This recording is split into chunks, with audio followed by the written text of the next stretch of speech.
get to work and we be rocking hard. Game, set, match like a superstar. Taking over, yeah, we're taking full control. Make our own rules, we phenomenal. Blink and you might miss it, that's a touchdown.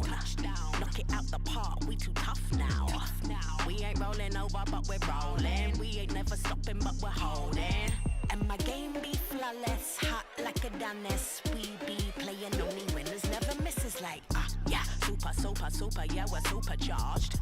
We be on another level, touching stars. Hit 'em, hit 'em, hit 'em, yeah, we hit 'em hard. Winning every day, battle scars. But my game be flawless, hot like a Danis. We be shooting them winners, never misses like.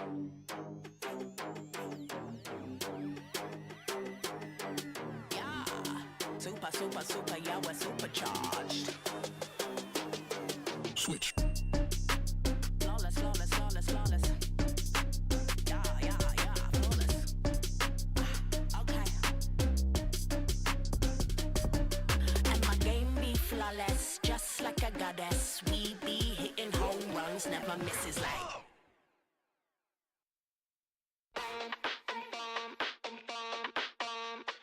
Step in the room, all eyes on me now. I got the style, got the taste, take a bow. Just look at me now. Beat going boom, boom, boom. I got the groove, groove, groove. That's the mood right now.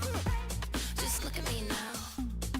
Look at me now. Boom, that's the song. Make it shimmer, make it shine. Let's boom, so define. Yeah, we're bringing down no stop, stop, stop.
Red Bull gives you wings. Red Bull gives you wings.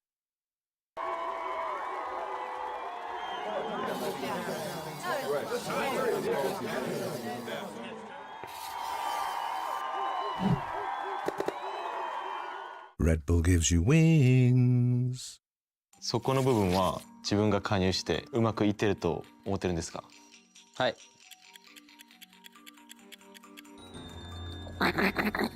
거짓입니다.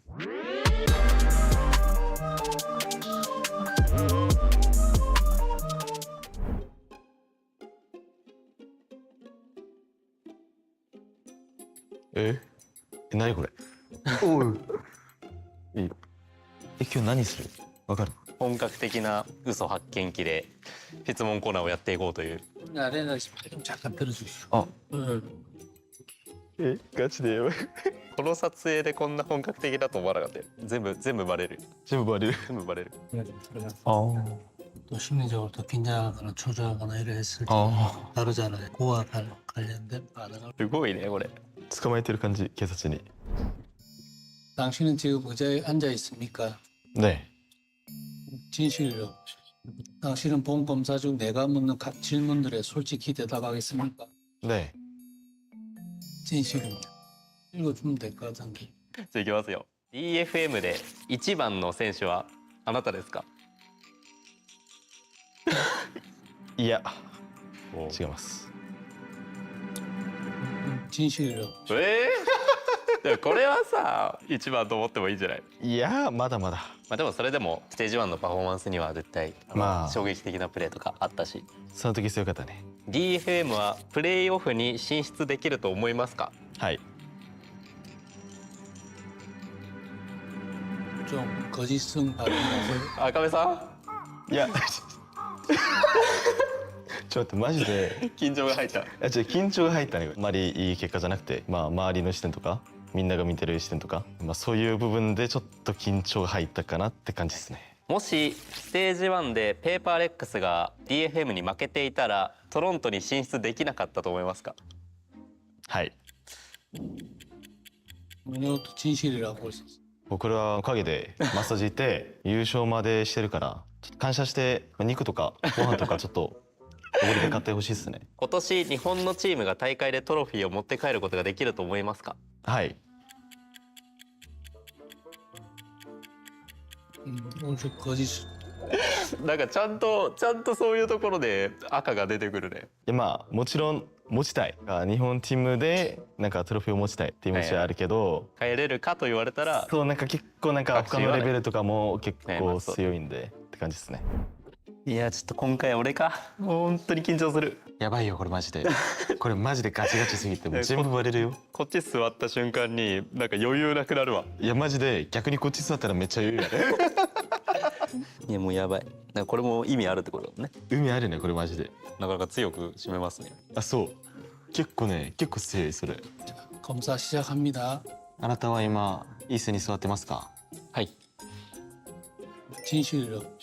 あなたは今回の僕が聞く質問に全部真摯で答えれませんか？はい。 진실입니다. 질문 시작하세요. 今回のステージで点々が目より活躍してると思うんですか？はい。 진실. おしゃお。リスペクトですから。ちょっと俺となんか結果違うね。なんかもちろんメイクもめっちゃ強いんですけど、まあてんてん普段のスクリームからもうえげつないプレーとかめっちゃ見せてくれるんで、まあだから信じてるっていう感じですね。最近のジェタが結構活躍してると思うんで、そこの部分は自分が加入してうまくいってると思ってるんですか？はい。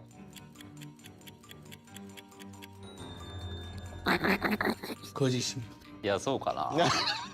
まあちょっと自分の中でちょっと引っかかってるのが一個あって、あまあ好調とは言えないよねっていうとこあ、なるろ。ほどね。今年日本チームがトロフィーを持つって信じてますか？はい。 거짓입니다. ちょっと出ましたけど赤が。思ってますけどね。もちろん僕も思ってましたよね。思ってるけど思な。ってるけど、まあちょっとステージ1のトラウマか。ああまあ確かに、まあ、まあちょっと僕私も、まあ今のところ振るってないからっていうのはあるけど、まあ取れると信じてます。最後はテロピーニューティムが持ちますよね。すいません、俺たちは赤だった。すいません。ジェタは DFM より強いと思ってますか？まあリスペクトがある上で不安はあるかもしれないけど、はい。거짓입니다. いやおかしいけどな。いやまあもちろん不安はある。まあ DFM もめちゃめちゃ強いから、オフシーズンとかではまだ勝ってはいるけれども、そういう正直オフシーズン2回目の時とかギリギリだったし、そういった部分ではめちゃめちゃ、まあ、リスペクトがある上で不安はあるかもしれないけど、まあどっちが強いって言ったら俺自信あるけどなーっていう。今のジェタの中で自分が一番強いって思ってますか？はい思ってます。거짓입니다. 逆になんかいいことじゃない？ジェタのことをリスペクトして、まあなんか圧倒的に自分に自信がないやつになってるよね今俺。全ての質問でほっとした赤出て。逆によかった。自分に自信がないのはあるかもしれないけど。ちょっと機会があってこういうどうだった？まあもうこういう機会ないと思うけど、もうちゃんと出るね。ねやっと終わった。楽しかった。もう帰っていいのかなこれって？もう終わりでいいんじゃないか。もう終わりだよね。ありがとうございました。ありがとうございました。楽しかったです。ありがとうございました。ありがとうございます。お願いします。じゃあ家行くか。食べましょう。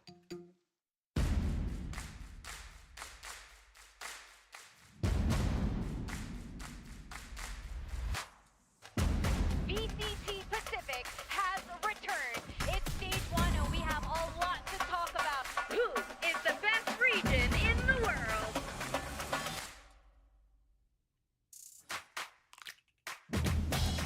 Welcome back. Stage 1 ready to begin. Always a pleasure back in the arena. Both of these teams already. This group is stacked. This group is deadly. This group has all of the Pacific champions in it.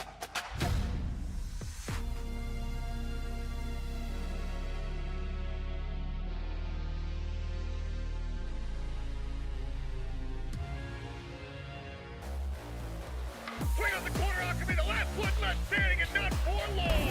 Eliminated Mr. 4K online. And shot goes for a quick little TP reposition. Draws out the shorty and Manya.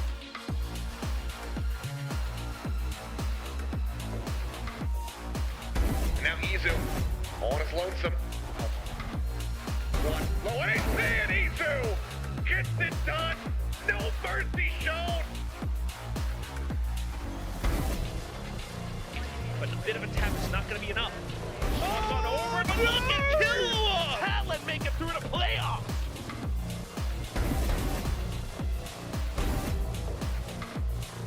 Only bangers on split, baby.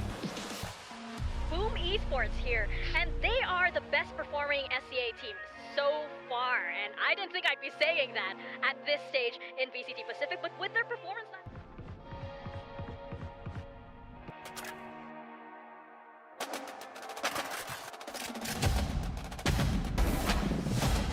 Not gonna fall to fake out, but Davis, he's and he's gonna get it. Back-to-back aces. Rotation will get a victory over Jet G. Looking to convert the whole round! Boom has done it. The Indonesian squad are indomitable here in the server today.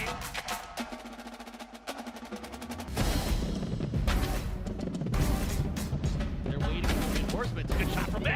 Money up to all three players here on this B site. Toss it bounce. NB still here. Top of the box. Swings out. Does end up falling. But Wild Oreo able to find one. Jets advantage. Comes up with three. Gets the fourth. Rex will finally find a win in the group stage. Come in and relay to receive, but goodness! My classic kills found! But DRX will take down Jet G once more.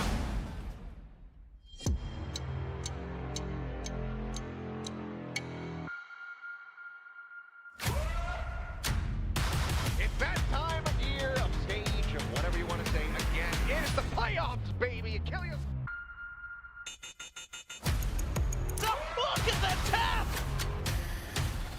set up by the team. Look at the flashes! He's on.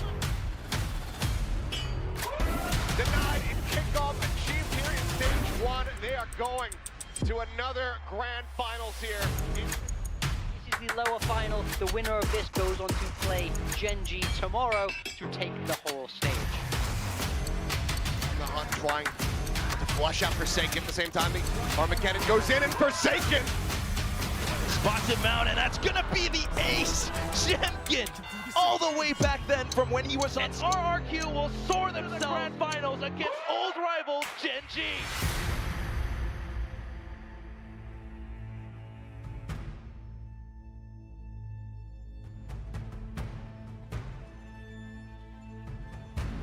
It's the moment you've been waiting for, live in Seoul, South Korea. It's the grand finals of VALORANT Champions Tour Pacific.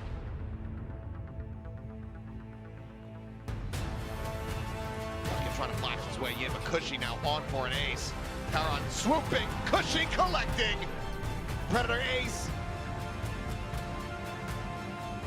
Does manage to go ahead and take him. A 4K Sheriff confirms the thrifty. Jemkin is just unreal.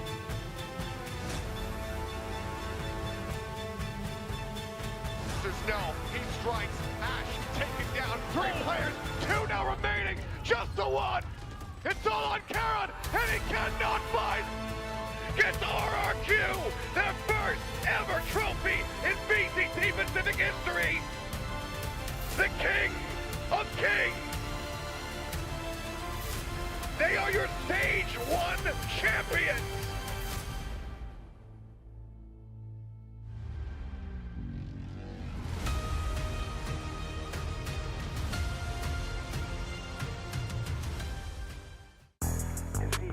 Hi, I'm Yuki Chiba.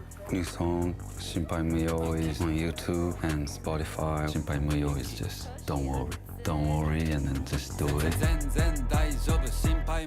Please listen and watch it. Peace.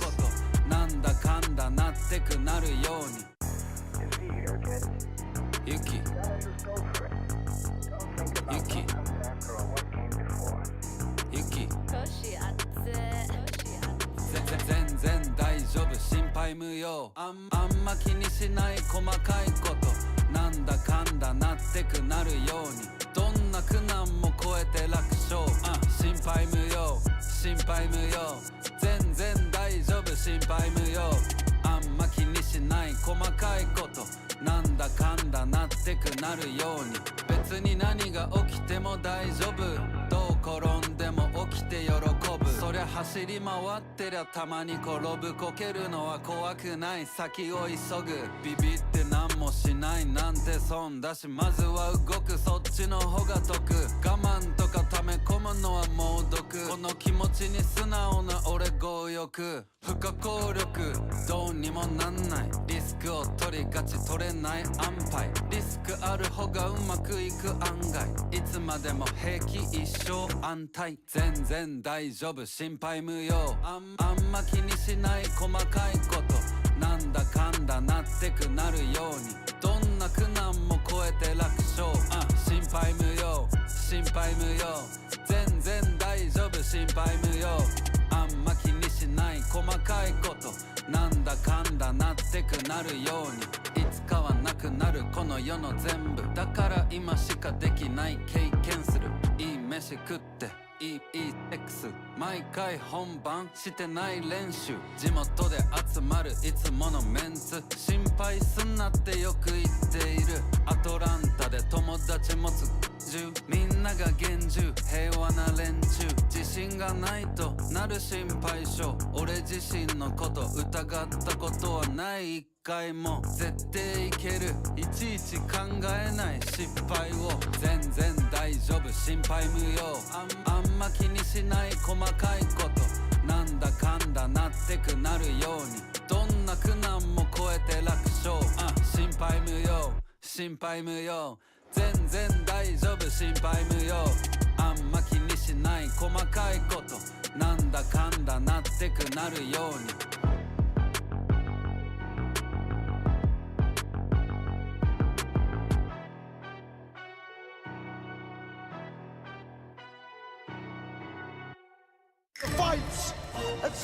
stage is rushing up. Paper Rex do it all. Paper Rex, the Pacific Princes without a crown, they finally have their trophy. Alex said that Pacific is the best league in the world, and I completely agree with him.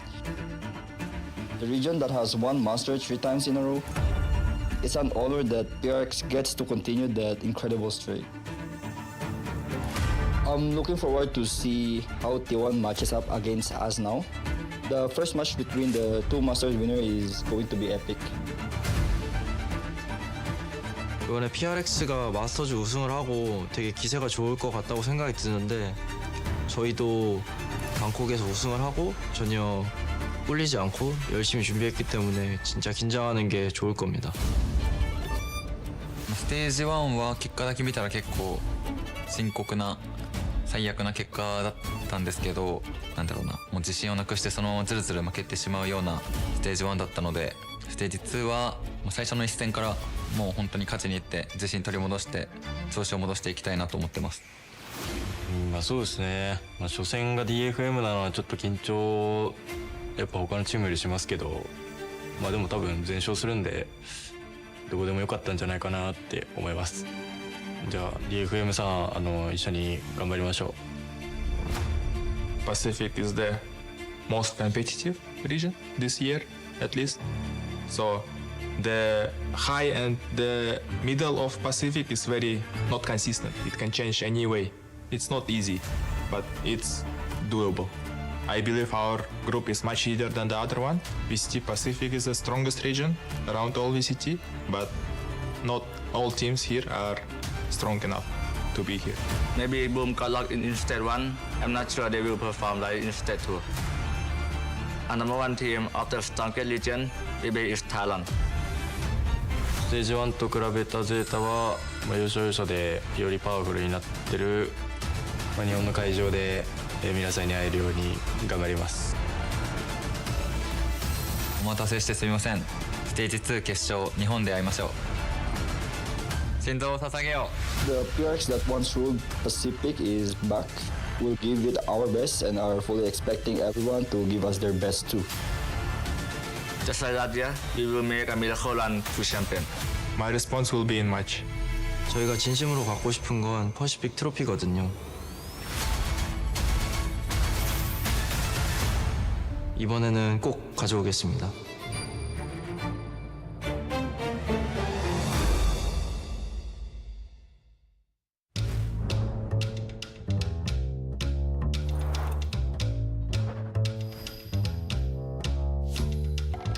스테이지 2가 어떻게 보면 가장 중요한 시즌이잖아요.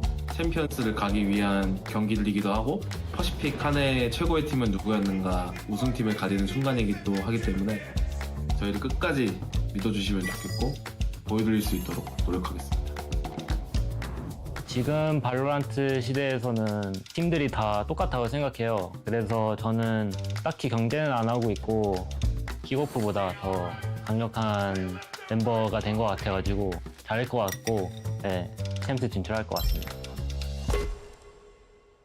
I think for me what changed specifically is the playstyle. We have a lot of playstyle from different teams, so we just mix it up and play it together.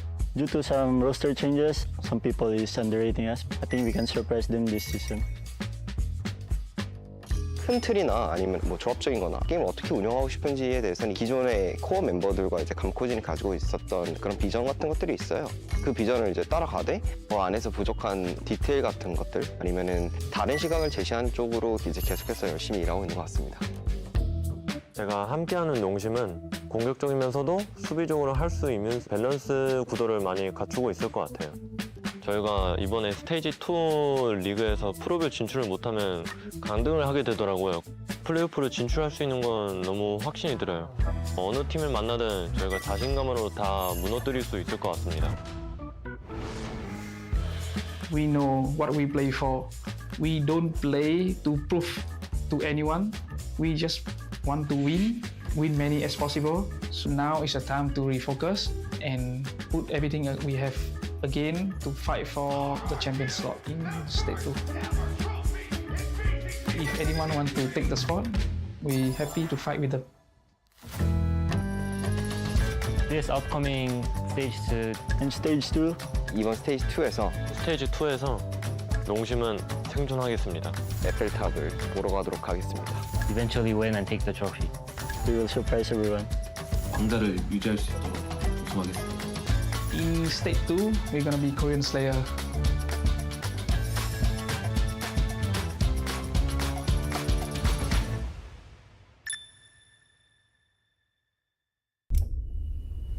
In the story of VCT Pacific 2025, kickoff, that was just the introduction. We got to know all the characters. Stage 1, the opening chapters. The stumbles, your close calls, they don't define you anymore.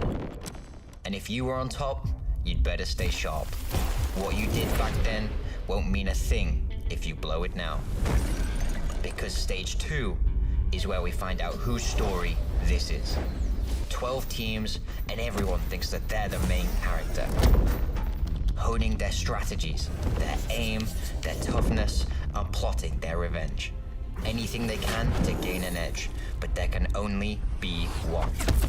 Everything before this, that was just prologue. Now, you're playing for the big trophy. Win here and your name is forever written in the history of VCT Pacific. Everyone else is just along for the ride.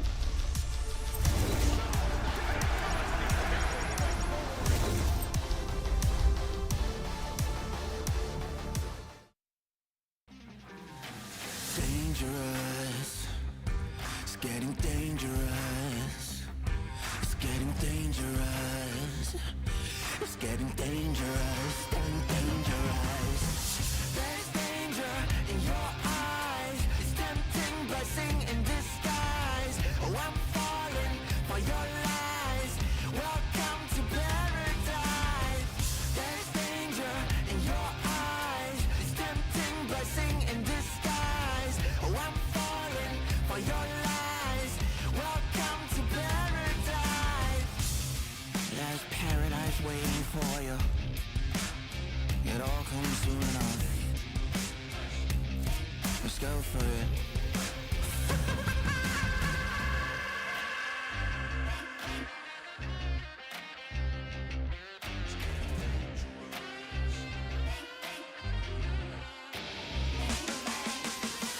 There's danger in your eyes. It's tempting blessing in disguise. Oh, I'm falling for your lies. Welcome to paradise. There's danger in your eyes. It's tempting blessing in disguise. Oh, I'm falling for your lies. Welcome to paradise.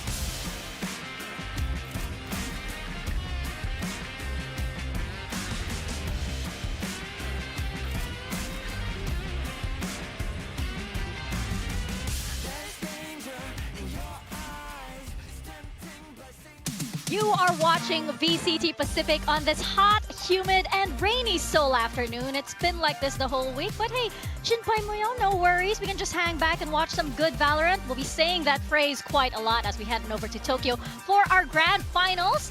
And we can't wait to see you there, so be sure to get your tickets. My name is Mika Fabs on the desk with Pilski, and my former friend Big Time who doesn't believe I can win anything in life. And I quote, I just assume she lost. I just assume. Normally, that's like right 9 times out of 10. well, whatever. Yesterday apparently was a good day for me. Apparently, for good things to happen, I have to not be here. Because we also got corrode yesterday, which is fun to watch, right? So I guess like I just have to be absent. You want to step out? Sure, yeah, have fun, guys. Yeah, we'll take it from here. Have fun, but I mean, yesterday was just so much fun. Seeing basically all of those teams had some kind of trophy in their hands, whether it was a global trophy or whether it was a Pacific trophy. So that was definitely a treat. I'm so happy we got corode in Pacific. Yes. Finally. And we're looking at stage 2 right now. It's looking very, very exciting as we're seeing these teams come off of a very, very packed year so far. So how are we seeing like the evolution of the team so far? We're gonna see a couple more, or rather 4 more today as well in their in Zeta and DFM, Yes. and of course RRQ and GE. Yeah, going to see a lot of teams that have made some changes today. I mean, just to recap, as I say, every single day we will once again play our way through a round-robin group stage. We've juggled the groups around a little bit, mixing up 3 of the teams each side. But you're mostly looking, I would say, at Nongshim and Boom for this group stage to try to make sure that they can maintain at least a spot in Ascension by making it through the group stage here. And of course, a lot of teams that maybe don't have as many championship points, like, you know, your Zeta and DFM who are playing today, need to make a bit of a miracle run if they do want to try to make it to champs or even the finals in Tokyo. Yeah, if you're not confident that you can get into champions via those championship points, you need to finish top 2 by the end of Split 2, which is no small feat here in Pacific. You have to make it all the way to that grand final, and that has to start here by getting out of groups. Yeah, it's not exactly impossible, but it's looking more and more improbable. And of course, this first match is going to be very, very telling because both Zeta and DFM want that, and they're going to have to take the other one down. Yeah, whoever loses this matchup, it's going to necessitate some upsets in the rest of the group because they would be probably seen as the teams that might finish lower on in the group if we look back at the historical results from the rest of today. So look, in general, I know that the Japanese fans are going to be watching intently on that derby and seeing, you know, which team will put their best foot forward to try to make it to those finals in Tokyo. But before that, RRQ will take on the new look Global. That is absolutely right. We have to welcome back the current kings of Pacific to the stage in RRQ. Now, Toronto may not exactly have gone their way, but they might have fallen victim to that whole first seed curse that was going around. True. But this is just the first page, I feel, in RRQ's new chapter as a team that is ripe for the international stage. So I'm excited to see what RRQ has to offer this stage too. I mean, they showed an incredibly high level all the way throughout stage 1. Of course, getting that win there, which is something they've been chasing for so long. I have to agree with you that in Toronto, I think they started very, very slow. They almost didn't have the benefit of that group stage to warm them up. Cursed, you know, suffering from success in a way, you might say. But this roster did look so good last time we saw them play here in Pacific. Of course, after bringing in crazy guys and now lead from the front here on that IGL role, they were going from strength to strength. In recent times, watching RRQ, though, it's more so been Kushi and Xfero that have actually been putting up the numbers for this squad. Jemkin's been a little bit absent. Monyet's been a little bit of a slump. I mean, Crazy Guy's just doing his role. He's just calling the shots. He sometimes has some better fragging performances. For RRQ, I don't think they're going to be concerned about any of that going up against Global here. They are the clear favorites in this matchup, and I don't think Global has beaten a team of RRQ's caliber. So I think they're going to be feeling pretty chill about this matchup, but they need to make sure they keep their heads screwed on correctly, because just because they took stage 1 first place doesn't necessarily mean that it's going to be easy pickings for the rest of Pacific stage 2. It could go any which way when you're up against 2 Pacific teams, right? And Crazy Guy did say that they were, you know, self-proclaimed Korean slayers, I guess. Does it count if it's like 2.5 Koreans? Because on the side of Global Esports, we kind of have 2.5, right? Yeah. Am I counting right? Van is like half. I think so. I mean, big roster changes coming in for this Global Esports roster. Once again, you know, trying to shake things up as they head towards stage 2, bringing in Yeoman and bringing in Ban. And I like these changes, I have to say. I think these are really, really nice. In theory, they should be able to slot into this team very well. Both of them very experienced with high placings already in the Pacific League. Yeah, I'm not sure I necessarily agree. I don't dislike these players. I think they're fine. I think Yeoman and Bad, they could definitely play their roles within this roster. I think we're going to have to see a higher level from Papi on the Smokes role. After the initial couple of games that we saw from him inside the Pacific, they showed some promise. He had some big clutches, and then he kind of fell off a cliff. Crystal's picking up the IGL duties now, so we'll see if he's going to be able to continue to frag like he did when he was playing in Chinese Ascension and calling the shots as well as putting up some numbers. And Yudatan, I mean, I'm hoping that we see him back on the Duelist, because that's where he does the most damage. That's where he does his best work. The thing that I'm more excited about than the roster changes specifically is the coaching staff changes. As we've had MCE come into this roster, I think that he can be quite impactful. I think they also added an analyst in May, at least looking on Wikipedia and things like that. So they have the support staff that can potentially organize and enable this team to do a little bit better in Pacific. And I think that that's going to be the biggest difference-making factor, because this has just not been a successful roster so far this year. Oh yeah, I mean, this team overall has been through a series of unfortunate events, right? That's and true. You know, now they've they need to complete this final leg here in Pacific with major changes to the roster, with lots of championship points to catch up on. We've yet to see the vision for the team really come into fruition, especially since they have second to PRX, and I don't really count PRX in this kind of I guess fact. They have the most number of nationalities on one team because PRX has 5 and Global has 4. So how does that work with the chemistry, with the comps that come into play? Because you have players here which English isn't exactly their first language, or they may not exactly be comfortable on. Yeah, you have to manage the culture, right? I think that's why adding this coaching staff can go a long way, but it is more tricky naturally than having like a single nationality roster because there's lots of different cultural differences that you have to mesh. But then we take a look at the 2 new players coming in. Yeoman, of course, most recently at Gen G, already here in kickoff, and Ban coming across from Talon. So we saw Gen G take 3rd place here in kickoff. It wasn't enough to make them qualify to Bangkok, but it was a good showing for Yeoman and the rest of Gen G there. And of course, Ban on Talon, they placed 4th last year, able to go to Champions. So as I was saying, I think these 2 players can bring a lot of experience to this roster. They've both played at a high level, and I do think they were nice pickups for me. I can see why as well. Like Yeoman, you see him playing on Rare Atom. That's worth mentioning because this is a non-Korean team. That is some experience playing in a non-Korean team and speaking some English or speaking some other languages and having to slot in and do your role. And he actually put up pretty good numbers in the Chinese scene. For Ban as well, totally agree. I think Talon, looking at the Talon project, I mean, obviously he's been on NA teams and things like that as well, but more so on the Talon project, fitting into playing with players of different cultures. I think these players can slot into a team with more of an international identity like GE. The thing is, if it clicks, these are not going to be players that I think are going to be carrying the game or anything like that. I think it's got to be an effort by committee, and it's got to be the coaching staff bringing across very unique and different approaches from GE if they're going to start to look like a bit more of a contender than they have thus far this year.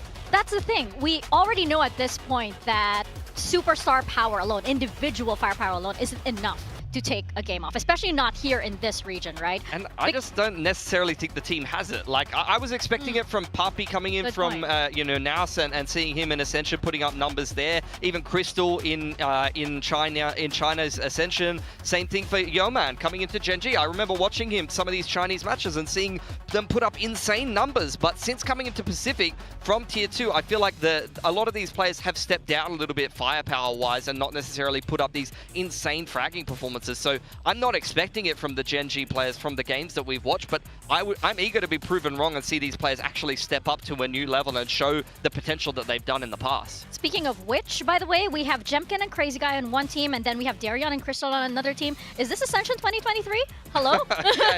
We got a lot of very exciting rematches here. But that's a good point, right? Because GE actually has, they have somebody who's been to Champions. They have X number of Ascension winners here. They have players who have lifted a trophy and enjoyed some kind of success. So it's a big question of how that all fits together, which I feel like has been a recurring theme for global esports in so many years. Don't you know that?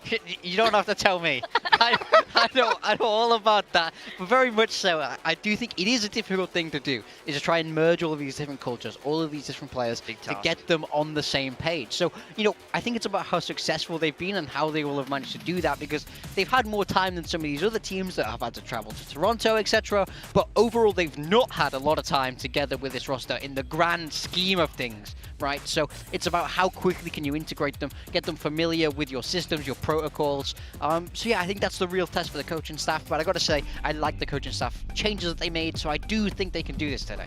Well, we're seeing our map draft come up right now, and we're seeing Lotus as the first ban for RRQ. That's probably smart, probably working on a few things, perhaps that Gen G taught them, or Nongshim as well.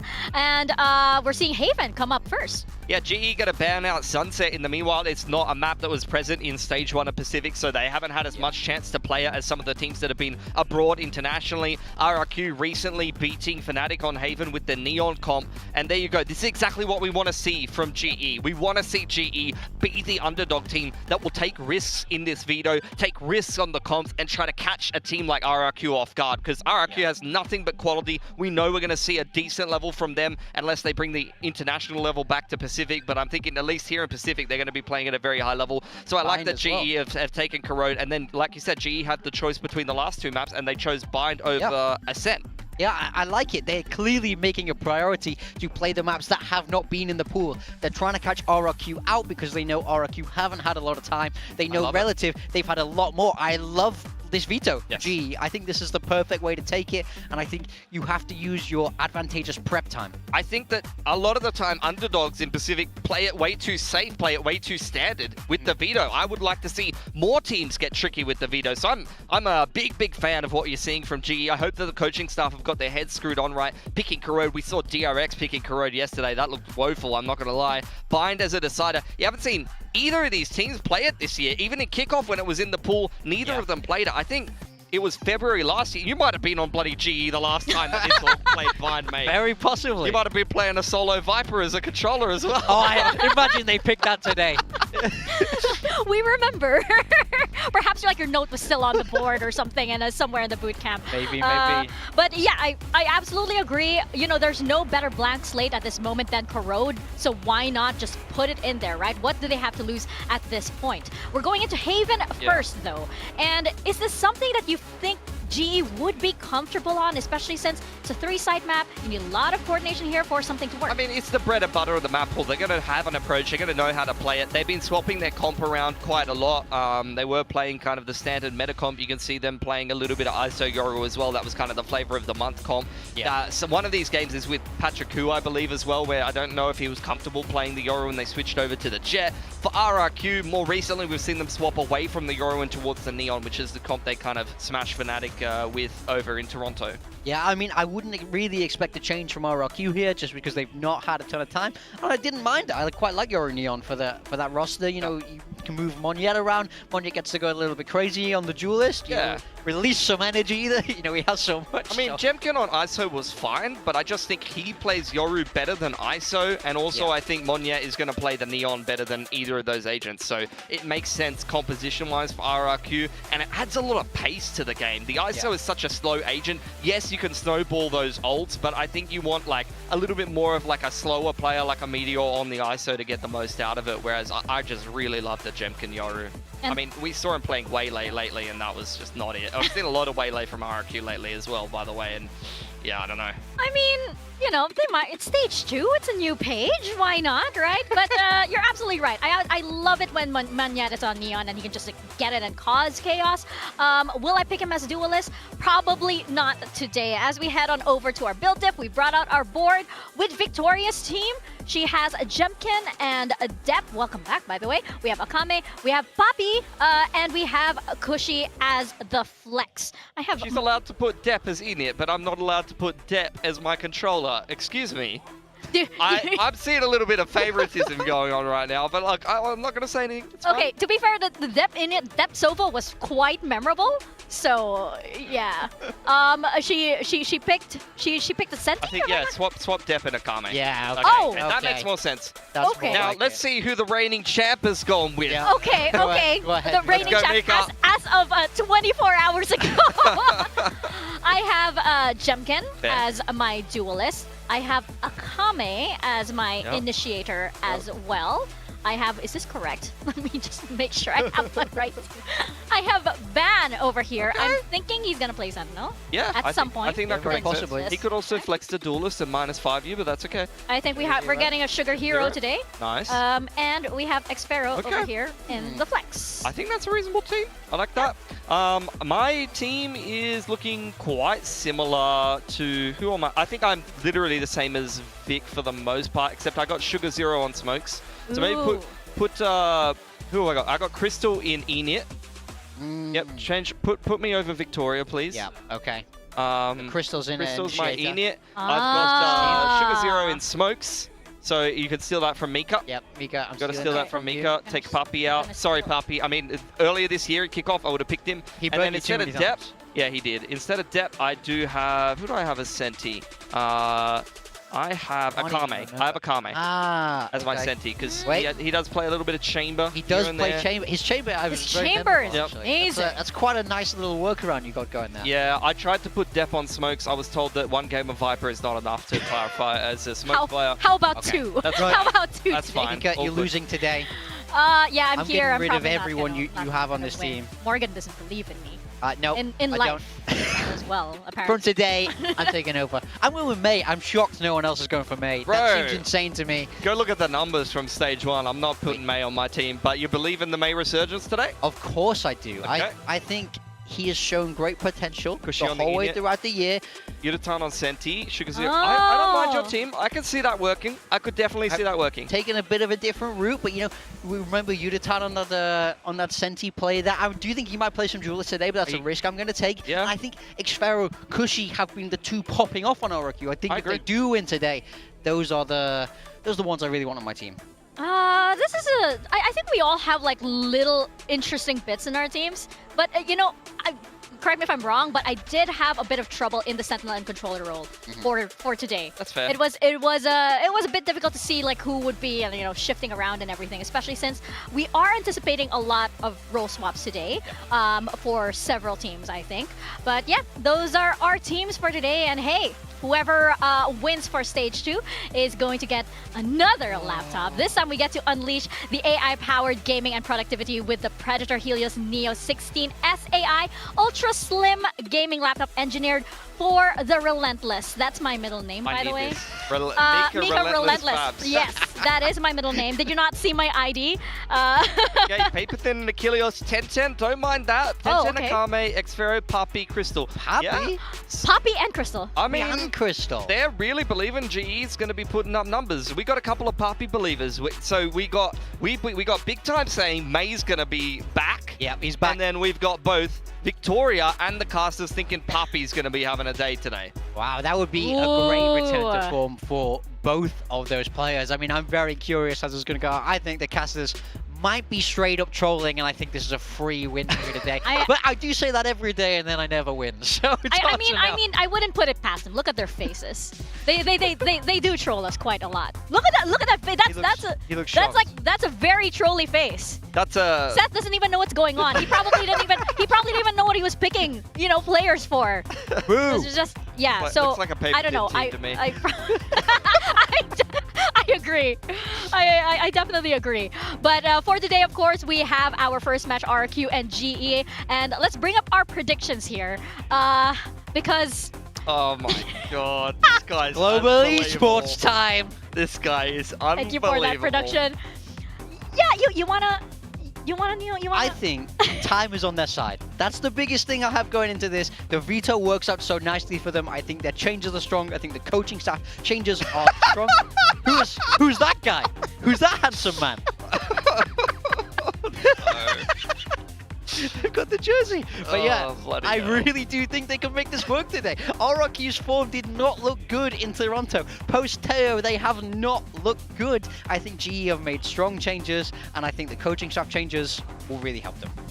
That was. I feel like. Can we just save that? Can we just save that image for future use? I feel like we'll need to bring it out several times here. Maybe. Absolutely. In stage 2. Look, honestly, I could see Global winning with this veto, perhaps, but I think RRQ is just a bit too quality. There's a reason why they're the Pacific champs. There's right a now. reason why they're the Pacific champs. There's a reason why they went all the way to Toronto as well. So I am expecting RRQ to take this one. Yeah. GE, hey, I would like to be proven wrong.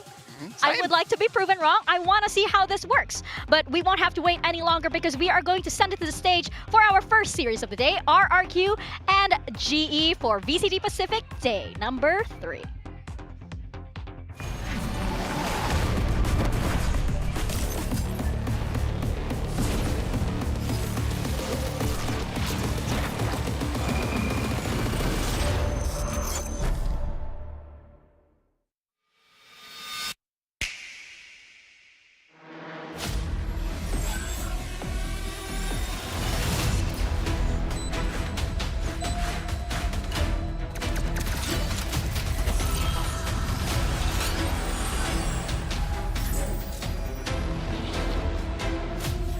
Let's fly.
on the stage. When they last stepped foot here, it was lifting up that Pacific trophy, victorious as champions, and they are determined to keep that title.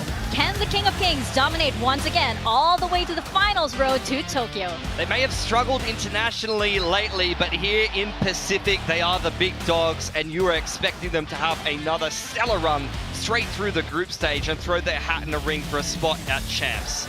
Of course, they will be up against Global Esports, and this is a team, of course, that is hoping this stage's roster is the one that will finally get the dub, even if it is against RRQ. There are lots of questions and lots of challenges, but make no mistake, the players walking out in the red and blue are no strangers to the stage. Does all that experience come together and bring out a Global Esports ready to face the Pacific winners today? Yeah, it's been a first half of the year filled with struggle. Of course, not happy with that. They're looking to chase the victory, looking to make changes to be constantly improving. I do think they're heading in the right direction. I think their changes are good, but it's a huge opening matchup for them. Having to play the reigning champions is no easy start back for this newly formed roster, and I do think they're definitely not the favorites, but an upset for me, at least, is on the cards. Do you think if they flash your GE player photo up there, they'll be inspired? I'll text it to them all backstage for motivation. The nice photo of me in a beanie and the jersey.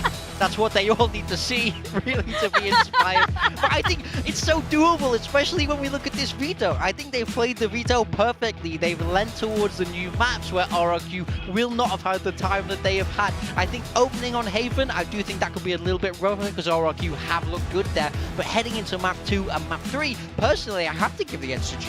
Yeah, RRQ are going to have to play this by ear, basically. I mean, at least there is some footage of why RRQ is going to be bringing on this map. GE will be able to counter-strat a little bit, and I've spoken already a couple of times about the changes that they've had to their coaching staff recently. I think it could be quite positive for them. So GE, a couple of good reads, and RRQ continuing to have some poorer form like we've seen internationally could be a recipe for success. As for RRQ, their coaching staff is really just there to make sure that they can pick themselves back up after a couple of lackluster results internationally and play to the same standard that we know that they can bring inside of Pacific, which is the very best. At least you do have players who are very familiar with each other, some who have even played on the same team previously, right?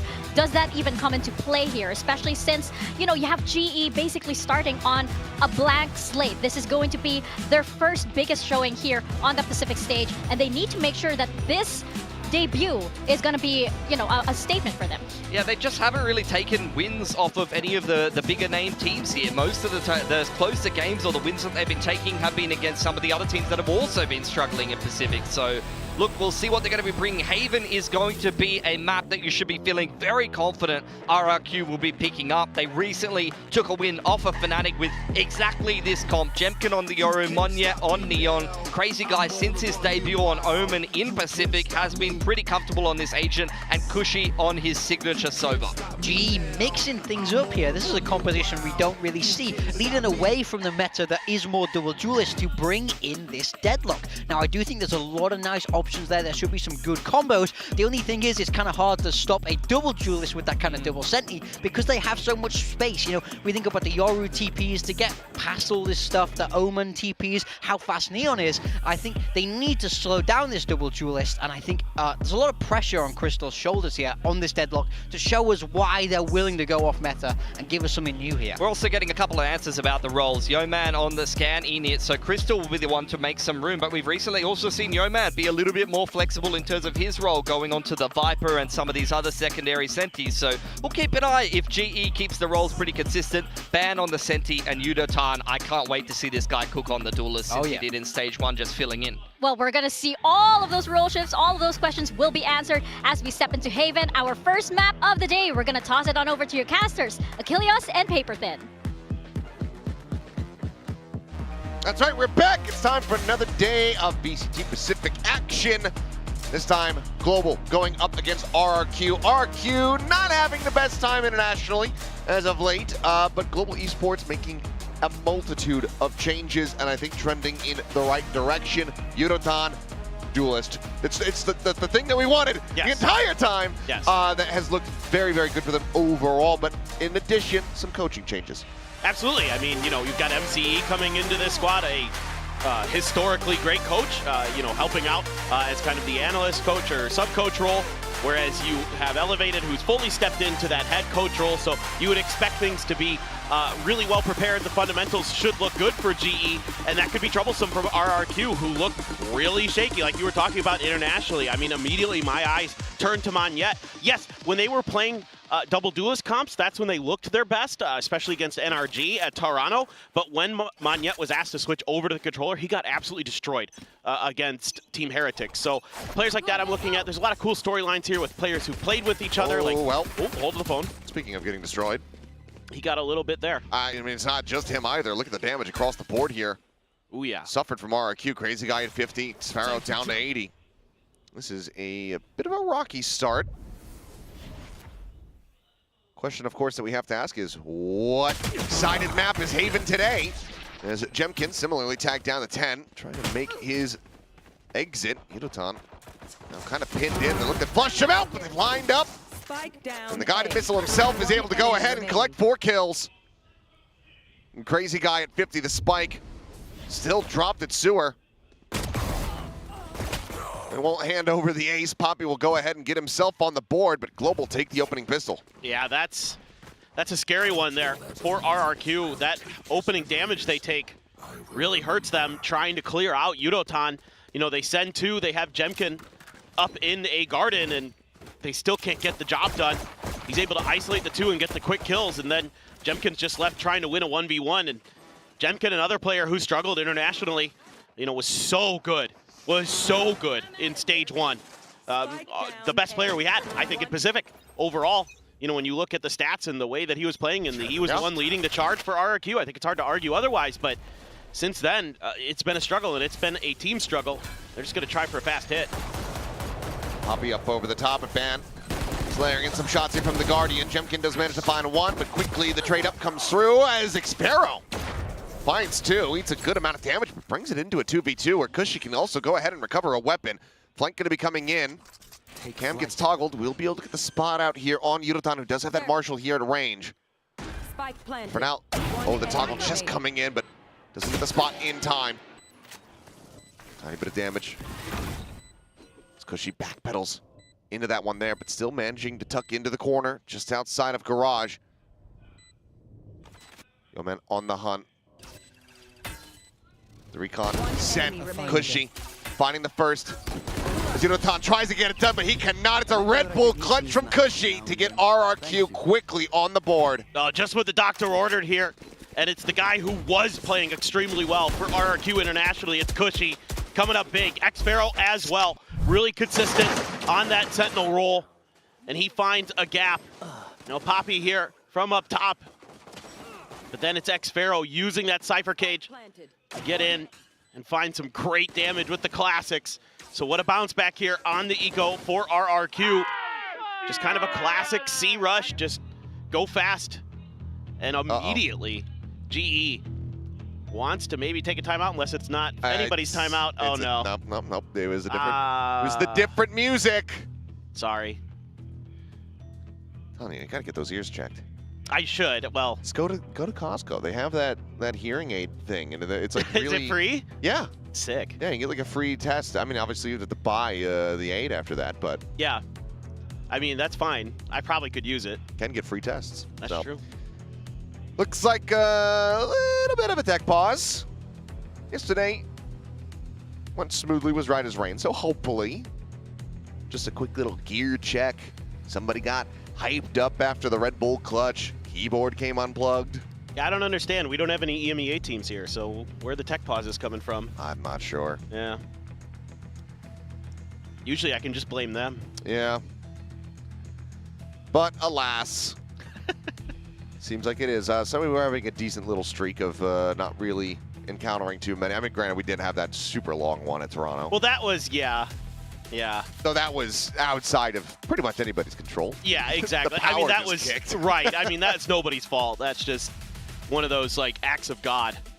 Nothing you can do about it. So other than that, things have been great. Looks like maybe, and this is just me speculating, maybe a game crash. You can see the Crystal didn't have the game up on his screen. Battery is all tapped out. So either way, seems like something likely not too bad. Okay, I'm being told that it is a gear issue, so I think he might have just tapped out of the game to try to maybe finagle the settings of whichever piece of equipment is causing the issue. Yeah, we'll get it resolved, I'm sure. Maybe just a mouse thing. Given that we're highlighting it, it's just it's my suspicion. like shaming a culprit. It's like when a child like. It's like a mugshot. Yeah. This man right here, put it on the wanted posters. You will sit there. And you will be shame. sorry. So this is on the RRQ side. So I think we're just featuring the mouse. It is a cool looking mouse. I like the color. You're welcome for the free advertising. Yeah, there you go. I suppose. No, but there's some like really cool storylines here. Like obviously with RRQ being defending champions, that's neat. You know, you have like former teammates with Jemkin and Crystal back when they were in Scars going up against each other. True. You know, Crazy Guy going up against Crystal again, you know, with that final with Ascension back in 2023. Some stuff like that. I mean, Band's return to Pacific yet again. Finding his way through as this great, you know, kind of flex player who comes in and kind of just can fit whatever role the teams need him to. Yeah, I feel like that one kind of got glossed over a little bit as we were going into this game. Yes. Is you know, obviously very excited to see Yudotan. I mean, he showed why in that opening round, collecting 4 kills. But yeah, it is good. It is good to see Ban back. I think that honestly, when the adjustments started being announced, that was the one that kind of stood out to me the most. And I was like, okay, well, Ban is pretty much like a rock steady player. He's going to be somebody who isn't going to feed, but you know, isn't necessarily going to top frag, but has those moments where he can pop off. Yeah. And having him in a Sentinel role to really just anchor sites and try to, you know, enable the rest of the team. And he with can flex information. And he can flex. He can. He can flex to Duelist. And so he gives you a lot of versatility. I mean, and like you said, he's a relatively consistent player. He does have huge moments. I mean, we've seen some crazy plays from him in the past. So definitely a guy to keep your eyes on as, you know, a potential performer for GE. You know, Crystal, I'm kind of curious with him taking up the IGL duties for GE. At least that's what we've been told. Is he going to be able to still perform to that same level that we've seen in the past, where he's really ultra good in like some of those mid to late round scenarios where he can find you those big 2K, 3Ks that break things open for you, that give you wins that maybe you normally wouldn't get. So that's kind of something I also am kind of tracking here a little bit today, and looks like we're right as rain. Given that he's done it in the past, you know, that Ascensions run, as we keep mentioning, I think, yeah, it's probably fine if he's probably IGLing. fine. I don't really have many doubts about it. He's just such a talented player. Yeah, I think it would obviously more come down to is everybody on the same page? Does everybody have the same understanding here? That sort of form, but little grab on him on Yet, tries to back out into the smoke, but Yudotan swings around the corner, spots him at the same time. Crystal, well, there we go. Doubt's going to be further silenced, just spams through the smoke. Be able to find that headshot. Cutting through. Jemkin setting up the gate crash here for a quick exit. Looks like he wants to try to stick around, see if he can clear anything out. That's a great grab net there. Makes it easy to recognize that that's a clone. Camera being toggled. This should be, at the very least, a spike plant. I don't imagine that Band's going to really do much about this. And they're just going to set up, grab the guns, and go for the retake. That's a 5v3. A lot going to be asked here. Crazy Guy, X-Pharaoh, and Jemkin. Force off the angle immediately. Still does have a flash. Cage going to be popped. X-Pharaoh just spamming in a little bit.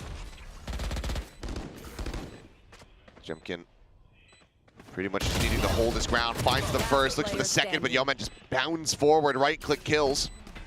Crazy Guy, same spot that Cushy played previously, looking for that second kill. Cannot make it happen. Poppy and Yeoman will stick around as we're just going to go blow for blow, back and forth here as Global Esports regain the lead. Yeah, really nice coordination there from GE. Able to deal with both players at once, even after losing their Neon. You know, Crystal there, making sure that X-Pharaoh's dealt with. And then you've got Jemkin around the corner, cleared out. That's just a great grab net early. I mean, again, this A main control being won 2 out of the 3 rounds here by GE. And it's a lot of the deadlock util that's opening it up for them. So here on this defender side, looking to put that double sentinel comp to really good use against this. Okay. Oh. Okay.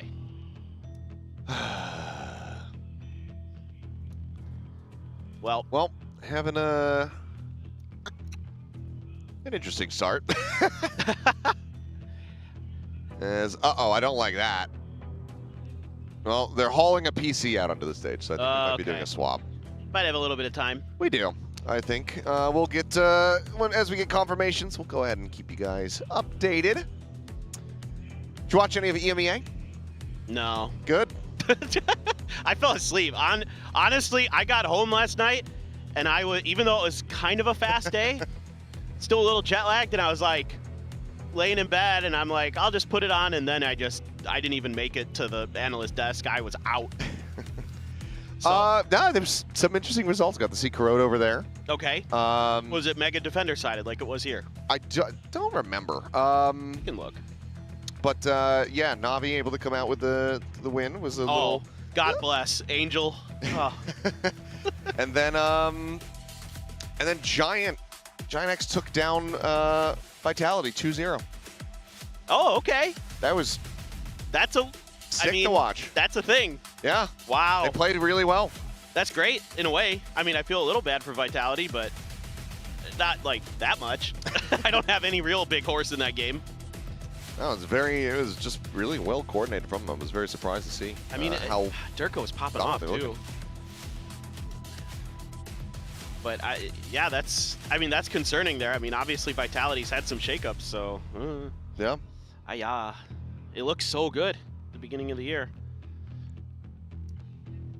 I really did. Well, fortunately here for the coaching staff, not much to do other than sit back and wait this out like the rest of us here.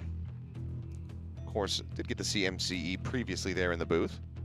Oh, that's right, but Penny was back for Apex. Yeah. That's super cool. Yeah. I'm really happy he's getting a shot. Really rough start, but and right as they started to turn the gears on that first map of Icebox, Angel just decided to thrifty them. And he just killed like 2-3 people with a sheriff on the B side. Oh god. But they were starting to heat up, and then they looked really good going into the second map. Yeah, and then they got blown out on Kurod. Yeah. Oh gosh, it was very attacker-sided for Na'Vi there. Interesting. Which I think they asked Angel, why did you leave the Kurod up? And he's just like, I just think it'd be interesting. I just want to play this. Yeah. I was like, okay, all right, sure, Angel. There's no strategy behind it. There's no real confidence. He's just like, I just want to play the new map. Sounds fun. Like, that's sick. Well, anyway, seems like this is going to take a little bit longer than we might have anticipated originally, so we do apologize. We're going to go to a quick little break, and we'll be right back.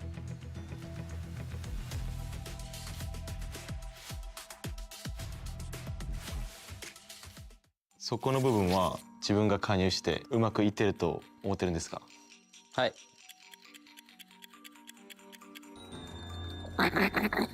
ご自身。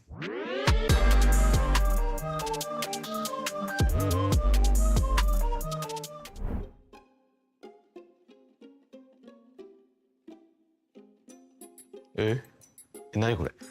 おう。いい。今日何する？わかる？本格的な嘘発見器で質問コーナーをやっていこうという。 아레나 좀 잠깐 들어주시오.ガチでやばい。この撮影でこんな本格的だと思わなかったよ。全部バレる。全部バレる。全部バレる。 또 심리적으로 더 긴장하거나 초조하거나 이래 했을 때 다르잖아요. 그와 관련된 반응을. すごいねこれ。捕まえてる感じ警察に。 당신은 지금 의자에 앉아 있습니까? 네. 진실로. 당신은 본 검사 중 내가 묻는 각 질문들에 솔직히 대답하겠습니까? 네. 진실입니다. 읽어주면 될 것 같은데. じゃあいきますよ。DFM で一番の選手はあなたですか？いや。違います。 진실로. でもこれはさ一番と思ってもいいんじゃない？いやまだまだ。まあでもそれでもステージ1のパフォーマンスには絶対衝撃的なプレーとかあったし。その時強かったね。 DFM はプレイオフに進出できると思いますか？はい。 좀 거짓성 발언하세요. 赤部さん？いや。ちょっと待ってマジで緊張が入った。緊張が入ったね。あまりいい結果じゃなくて、まあ周りの視点とかみんなが見てる視点とか、まあそういう部分でちょっと緊張が入ったかなって感じですね。もしステージ1でペーパーレックスが DFM に負けていたらトロントに進出できなかったと思いますか？はい。진실이라고僕らはおかげでマッサージ行って優勝までしてるからちょっと感謝して肉とかご飯とかちょっとおごりで買ってほしいですね。今年日本のチームが大会でトロフィーを持って帰ることができると思いますか？はい。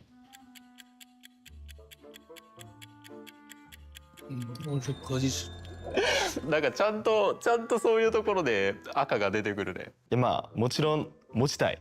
日本チームでなんかトロフィーを持ちたいっていう気持ちはあるけど、帰れるかと言われたら、そうなんか結構なんか他のレベルとかも結構強いんでって感じですね。いやちょっと今回俺か。もう本当に緊張する。やばいよこれマジで。これマジでガチガチすぎてもう全部割れるよ。こっち座った瞬間になんか余裕なくなるわ。いやマジで逆にこっち座ったらめっちゃ余裕やね。いやもうやばい。なんかこれも意味あるってことだね。意味あるねこれマジで。なかなか強く締めますね。あそう。結構強いそれ。검사 시작합니다. あなたは今椅子に座ってますか？はい。진실이라고. あなたは今回の僕が聞く質問に全部真摯で答えれませんか？はい。진실입니다.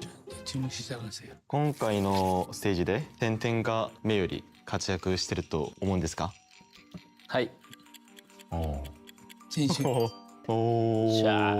リスペクトですから。ちょっと俺となんか結果違うね。なんかもちろんメイクもめっちゃ強いんですけど、てんてん普段のスクリームからもうえげつないプレーとかめっちゃ見せてくれるんで、だから信じてるっていう感じですね。最近のジェタが結構活躍してると思うんで、そこの部分は自分が加入してうまくいってると思ってるんですか？はい。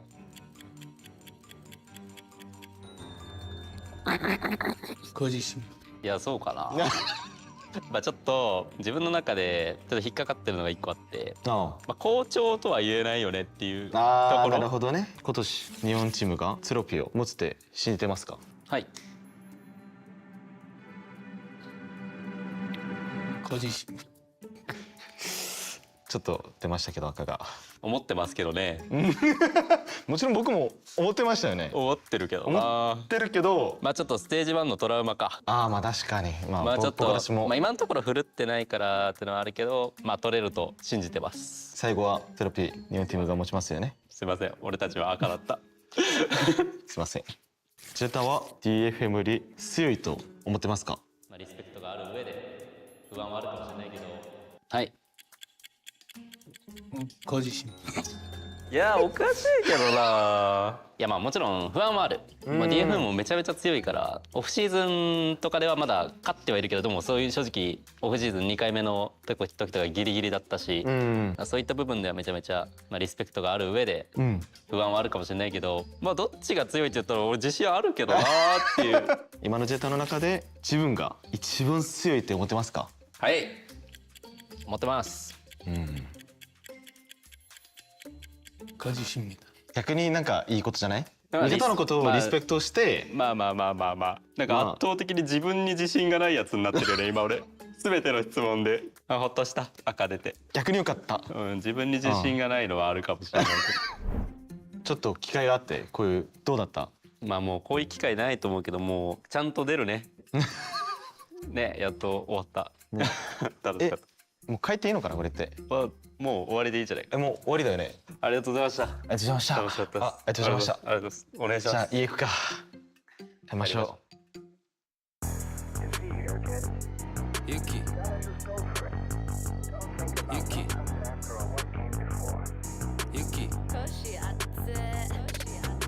全然大丈夫、心配無用。あんま気にしない細かいこと、なんだかんだなってくなるように、どんな苦難も超えて楽勝。心配無用、心配無用。全然大丈夫、心配無用。あんま気にしない細かいこと、なんだかんだなってくなるように、別に何が起きても大丈夫、どう転んでも起きて喜ぶ。そりゃ走り回ってりゃたまに転ぶ、こけるのは怖くない、先を急ぐ。ビビって何もしないなんて損だし、まずは動く、そっちの方が得。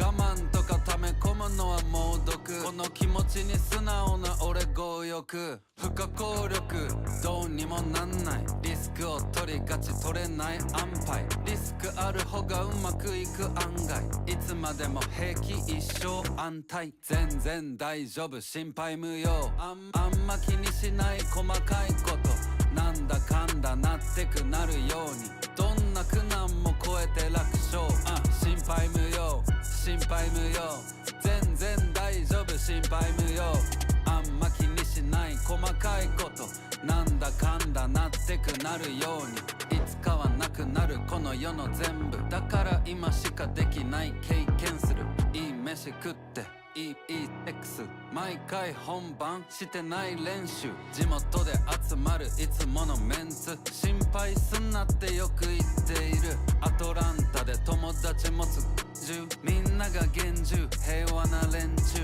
自信がないとなる心配性俺自身のこと疑ったことはない一回も絶対いけるいちいち考えない失敗を全然大丈夫心配無用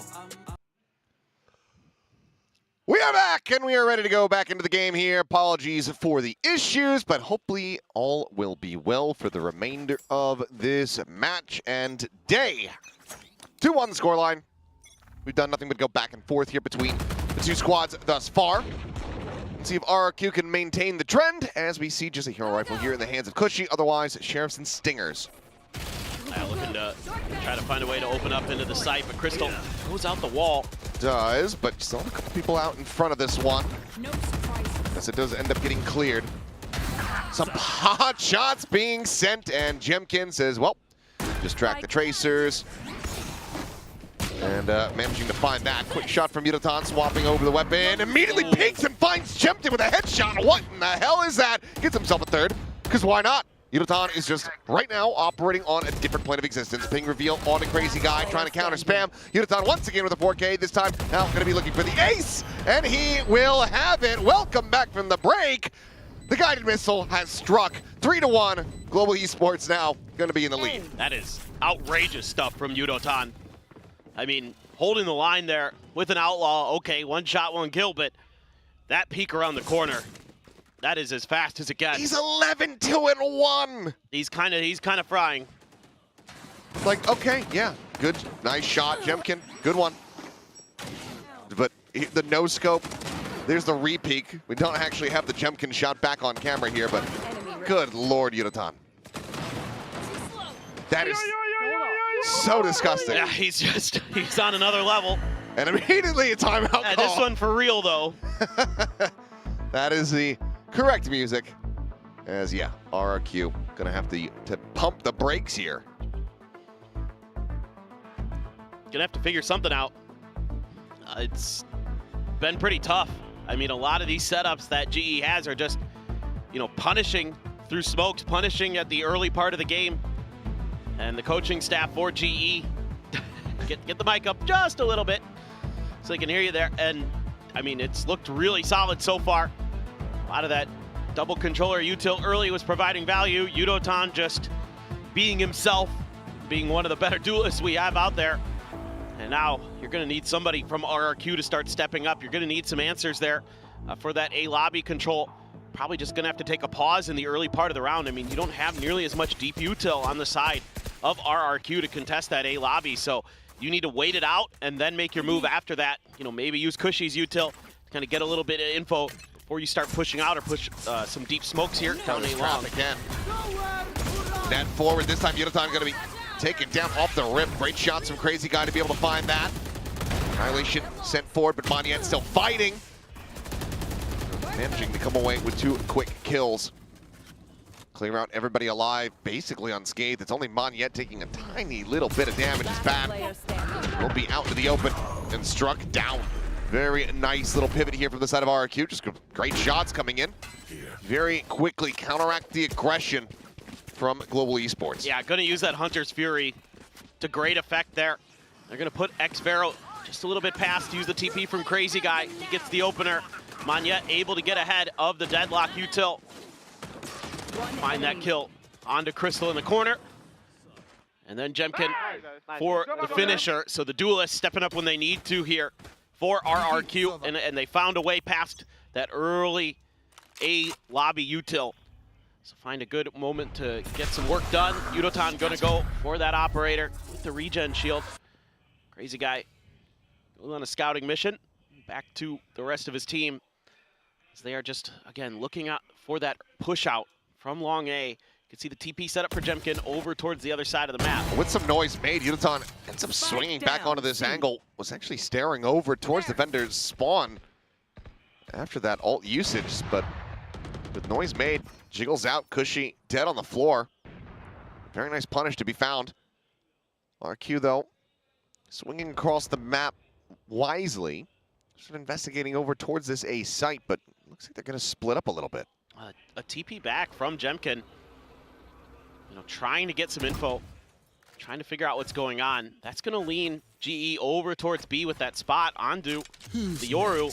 Here he goes with the dimensional drift, but X-Pharaoh's got to be careful. Clears out the trip. Yudotan making some noise, pushing forward, and just can't even track him. Slides right into the shins. Cuts him down from below. 3v5 now to try to defend this post plant. Hunter's Fury available if Yeoman finds a tag off this recon. But he pull everybody's in the go positions. Paranoia into the recon send. Yudotan trying to break his way forward. Crazy guy going to be able to find one. Yudotan gets himself another 4K. It's another ace! This man is on fire! He's unstoppable. There is little that RRQ could do. And I was thinking it in the back of my head. I'm like, he's gonna pop the overdrive here and just take over the round, isn't he? And he does. I mean, just poor X-Pharaoh there. That is a great readjustment. That slide to break the angle. And then the overdrive tries to be countered by Monyet, and he's just done in instantly. That. Keeping a tally, that's 2. 16 kills in 6 rounds. How many aces can we get? I don't even know what the record is for a single player in a single map. I would guess that it's maybe 2. I can't imagine it's more than 3. Well, let's see if we can break that here. As Pan pushing forward, able to intercept Jemkin there within the cage. Keeps himself protected, looks for a little bit more, but there's too many targets on the opposite side, so ends up getting taken down. Neuraltep now invested. Monyet gone. Poppy traded out. Yudotan just now arriving with that operator in hand. Might have to pass this one over to somebody else if they want to make a play for this, given that it's a 3v3. I think they absolutely should. Plenty of money as well, so there you go. Weapon's going to be swapped. Still full util. Trying to get themselves forward here into the site. You got not much to slow down Yudotan, though. Just going to have to be good shooting. Revealing area. Swings in, finds the first, does get traded out, but Yeoman's there to trade it up. Cushy now gone, and that leaves X-Pharaoh out into the open, taken down. Op still carried forward, gonna be cash aplenty across damn near everybody on Global Esports. The defuse comes in, and so far it looks like Haven is a defender-sided map today. Once again. It's a Yudotan-sided map, I should say. Yeah, I was gonna say, I mean, RRQ here just trying to find any opportunities to dodge Yudotan. Van there, at least good for one. Some good trades for both sides, but again, Yudotan just accelerates and you're able to trade him, but Yeoman there, able to deal with Cushy's swing. Trying to create that crossfire, but the opening kill for Yudotan. Again, opening the doors for the retakes. And you're back onto an eco here as RRQ on your map pick. Deep smoke here early. And Monyet spammed low. Yep. They're going to use this Cypher cage to get a little bit further forward, but didn't get any contact, so they're falling back. There's that op. And there's a shot. Crazy guy's down to 2. 2 players with 55 health between them.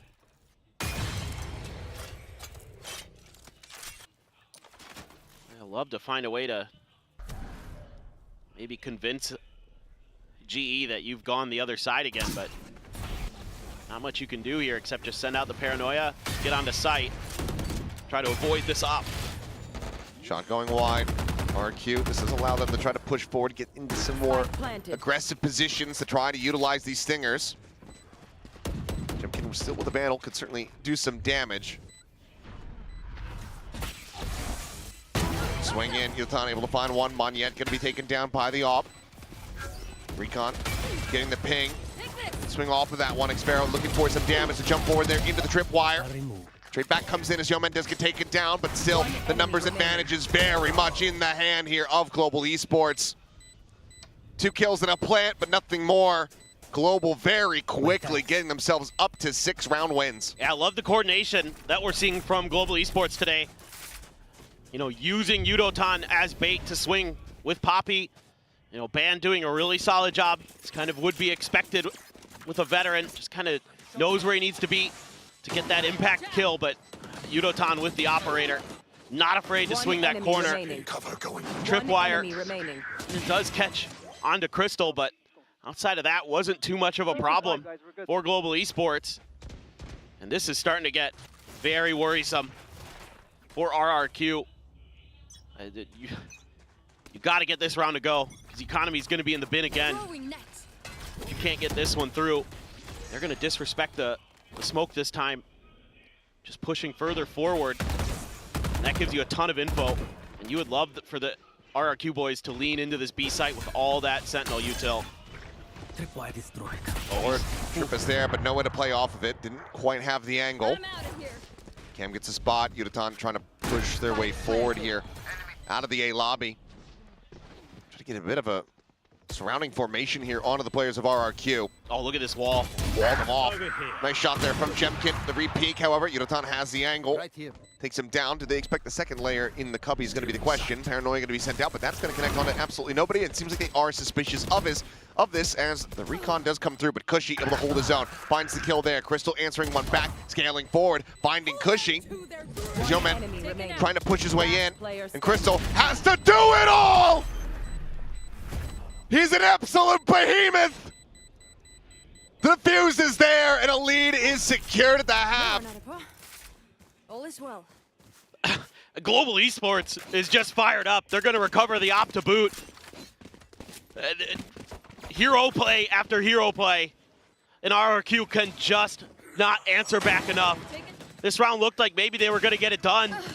I like the patience that Xvero is playing with, but Crystal's even more patient. Expects the player right around the corner. You're insane. Yes, he is. I agree. Unbelievable.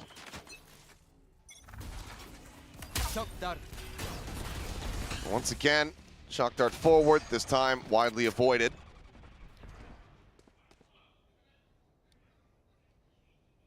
This is tricky now. I mean, RRQ trying to set up coordinated hit here. You're one away from a Hunter's Fury, one away from a Neural Theft. You can get to this post plant. Oh no. Poppy top of the box, able to find one, peeks over towards Hell, and this time Crystal not going to be afforded the opportunity to try to go for the heroics here. Quickly traded out. It's just Ban and Yudotan left. They know the crazy guy is going to be dangerously low on HP. It's thrown up over the top. It's the spot out here. Ban having to back away. Only corpse to try to get a neural off of is situated down in sewers, so that's going to be pretty much impossible unless he can create a new one. Push though, Yudotan able to find one. Some more attention going to be paid over towards sewers, but now it's all right here. Oh, this player, as Monyet is meant to come away with the kill. 3K for him to get RRQ a third round win. Still plenty of work to be done though here. They want to try to recover this half. Yeah, well, I tell you what, if you get 2 more rounds here as RRQ, you're going to be feeling pretty good. You're going to be feeling like, okay, didn't go great, but we got through it. This is just a well-timed, coordinated hit. Even though Poppy able to get the opener, the follow-up is great from Monyet and company. And they're able to hold on to some big ults for this next round. Got that Hunter's Fury, have a Neural Theft. Jemkin's got an operator. So you've got some real options to try to do some damage. Maybe kind of punch back a little bit here in the early parts of the round. Find those opening picks that have been widely going GE's way. Clear the shock dart in front of Yudotan. But he's going to clear that cam right back. So you know somebody's playing close front B, but how do you want to deal with that? Do you want to just maybe throw a smoke at them, try to rotate around it. Crystal's gonna hold that tight angle through the doors. No, he's not. Oh no. There's one. Crazy guy going down. It's heavy impact kill to be found. Well, and that's frustrating for RRQ because you should have had some awareness that somebody could be close. Based on the clear the cam. Another good grab net from Crystal. Trying to spam through the door, but not actually finding too much damage there. Actually, none at all. Pivot at the same time. RQ swinging back around towards his A side. Double sonic sensors going to be set up here. Oh, they know. Look at this. Look at these rotations. Yeah. Global Esports very quickly getting into the right position. Clone clears one. Yeoman just on the timing, able to find Jemkin. That's the operator down. Yudotan sliding forward, gets himself a second kill. And that is the door slammed shut here in RRQ's face. 20 seconds remaining. Nothing left to do but to just back away and save. Yeah. This has got to be frustrating 10 seconds for left. RRQ. Okay. Get one. Last player standing. She's gonna drop the op. Spike down A. Well, nice little transfer there from Cushy. I think it's a bit more costly for them. It's only Poppy who really has money behind going into this round. Last round before the As switch. he will be able to save that weapon. Both teams a little rocky on the eco, but it's ultimately Global Esports who have a clear advantage. Well, now you couldn't put that ult cycle to use for RRQ. You got shut out of the round before you could even use the Hunter's Fury. And no opportunities to get a neural theft engaged. Okay, got a nice double from Cushy. But Yeoman playing off those stuns really, really nicely. Smanyet's gonna grab the judge. Stinger for Crazy Guy. This round has to look good, and they're gonna be going into the Sentinel grinder again. Oh no. Crystal just dismantles them so very quickly. Yudotan just fishing for a kill. Has him taken low, has him taken down. Crazy Guy, the spike now dropped over here at the lumber stack. Cushy and Xpharaoh once again just sat back wondering how the hell do we get out of this situation? Yeah, and now you can just... And Cushy's gonna sprint over. Sonic sensor still active. Yep. Slow creeps though. Avoids it. Yep, got past. This is gonna have to be one hell of a flank. See how aware Yeoman will be. He's trying to hold on to that Hunter's Fury in the back, just in case. But everybody else just got a couple angles you really got to watch, and now Yeoman going to be tasked making sure that spawn is dealt with. It's taken long enough. Ooh, that hit through the wall on Xpharaoh. Cushy finding one. Deploying drone. Crystal dead. Needs so much more. Drone cleared. 20 seconds to try to make a go of this. Gets the dink. Gets the elimination. Cushy gets another, but Yudotan is there to stand in his way. A monstrous effort Switching sides. from the RRQ Sova, but Yudotan has just been on another plane of existence right now. 9-3 at the half. Global Esports showing up in a massive fashion as Yudotan is 25-7 at the half. It's hard to be better than what Yudotan just showed us in a half. And there's that Hunter's Fury. Does find some value, but he pops the overdrive. We already saw what we could do with it earlier. And he knew that Crazy Guy was in that smoke somewhere. Couldn't quite find the kill initially, but the follow-up reveal from Yeoman makes it a little bit easier for him. Oh my goodness. What a start for this new Global Esports roster. It's just insane. I mean, Yudotan, it's looking like every enemy Reyna in all of my ranked games. Just somehow getting double aced. Just getting hit with a smurfing demon. I mean, good You go Lord. look at their account and they're like peak radiant, and you're like, come on now. Yeah. That says silver, and you're just like, yeah, all right. Sure, yeah. You can't even mathematically be put into my game. I'm higher ranked than you. How is this possible? Something's not adding up. Is averaging over 2 kills a round, given the 25. And I'd say, yeah, he's been slowed down a little bit, but he's still operating at a blistering pace. Oh, yeah. He was going so fast, going like faster than the speed of light, and now like he's like breaking physics. Yeah, I don't know. He's so quick to react. I mean, he's been impactful in every possible idea that you could think of to like quantify a duelist, whether it be just opening battles, opping, using his ultimate, you know, even dying for the cause in a few rounds. RRQ, though, in a good position as well. Yudotan biting off more than he could chew. Slides in the back of sight, thinking that he was going to get a catch on an Sparrow, but RRQ laying a bit of a trap, having the right read, are able to go ahead and shut him down very quickly. That's going to force a pivot here from GE. Well, they've got an open B site. It's just kind of on RRQ here to kind of set up some flanks. And with that wall, that deadlock wall, you can lock off one entire side. Just kind of make things a little bit easier for you here. On the backside, Crystal, though, weak. Looking for any other contact, looking for any other players. Jemkin gonna get spotted by the cam. Monyet up on the box, tagged up. Ooh, Jemkin. Van gonna be taken down here at front. Crystal just tucked in the corner, looking for a timing and might just be able to find it. It's gonna hear plenty of noise in around mid. There's Yeoman able to find one. Crystal now striking, finds Sparrow here from the back. No escape. That's going to be lobbed out. Gets a grab onto one. The shots whizzing right around Crazy Guy. He's still sticking onto the fuse, though. Needing to clear this out, and they cannot. RRQ. Go ahead and pick up the pistol here to start off the second half. Well, that's a start, and it looked really nice. You're able to get rid of the final boss in Yudotan. Put up a little bit of a protection barrier there from the guided missile. Get some jamming. And it really works a treat, but Monyet there able to deal with Crystal, which is huge. That angle from Crystal maybe could have been problematic. He had the grab net landed, got some damage in to the diffusing Crazy Guy. He's actually gonna grab that Outlaw. Try to start this off. See this a lot these days. Going up against these anti-ecos. Oh, Sparrow, a nice double with the Outlaw. Great shots, looking for a little bit more. Eats a good amount of damage in reply, but Crystal does get tagged to 16. Still wants a challenge for it, and man, what a good counter straight from him. Stops firmly in position to be able to line up the shot.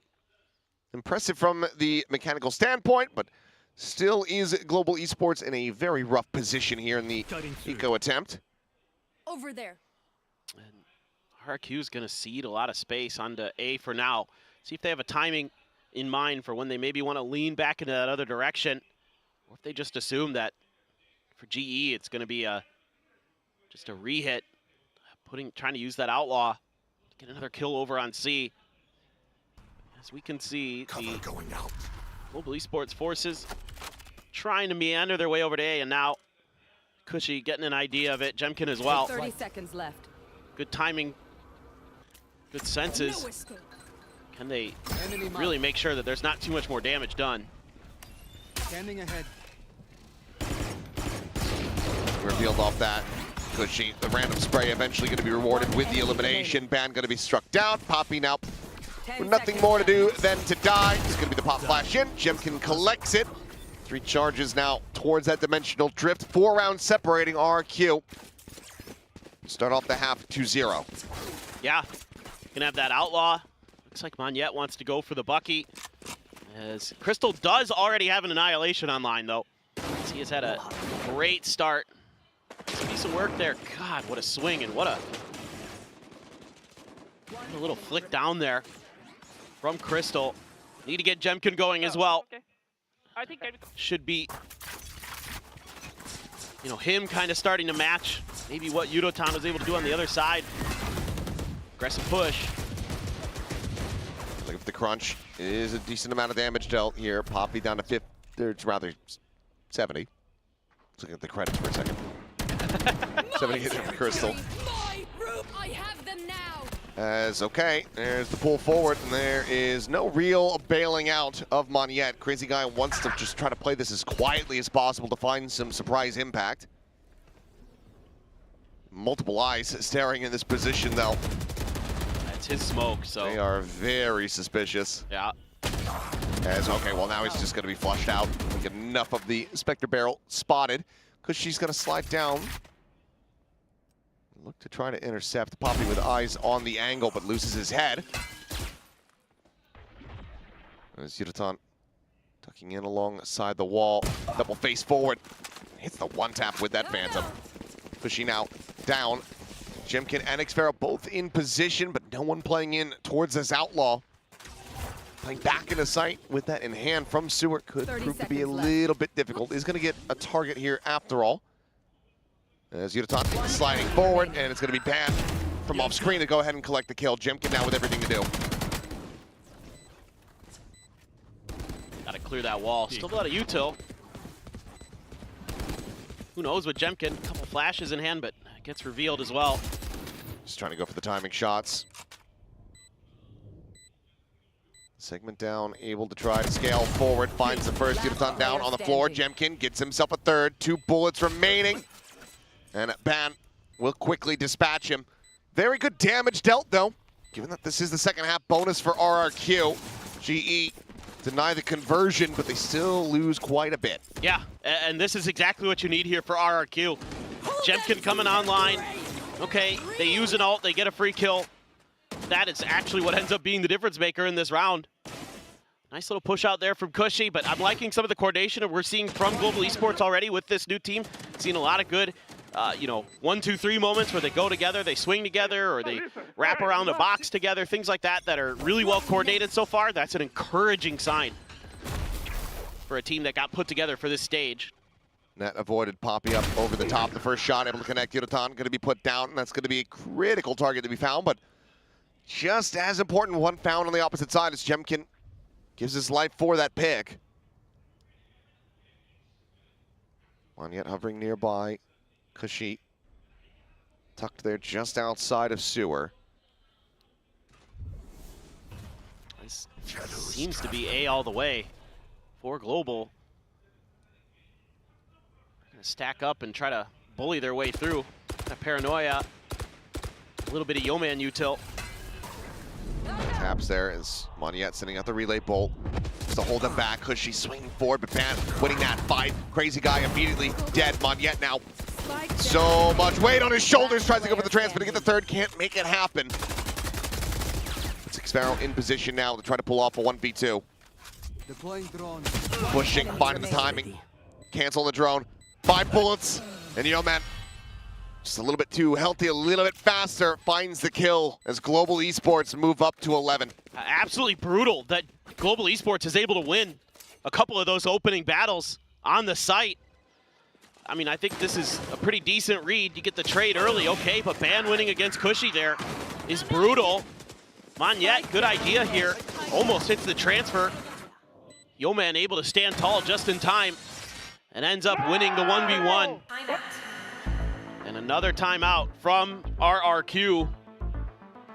Gotta fix it, and you gotta fix it now. I mean, okay, so you've been able to shut Yuratan out of some rounds, but the follow-ups have been just as good from the rest of Global Esports. I mean, this team is deep in talent. We know that. It was just a question of, with a lot of changes being made, are they going to be ready for this stage? Seems like the answer so far, yes. And then on RRQ, the questions have been, with the disappointing results internationally, with the change in meta that they didn't seem to be able to really get themselves shifted into, were they going to be able to kind of fix things in time? And so far the answer's been no.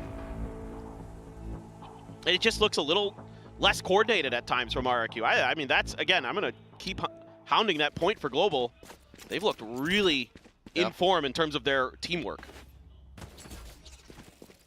Certainly have. Well, Dimensional Drift, Neural Theft available. It's going to be another thrifty attempt here for the side of RRQ. Hunter's Fury from Yeoman available as well on the opposite side.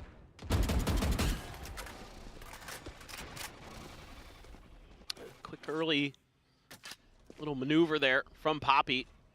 No TP used, just taking a little bit of space. And it's gonna be a little bit of pressure on Akushi, maybe. Sends out the drone.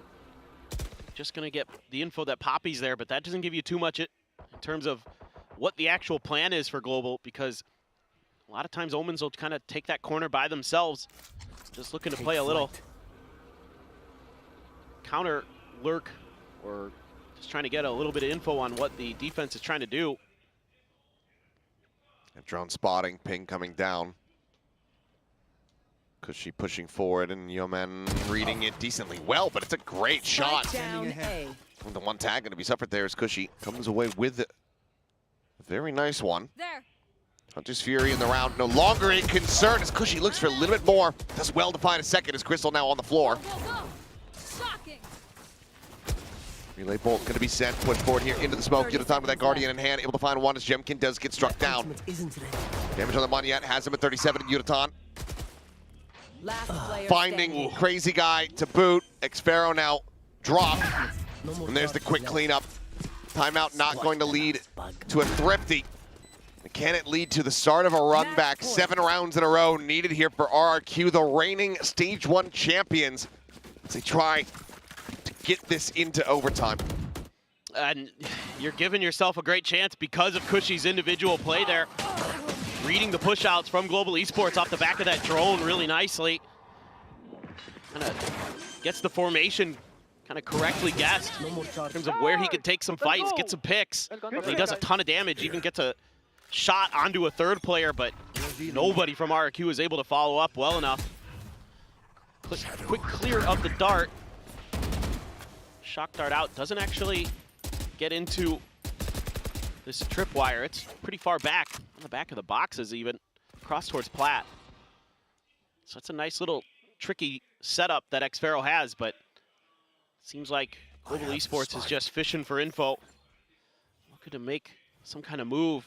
I mean, it's going to be a little bit tough here if Monyet can find a shot.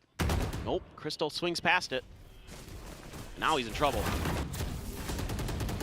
He's getting amplified as Hunter's Fury going to be sent out here from Kushi, trying to dissuade, trying to tag them up. Does make them widely abandon this position. Yudotan, however, is still going to be forward onto the side. Monyet swinging around the back, but Yudotan still just a little bit faster. Eventually does get taken down at the crossfire. Gets set up there from Crazy Guy. Girl Tep with the ping reveal, and Xpharaoh plays off of it well. Crazy Guy trying to reposition, but he's out into the open. I know exactly where you are. And that's a bit of an overcook and overheat. As Jemkin tries to apply some pressure here from the back of C Long. Sights on it. Instead we'll rewrap. Cam set up there in mid. Sonic sensor on the outside of garage. Seemingly does manage to get past both. Dimensional drift now coming through. The spot on the one. Xpharaoh holding the angle. As Ban being scouted. Crystal, however, still able to find the kill on Kushi. Ban trying to hold the line. Sets it up, however, as Crystal will be the finisher. 13-5.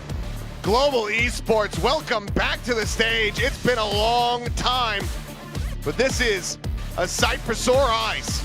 And welcome back, Yudotan. What a massive impact he had, especially on that defender side. Took over the map. And then in that second half, it's good coordination from Global Esports. That last round, another microcosm of the way that they push and pull off of each other. They really understand their spacing and their timings well. And so far, so good. In sync and taking down RRQ on their map pick of Haven. And that means that Global now lead the series as we get ready to go to Karov. The second time that we're going to be seeing it. And if they're as well drilled as this on that map, RRQ with a bit more limited prep time, this could be a very rocky start to the reigning champs here as we dive into stage 2. As this team at the moment is looking reinvigorated on all fronts. To say the least. This was a statement start for Global Esports. For Yudotan, I think, yeah, just an enormous performance. I mean, this is a guy who's been floating around the scene since the very beginning. He used to play on Go and Go Prince here in VCT Korea all the way back in 2021, 2022. saw some time over in the Challengers Leagues, both in Korea and in China, now finds himself on the big stage, and he has delivered at least a start here in this series. We're gonna go ahead and pass it back to the analyst desk, where I imagine that Big Time is gonna be talking some smack. Yep, somebody's way too happy, and I'm like, chill, man. It's map 1. It's map 1. You know what? You're right. It's all good. I don't need to go out yet. So we're just gonna take it easy. But I mean, I think GE absolutely dominated. And wow, who could have seen this coming? Absolutely not me. What a game one from them. I can't hide it anymore. What a game one from them. They smacked RRQ on their own map pick, man. Yeah, this is not a good look for RRQ. You've seen some lackluster performances internationally, but I was pretty confident that even with the busy schedule that they were going to come back into Pacific, be confident, look refreshed, and look like against a team, especially an opening fixture against GE, you should be able to just run over this team. But GE are the ones that well and truly look refreshed. They look like they had a great game plan. I like the comp that they brought. And Yudatan, I mean, that is ridiculous. Almost 30 in 18 rounds, 400 ACS, 5 openers. This dude took over the server, but there was some great structure and a good approach from GE around that as well. I honestly think a lights out game from GE right across the board in every aspect. Yeah, you can tell from their macro how strong this coaching staff has become. I felt like that was a team that looked very well drilled with very good, very well executed ideas. Of course, Yudatan was frying them, right? You know, you can't gloss over that. He was hitting every single shot, but the support behind him was very good, very consistent, very, very, very impressed by Global on this map 1. And of course, stealing away RRQ's map pick. As you know, we'll talk about it soon, but we're going to head to Corrode, we're going to head to Bind. RRQ don't have the reps. No. By the way, this is the happiest that I've seen the GE staff. Yeah. You know? Wait, did you ever smile like that? Like the way elevated MC were? Yeah, I don't got a smile. They were like, yeah. And you know, you have to hand it to them. Yeah. Each of the players on Global Esports here, they all had their moments and they all performed fantastically. Especially Yudatan, who you must be very, very happy right now over here as Big Time has him on his build diff team. But how can you ignore it when he had, that was like 2 aces on his way to a 3rd potentially? I mean, you get -5 for putting him in your team. He still went +24 for you. It doesn't matter. It's ridiculous. It does not matter. Like +10 for you over pretty much any other pick in the server. I mean, just a ridiculous performance for him. But at the same time, that does kind of tell you a lot about the global esports approach in general. I mean, they are doubling down on a player where we said right from the start of the year in kickoff, GE have got a very interesting core. They have picked up some players that can fit into a number of rosters, and neither of the signings in bringing Ban or Yeoman kind of blow you away, but these are players that have got experience. They know how to play in some of these international rosters, and they've got their reps on the stage. So honestly, slotting those players in around a very talented, promising core, particularly looking at Yudatan and Crystal, who did quite a good job on the deadlock as well. Papi's in there as well. Earlier on in the year was showing some good stuff. If he can start to come into some better form, I mean, this roster's looking bloody dangerous. I mean, it's so great to see Yudatan back on this duel list as well. You know, we weren't sure where he was going to end up, but it's great to see him there. And, you know, we have to touch on the deadlock here for GE, because this is different. We don't see this a lot. So deadlock is a sentinel, but it quite functionally plays as an initiator while you're able to set up these kind of kills. And now the Gravnet is the signature ability. It's refreshable. You get 2 of them in a round. Do you know how big the Gravnet is? It has its own postcode, its own gravitational pull. How are people still sleeping on this agent? It's so good, and I think we're going to keep seeing more and more of it in Pro I mean, the refreshable nature of it is just broken. Like, you run the A lobby control, the other team cannot contest, then you can set up a sonic sensor inside of A lobby, and 40 seconds later, you're coming in for the retake. You're chucking a Gravnet backside A. If you talk about on the attacking side, for example, you can use a Gravnet to be able to bully that map control, and then when you're playing in the post plant, you can Gravnet somebody in the post plant. It's like Teo Missiles 2.0, mate. Yeah, it was so annoying, especially, you know, when we saw GE able to use it. Crystal, I feel like, you know, it was hard to take your eyes off of Yudatan, who was just dashing in everywhere with this, you know, 400 plus ACS and stuff. But Crystal was really, you know, able to just hold sites all on his own, and maybe even, like, you know, hold rounds on his own, but just because he was, you know, playing this deadlock aggressively, but also in a very disciplined way, just able to know which fights he can take. I do think RRQ also had some good ideas, right? There was a couple rounds we wanted to look at from RRQ's perspective here, and I'll let you handle this. I mean, they only got 5. This was a nice counter. I mean, we talked about this, the A lobby control with the deadlock, immediate grab net, and the relay bolt. RRQ's answer to this with the Hunter's Fury up is drone up over the top.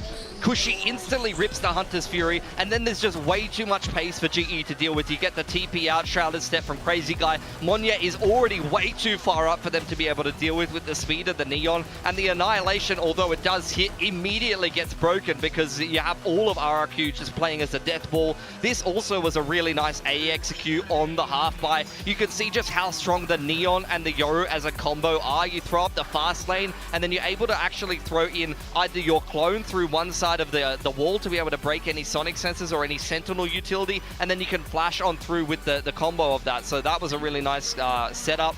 This was a great setup from RRQ as well. You see just over here on the C side, the grab net towards backside. They already have the trip for Udotan to be able to slide backside. They catch him for free. So look, RRQ, they only got 5 rounds. I think we just watched most of them, unfortunately, with a couple of good setups, because outside of that, they were not really their usual level compared to what GE were bringing with the heat in this game. Yeah, Udotan, of course, taking on match MVP there. But just to carry on with what you were saying there, Pilski, I think because of the fact that RRQ did have good rounds, they did find good answers to this deadlock.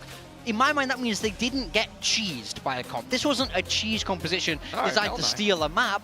This was GE outplaying RRQ on a macro perspective, on a micro perspective. So I think... thank you, production. Thank you for putting that up, production. It's still early days, but we're heading into Corrode, we're heading into Bind, new maps that RRQ really won't have had as much time on, so I'm feeling very, very optimistic right now. That's exactly it, right? Because we do know RRQ, they are familiar with Haven, we were banking on that, and going into Corrode where everybody's still on like uncharted waters here in Corrode, I'm not feeling too confident because like GE just basically has to ride this momentum. They just have to ride it all the way through Corrode. Yeah, I mean, it's going to be a lot about adaptation on the fly for RRQ, trying to figure out the counters once again, but who knows if they're going to manage to make it work. Yeah, it's going to be incredibly, incredibly difficult. And, you know, I think, like, you know, Corrode, I'm very happy, by the way, that we're getting this map 2 days in a row. Yeah. I think, like, for GE and RRQ, they do have that familiarity with them. So they can bank on that. They can trust each other at this point. GE are still working that out. But for Global Esports, they have that individual firepower within themselves. They can actually, even though it hasn't come into this kind of chemistry just yet, they actually, you know, they have their own idea on how to play this map, and that could actually work towards them. Yeah, I mean, I want to see what comes out here on Corrode, particularly from GE. They have had time to prep. They have had time to look at this. DRX picking it yesterday kind of backfired for them. For GE, double duelist. Yeoman is going to be on the raise. Sorry, Udotan is going to be on the raise here. You've got Ban playing ISO, so he's going to be a secondary duelist. But the Sage worked so well for GE, for Gen G rather, yesterday. So I'd imagine that's going to be a big pick for GE, as well as the fade on the Enit role. Yeah, RRQ trying to maybe standardize a little bit more. Jemkin's back on that Yoru. We're seeing Omen and Viper. Kushi, though, on that Vice is something a little bit different, but I do think he's very, very comfortable there and is able to do well there. Both of these really kind of new comps that we're not used to seeing. And who knows, it's Corrode. It's all up in the air. Oh, this is going to be very, very interesting. 2 very different approaches that we're seeing here on Corrode. We're going to pass it on over to our casters, Achilles and Paperthin. Thank you very much. Well, some very different flavors here on Corrode from these 2 squads. The double duels coming out bad. We were talking about it, the flexibility that he brings in, is able to play duelist himself, and will be doing so now with the ISO. It's going to be a lot of aggression versus a lot of control. My initial ideas with the ISO is that you're going to be using some of the walls and other things to really just gum up the mains and gum up the middle choke. So you're looking to really control those chokes along with the Sage like we saw yesterday with Gen G. So I think on this defender side, GE has a lot of options to really just kind of ruin what RRQ might want to try to get started, but they are going to grab an orb for free. I'm going to leave the Arc Rose over there as well. It's actually going to be Kushi on the Vice. Xpharaoh is going to be piloting the Viper. So the double controllers, you got to use those smokes. They got to be used well. The Astra, a bit of an interesting choice for the side of Global Esports as well. Going to have to be really on point. The timing with some of those smokes off those stars. Oh. Again, well, not going to be a 4K, but Udotan does manage to find 1. So Kushi going to be struck down, but Jemkin able to trade it back. That being said, does get Take him down to 50 HP, but all of a sudden, Triple Face coming through ends up costing them quite dearly. Tuck in from Yeoman, able to just stay there in the smoke. Now I'm going to try to linger around the back line, the jump on him, but Poppy here at front ends up falling down. That means that Yeoman now has his work very much cut out for them, waiting for the heal. Just take him back as high as he possibly can get on that HP bar. Yeah, this is nearly undoable, but a few players weak, so who knows? Not going to be the first point of contact. Instead, it's Crazy Guy here around the corner. He's finding even more chip damage. Puts him to 55. And yeah, impossible to try to break this stack. Sparrow quickly will go ahead and dispatch him, and that's going to be RRQ. 2-1 in pistols, but remember what happened in the previous map. There was a hell of a lot of back and forth to start things off, and that certainly could continue. Yeah, this one's kind of a little bit less coordinated than what we saw from Global Esports on Haven. You know, you're going to swing out there, try to use the double tap shield to kind of equalize a fight where the numbers aren't going to be in your advantage, but the shot's not really connecting for Global there. And, you know, you're using that Sage Wall early over at A main to block off the A site, but they're still not able to take the numbers fights that they would like to as Global Esports. Instead, RRQ is the one who has the stacks. They come out ahead in all of those, except for the early trade. Everything else just went their way. Now Global Esports making a big move out of B main. They've got everything there. Caught just walking his crystal, not even looking in that direction. Here's the footsteps behind as well. Tries to set up Thorns. Shield there to try to keep them protected as they continue to advance forward. 2 more shots loaded up. Ultimately, it's a bit of a pause and a bit of a reroute. Looks like Ban is going to linger for a little bit longer, but everybody now just going to rotate up through mid-window around the back of the A site. Could just be a spike death play here. You'd love to get some kind of damage in, but Wildly would take 2 kills to find any. And they might send one through. Swap the Ghost over to Jemkin, but seems like they might have guessed incorrectly on where the stack might end up. Let's see how much longer Monyet sticks around. I wouldn't think too much longer.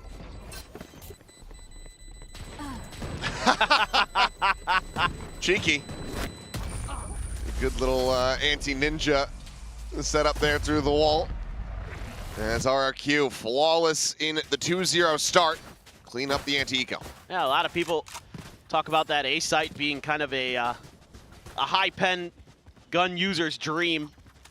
All of it bangable. So just coming through there and having a good lineup.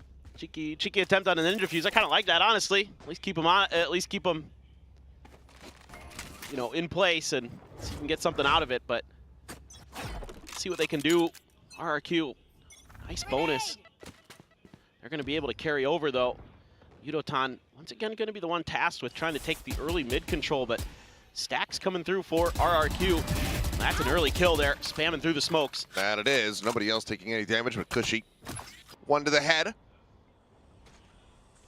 Nice now gone. Boombot scouting the forward position here of Jemkin.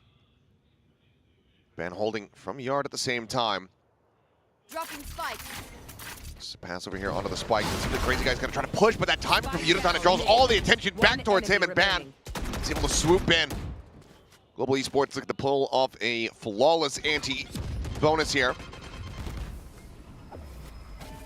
Very well poised to do so, but Ban does get struck down. Jemkin now looking to try to get a bit more damage in, cannot. 1 casualty. Global Esports get themselves on the board here on Corrode. Yeah, this is more, I think, what Global Esports was looking to do on their pistol round. This time they're able to find much better execution, using that fade util to set up Ban there. Get that quick kill. Yudotan just finds 1 through a smoke, finds 2 through a smoke, 1 out in the open. So 3 total. That kill for Jemkin, though, was big, because that's going to give him the dimensional drift for this round. So that's a nice little tool to have in the back pocket as RRQ try to see if they can find a way through. Would love to dodge the Sage Wall if possible. Crystal does get noted. Trying to fish for info. Like to know where that Sage is, I think, as RRQ. Try to make a move. Save your ult for the other end of the map. Who's next? Just gonna make a go of it through mid anyway. It's another way to get around it. TP back. Seeing a lot.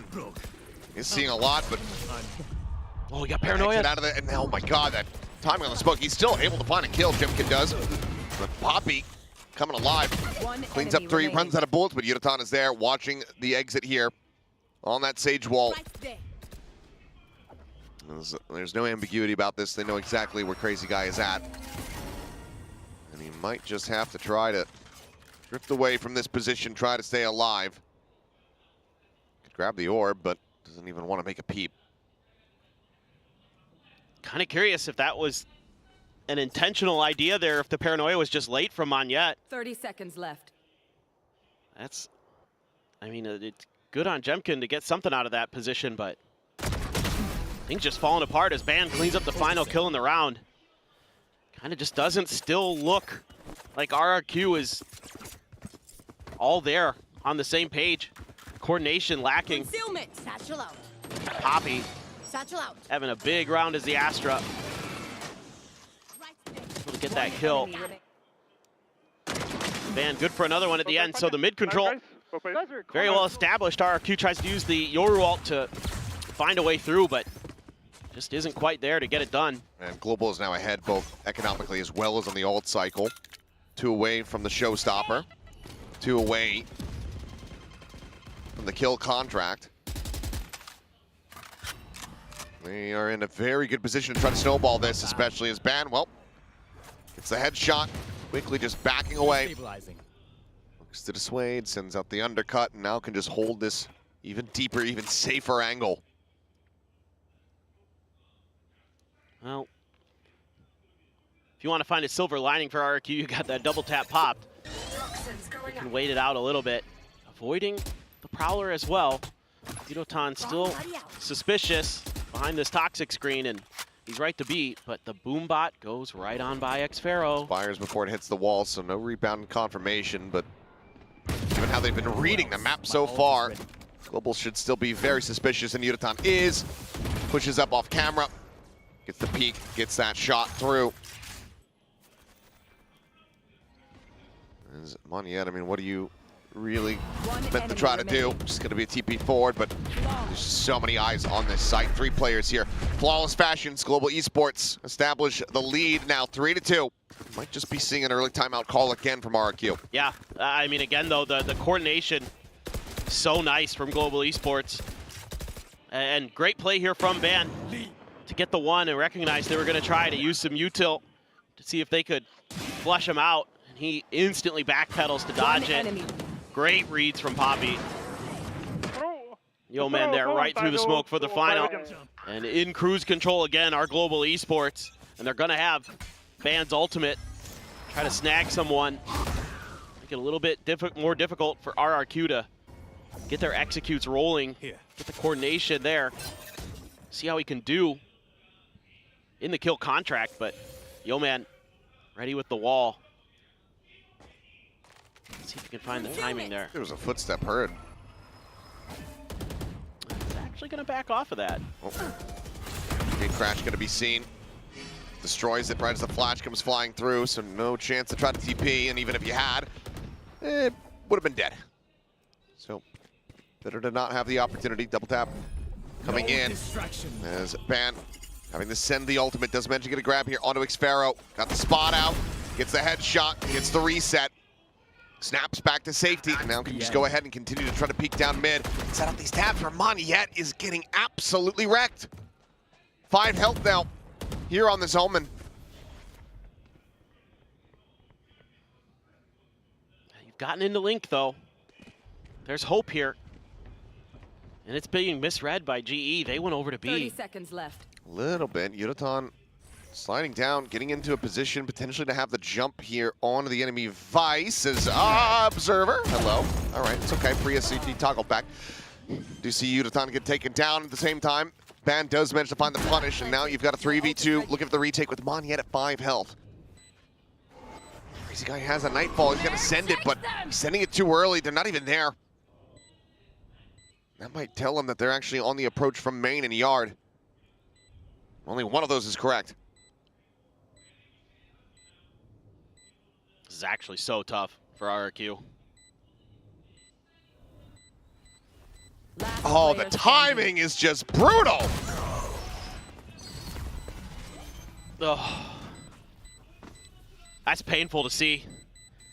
That's a hard round to watch if you're a Crazy Guy fan.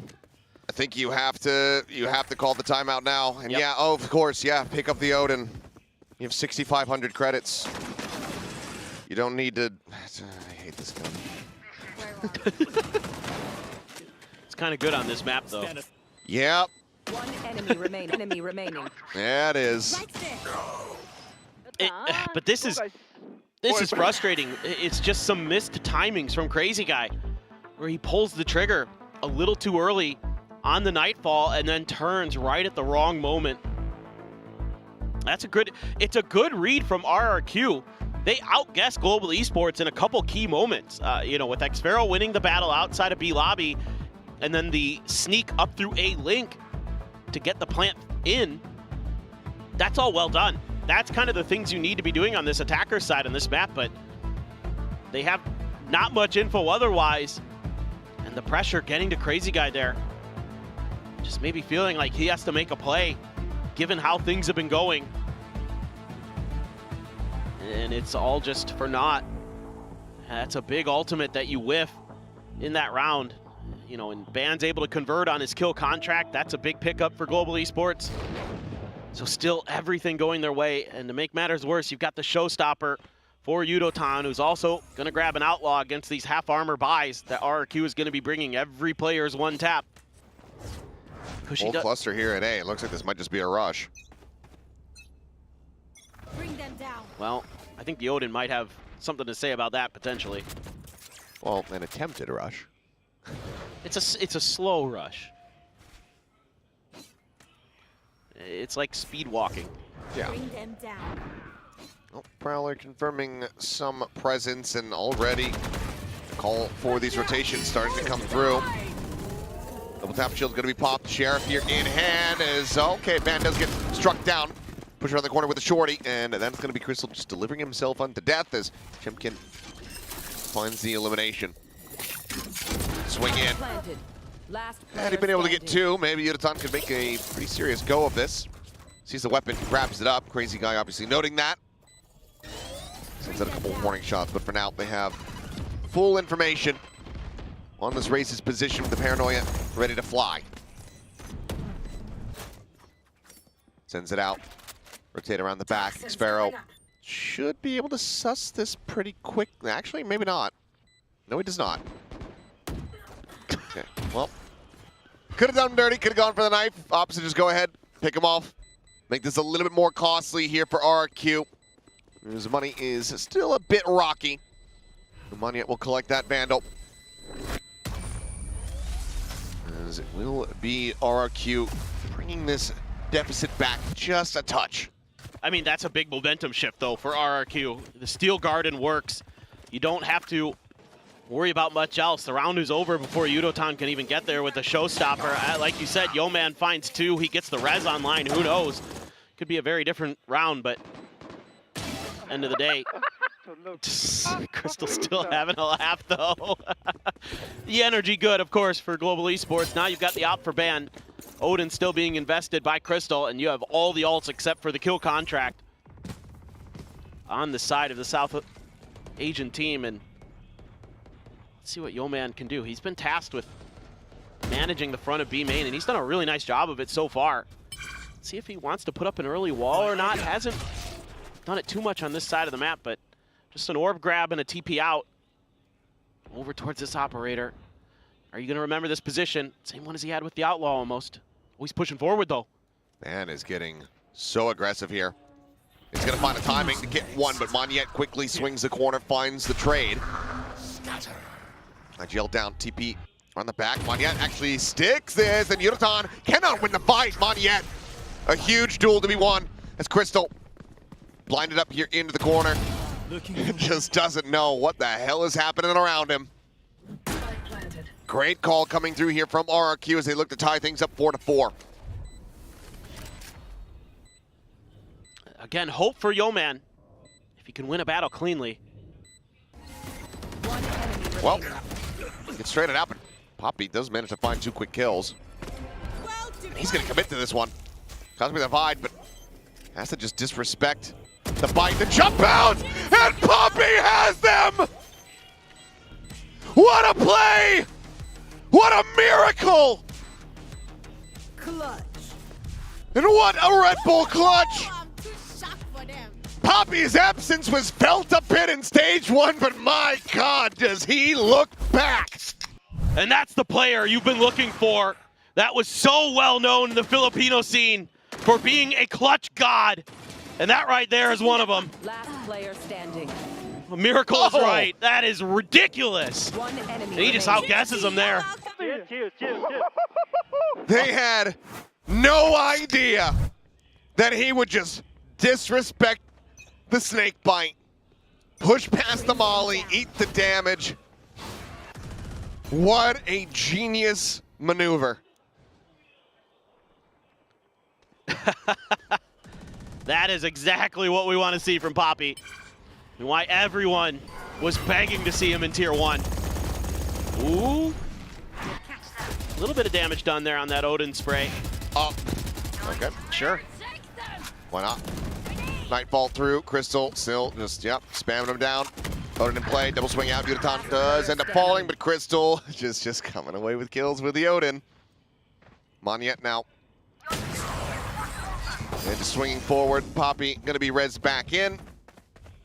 Didn't really need it, but sure. Helps build up the economy even further. Carries another gun forward, and that's gonna be Global Esports getting themselves a 6th round win. Now you're sitting on some really nice ults to counter this Viper's Pit that Xpharaoh's going to have if things go a little bit sideways. Oh, crazy guy. Right as he's throwing the haunt. Gets shot through the ear. Crystal finally finding some value there with that Odin. He was getting bullied a little bit on that A site, and now he's able to fall back a little bit, be a little bit more cautious, and get some serious value. Yeah, I'd love to see some patience here out of Global Esports. Showstopper rip. Well, there you go. As can ye shall receive. As Pan on the peak, finding one. Second layer from Poppy finds Jemkin. Now it is just Monyet. Spike. Just peeking out a little bit from the smoke, so can't even try to pick it up. Flawless round. Global Esports securing a lead at the half. Once again, could be looking at another 9-3. Absolutely, and it's the little things with the coordination for Global Esports. Setting up the showstopper, Yeoman doesn't die for the cause, but he comes damn close. Still though, opening up the door, actually gets headshot in there too, but that allows Yudotan to find the easy follow-up, the easy alley-oop. Mid-control established by the operator and Poppy. Still hanging on to a kill contract. Would love to see Ban just keep that in the back pocket as an anti-Viper's Pit tool, especially if you could just kind of use the op to maintain mid-control. No reason to really rip that except in retake attempts. And you have to take a timeout again as RRQ. This is painful for them, to say the least. So does this mean, because Global Esports, they did the thing, they had the guy bless the team. They did. That's true. Is this a 100% win rate now? He has powers. It worked for Paper Rex, and it worked for some football team that I don't remember. Maybe it was PSG, I can't remember. I don't pay attention to football, so. Nor do I. But it's like there's something going on there, man. That guy's got magic. Yeah. Seems like the mandate of heaven might just be a bit too powerful. Maybe he could bless me and I could get my hair back. I did. God's ability only goes so far, I think. Oh, darn. He was going to do that on the 7th day, but then he was too much work. I gotta take a rest. Yeah, that's a lot to ask. Well, Ban entrenched here. Crystal trying to draw attention, and so far they are biting. How patiently can he play it? Going for the triple transfer, doesn't manage to make it happen, but Crystal finds two as well, and just like that, the round hopes widely shattered. Just one of those learning experiences for RRQ on this map. Another corner you're going to have to be aware of and check. There's tons of them. No kill contract, so this pit has to go big or go home here for xFaRo. Ace clutch. He got both those kills. Boombot scouting. Damage going to be suffered. Blast pack to offset, and he's just completely surrounded. Too much util that never got baited out, that never had an opportunity to get baited out. Defuse will come in. And that is going to be Global Esports having plenty of fun. For the first time in a long time, mind you, here on the stage.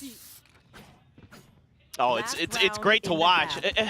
And again, they handled this situation perfectly. You know, xFaRo tasked with having to be the hero, and he does well to find two in that situation. Spins 180 to get Crystal. But the follow-up is just beautiful here. Yudotan's got the read. Got the Boombot into the follow-up blast pack, and then Poppy's just right there to catch the alley-oop with the shorty. It's so fun to watch this Global Esports team today. Not just because they're having players pop the heck off, but they're making great reads. They're making great plays together as a team. Ooh. Well, you know, as fun as they have been to watch, I will never not enjoy seeing that. The Odin getting taken down does do an immense amount of damage, though, because, of course, it's an Odin. As guild contract coming through, Cushy is going to say maybe a bit of a rougher target to try to contend with, but Bannon instantly does have the headshot. Cosmic Divide now going to be sent in here from Poppy to try to dissuade, make this nigh impossible. And does fall, still player advantage here as Jemkin immediately dealt with, and Yudotan has the 3K to go ahead and get Global up to 9. Well, Global Esports certainly believing in blessings. RRQ looking to believe in curses. Absolutely. Who's got a little bit more of that mystic power behind them? So far, Global Esports, a ban, by the way, perfect in kill contracts, has done a really nice job overall in the ISO. I mean, I think a couple double taps were maybe popped a little prematurely. Other than that, I think he's been really, really solid. Good opping, taking some of those off-angle positions, hiding, doing a lot of what you need. And, you know, when you switch sides of the map here, I feel like this Global Esports composition is pretty well balanced to do a lot of damage on this attacker side as well. I mean, with the double duelist, with the ISO there, to set up using the wall to get into sights, and then you can use the vulnerable to catch players in those corners. I think there's a lot of opportunity here. You know, you talked a lot about it yesterday with the Rays, how you can use that to clear angles and how much power that has in those scenarios. I think following up with the Fade, you know, right behind those duelists is going to be really, really annoying. And then in the post plan, if you can get those Sage Walls in a position, we saw it with Foxy9 yesterday with Gen G, that can simplify your post plans. So I still feel really good about Global Esports' chances here to just take a 2-0 to kind of make short work of our Stage 1 champions. I mean, credit to the players, but the coaching staff, the recent additions coming through. Matthew MCE Elmore looking to do it again. At the very least, it seems to be turning Global Esports into just, you know. They're a well-oiled machine. Yeah. A beast in the group stage. I mean, look, Yudotan is good. We knew that, but this is like good teamwork. Yeah. It all is looking great. Oh, well, Ban does have the cognizance. Go ahead and turn back. He's able to find that kill. Yeoman now trending it up. This crazy guy's going to be taken down. Cushy trying to push the corner, but is quickly going to be dispatched. He'll push forward here on the Yudotan. So one of the few little glimmers of a silver lining now is nullified. Jemkin absolutely has his work cut out for him. And there's going to be a wall in the way as well. This is just so nasty for Jemkin to deal with. No util, a sheriff. Has to basically go around the world. Let's go all the way around elbow. Got to wrap elbow, then pushed yard. Exactly, dude. Or wait for the wall to break.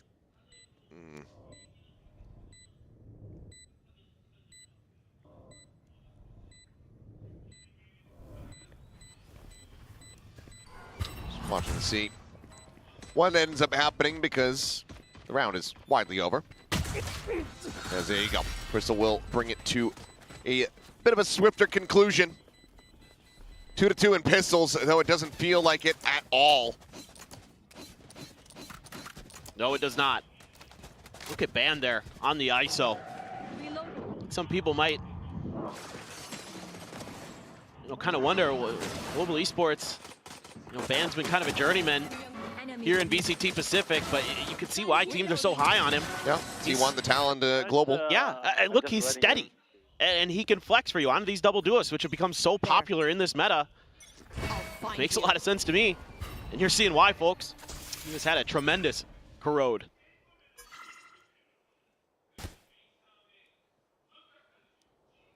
Got a couple snipers here. Looking to take the long-range fights, our Global Esports. No force buy here. None at all. Yeah, just playing this completely stock standard. Yeah, going with a 4-1 split. There. And Global Esports is like, all right, where are you going to try to push the map? They left the spike behind too, so they were kind of anticipating that maybe there could have even been a gamble, like a force buy. That's something you have to be considering as Global Esports right now. I'm a bit worried about Yeoman though. Well, he's actually just going to back away. Wow. He just sends in a shot. And there's no swing. Well, now a chance at a punish, but shot ends up going wide, keeps himself alive, so Yeoman perfectly fine. 30 seconds left. And I mean, they're just bouncing their way through connector.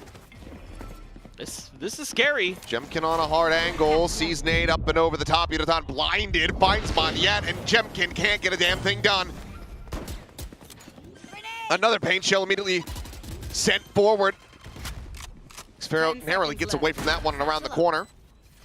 His blast packs now fly, and Yeoman, with 3 more targets, could just find himself another ace. They're so ready for this flank. Pings were out. Well, it seems like he won't be able to make it an ace. Poppy doesn't go ahead and take down Cushy, clear the haunt. Swing forward, Crystal finds one, Yudotan gets the other. It's a flawless as Global Esports clean up the anti-eco and are 2 rounds away from getting a 2-0 here in their first series of Stage 2. This is the best version of Global Esports I think we've seen. This is incredible. Oh, yeah. The way they're playing. I mean, even the form where they had Monyet dropping, a land kill record. Sure. And Texture playing Sentinel, even that, like... That was good. They were still losing series. Right. They were playing really good and playing really tight sets, but they were still widely losing a lot of their matches. This is I blame Morgan obliteration. for that, frankly. Aw. He's going to brag about this win, so I got to knock him down a peg a little bit. Absolutely. Yeah, we got to keep him in check. But, I mean, this is, so far, who knows? Maybe RRQ, defender-sided copium, but you're just winning fights like that, too. That's Jemkin gone. It's just crumbling for RRQ. The castle made of sandstone. Making cover. Wall sent, just trying to fake this. Full cut across in towards mid, Cushy. First line of defense here as Poppy playing split from the rest of the team. Rotating in around main, Cushy trying to find it, trying to get the transfer. Xfero is there. Layers in a little bit of added damage, but now Cushy in a bit of a rough spot, having to fight his way out. Yeoman able to find him with the outlaw. Suspected that was a no-scope, but now getting ready to come through. Poppy taken down. We go into a 2v2, up and over the top. Crazy guy on the peak. Paranoia out, drops down, finds the kill. It's down to 30 HP. Prowler bogged a little bit, but Crystal able to just go ahead and barrel stuff him. It's Moniette arriving here at tower. The swing, the flick. Moniette gets the headshot and keeps RRQ in this map, denying match point away. Yeah, but it's a costly round. The anti-bonus does go for RRQ, but they lose everything but one. So this bye gonna be scuffed. Judge, some Bulldogs is what they're gonna be able to bring. Saw another Odin, I believe, for Crystal. See if they hang on to that or not. I mean, the coordination here looks so good. Oh, just with the no-scope there. Nice Paranoia from Moniette. Nice finish in the 1v1. But you need some energy here as RRQ, because don't have much room for error anymore again. And you're looking into pretty quick ult cycle here.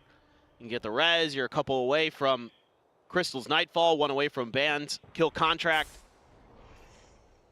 Meanwhile, you're not anywhere close. 3 away from Crazy Guys and Cushies. That's it. So things just gonna be really scary. You're gonna have to weather a hell of a storm. See what they can do at mid here, though. They've got control. Push forward, spray down on the 2, but trend back. Poppy able to find the kill on a Moniette. Does manage to equalize it. Scale forward in the mid. Poppy, however, steady on the angle. Has the headshot. Jemkin taken down. At the same time, call to rotate could yet still be made. Oh, they're getting a little bit confused, though. Band just ran into some Vice util. Yeah, the Thorns get cleared, and now Sparrow trying to scale up. Finds one. Follow-up Thorns. Trying to get popped, but it's going to be Band just pushing into mid. Finds him there with that Outlaw. 12-4. Match point now locked in for Global Esports. And they've got a couple big ults. I mean, again, playing for the trades well, or Global Esports, and then Poppy going to outread Jemkin. Crosshair placement, very good. Man, oh, nice scope in. Very fast. That has to feel good. And now you've got a res as well as that kill contract to try to just go ahead and seal the deal on this set. Exactly. And you know you're going against a weak buy. You can catch one of those players with a stinger. Should be a pretty easy kill contract, you would think. It's pretty much only, you know, just Moniette. The real concerning weapon, unless Cushy gets a very quick 2-tap. If you can take control of A-Link here as Global Esports, get set up for a nice crunch onto the A site. And that's what they're going to do. But the spike is down in A lobby, so they haven't fully committed to this just yet. This may be the call for Poppy to come over and scoop it up, or maybe Yudotan, who's lingering to watch mid. Here goes Ban. That is going to be Moniette, so there is a Vandal on the opposite side of this. And the shield cleared out. Ban, first loss here in the kill contract, but Moniette still going to be returning into a bit of an unsafe spot. So going to take it down Nightfall, able to find confirmation on 1. This spot there on the Crazy Guy. You will not kill my ally. This res will bring it back, Ban back into the fold. Push from the rear. Cushy able to find 1, finds 2.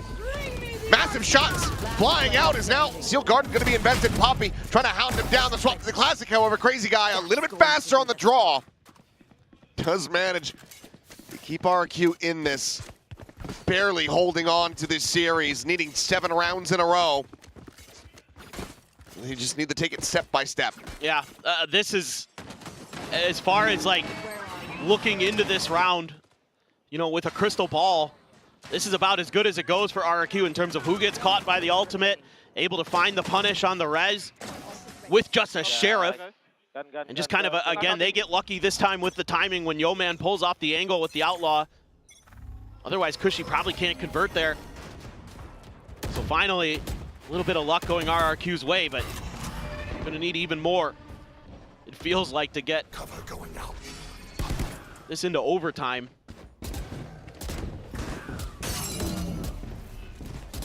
Gonna trade it damage. Double tap Rogue. Jemkin around the back, finding one, spotting others. Evacuates the area. They leave Xfero forward just on the other side of the wall. And for now, is going to have GE widely committed towards this push. Nightfall going to be coming through, dodged out by most. A hit onto Ban.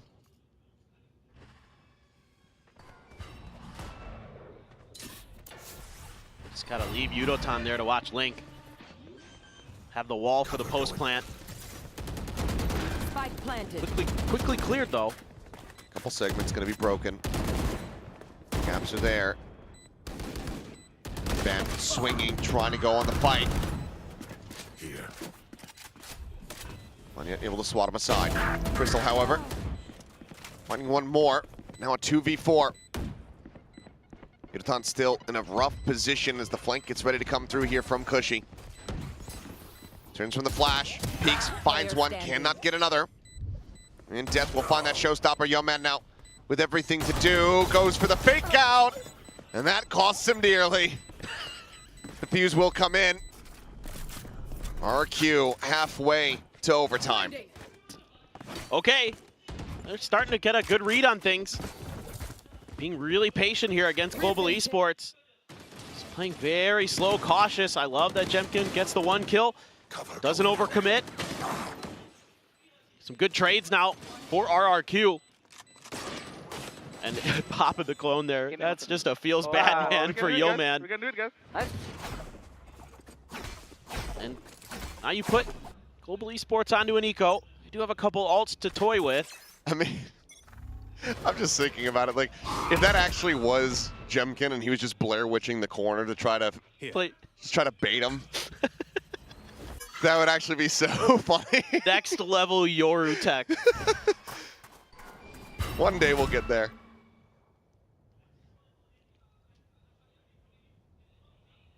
Durka, please. Ooh. They're considering that peek, but ends up backing away. Spam out though, crazy guy finding Crystal. Wow, just good counter spam here. It's RRQ. Just plant their feet with this 2-3 split to seed all of the mid control though. I mean, there is the teleport there for Jemkin up towards mid top.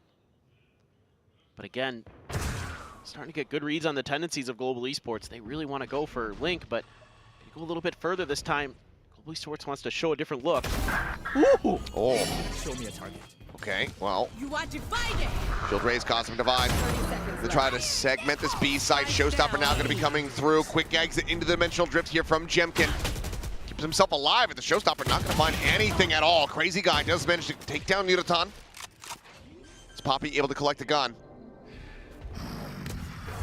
Little jiggle peek out from Munyet with the TP.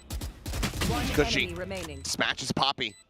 Yeoman now had to do it all. Spots the first, a tiny little gap through the board. Jemkin is in position. You heard the RRQ players say it. They said, we can do this. They're starting to believe they're on the right path. Yeah, absolutely. I mean, so far in Pacific, this has been a pretty defender-sided map, so absolutely doable. They're starting to get... Let's see this Showstopper again if we have it. I think it hit the wall like right in front of whoever it was meant for. It was Xfero or... I think it was sent towards Crazy Guy. Yeah. Whoever that was up there on that catwalk. Well, that's going to be first timeout call here from Global Esports. Not comfortable with things getting this close.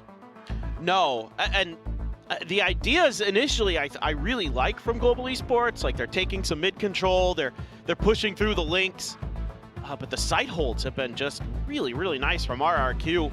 That's where their teamwork and coordination is really shown.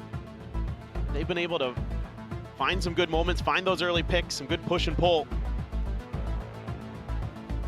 And that's another round where you invest a big ultimate and you can't get the close for Global. So you just gotta right the ship. Just need that one more. You're gonna get a big upset win to start stage 2. gonna be Jemkin with an op, Crazy Guy with the Odin, full rifles for Global Esports. No ults in cycle just yet, banned really close. So is Yo-Man with another res. So kind of getting those ults into cycle. Let's see what Jemkin can do here. Gonna be smoked off initially. They're fast through A. Yeah, big change at the pace here. Van does end up tucking back into the C's, but on the peak, finds the kill. Crazy gonna be struck down. Jemkin pulled forward here, and the op able to win it out. Didn't have a shield. Okay, either way. Man, it just expired. I think he popped it on the entry. Yeah, maybe. Segment of the wall immediately broken down, and that does give Global Esports some pause here. Crystal. Cushy just ends up looking away, back down through that connector right as he comes around the corner, so Crystal ends up being a very easy kill for him. And also opens up for this rotation to now get ready to come through. Seems like they want to try to poke and prod this site, but this is where RRQ still have some impact, but now swinging around the backhand side, Yo-Man looking for the shot. Crystal, I should say, looking for the shot. Finding the kill. Yo-Man's playing Sage. Sees getting the grab, the lineup not quite able to play off the back of that one, goes down into the 2v2. But the pivot across to the B side does come in. No corpses nearby, otherwise Rez could have been a factor here for Yo-Man. Poppy's going to be able to feed over some good info on where these rotations are going to come through. He's getting a good read on the defender side spot and mid window. He should be able to hear this. He's about to now. Catches him right as they're swinging up into this position, checking around. He's silently dropping down, spotting the first, spotting them both. Collects the kill, and Yo-Man is there. The off angle, 13-7. Global Esports take us to Corrode, take down RRQ on their map pick of Haven, and they get a 2-0 here in this series. What an unbelievable performance from Global Esports. You have to love what you're seeing from this new roster, from the new additions to the coaching staff as well. It comes up aces. And Global Esports has a tremendous start. And every win you can get in these groups is going to be huge, but especially against RRQ. I mean, this is a team that is going to be on everyone's radar now. That was a statement win. And a statement performance, Yudotan showing up in such a monstrous way. I mean, we saw him play Duelist in the past. We saw when they didn't have visas for the previous player, Patrick, who couldn't make it over here to Korea. Yudotan had to step into that role. We saw what he was capable of, but only just. Here, though, it seems like the synergy that has been found by this team coming into Sage 2 is really enabling not just Yudotan, but damn near everybody to find their true form, to find their peaks once again, because you had Poppy previously quieted in the previous stages, looking also electric with that monstrous clutch. So big congratulations to Global Esports. We're now going to send it down to Bella, who's going to be standing by for our winner's interview, and I'm sure that this is going to be a very fun one. And the win goes to Global Esports. Congrats, GG guys. Hello, hello. Mr. 유도탄, 안녕하십니까? 저와 함께 인터뷰 한번 해주시죠. 왼쪽에 서주시면 됩니다. 글로벌 e스포츠의 유도탄 선수 인터뷰 만나보겠습니다. 박수 부탁드립니다. Well, GE takes their first win here in Stage 2 against the Pacific defending champion, and Yudotan is back and living up to your name. 25 kills in the first half and 2 aces. How satisfied are you with today's match? Your performance in general? 와, 오늘 퍼시픽 디펜딩 챔피언을 상대로 승리를 아주 시원하게 가져가셨습니다. 유도탄 선수는 오늘 제대로 이름값을 하면서 전반전에만 25킬에 에이스를 2번이나 하셨어요. 오늘 경기력 좀 많이 만족스러우실 것 같은데 어떠셨어요? 일단 연습한 대로 경기 결과가 나온 것 같아서 기분이 좋고요. 오늘 퍼포먼스는 뭐 개인적으로 만족하는 것 같습니다. I think our practice actually paid off, so I am more than content with our team's results today. And yeah, for my personal performance, I am very, very happy with it as well. We got some new but familiar faces on the roster with Ban and Yeoman joining Global Esports. I wanted to ask you, how does having 3 Korean players on the team help with the communication? What's it been like with them on board for your team? 이제 또 요맨 선수와 벤 선수가 합류를 하게 됐는데 퍼시픽 팬분들께는 좀 익숙한 얼굴들이잖아요. 그 두 선수의 합류로 인해서 글로벌 e스포츠에 이제 한국인 선수가 3명이나 됐어요. 좀 소통의 원활함이나 좀 적응하면서 그런 비하인드 스토리 들어볼 수 있을까요?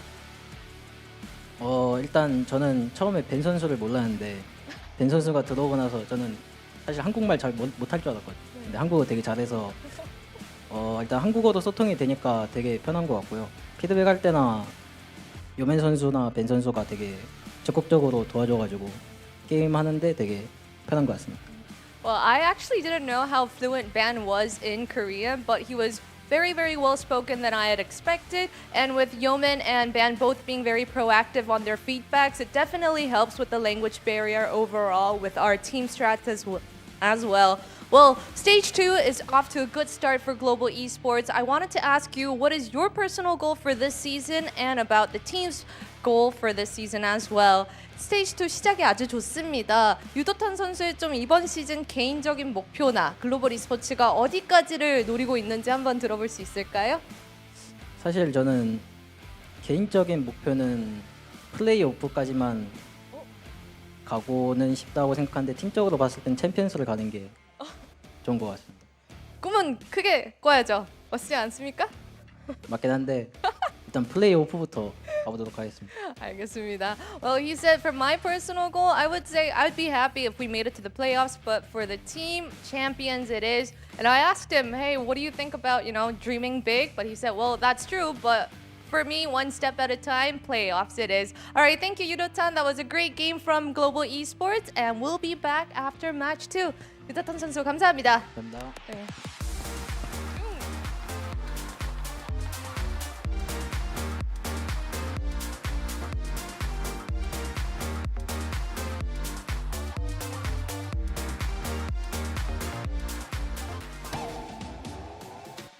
Some early playoffs talk there from Global Esports, and it's hard to, of course, not give that to them because of this performance, especially from Yudo-tan. But for the whole team, I would say I'm very, very impressed. You could see how much the team was having fun on both maps as well. That's a Global Esports that we haven't seen in some time.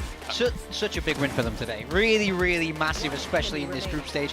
To take down RRQ, of course, the Stage 1 champions, is such an excellent start to the group stage for this kind of redefined roster at Global Esports. And yeah, I'm not surprised they're talking about playoffs. I mean, honestly, I felt like they looked clean, they looked comfortable. I think they had a lot of things going in their favor with the, the veto, the lack of time on RRQ's side, but they executed it perfectly today.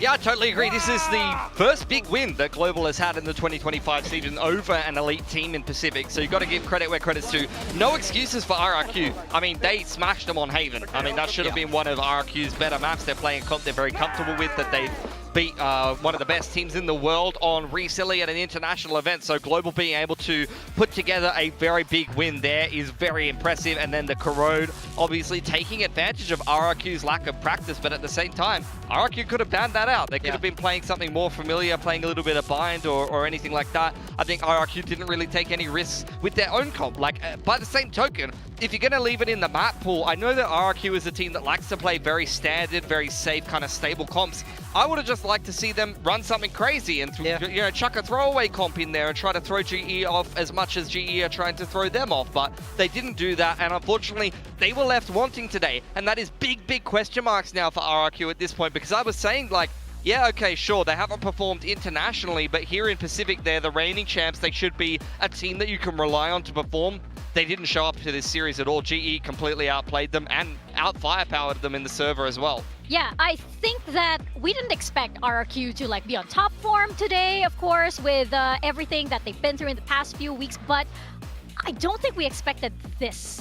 much of dominance from Global Esports. Wow. And I don't think we expected from the RQ side so many missed opportunities. Some of the players were not looking like their normal selves. We know they can do so much better. I mean, you both might have not been expecting this. One of us, one of us got this right. I do think it's just they need to get back into that form. I mean, the last time we saw RRQ very good, it was stage 1, but that was the Teo meta. Things have shifted a lot since then, and in this post-Teo era, RRQ really haven't managed to find their footing, not in this match, not at Toronto, so I think they need to kind of reassess how they're looking at this meta and try and figure it out a little bit more, because they're just not at that point yet. But yeah, Global just took clear advantages today and looked absolutely dominant. Yeah, it's a new chapter for RQ, and maybe the first page doesn't read as exciting as the other chapters does, but for Global Esports, it's very exciting indeed, especially when you have a performance like this from Yudotan.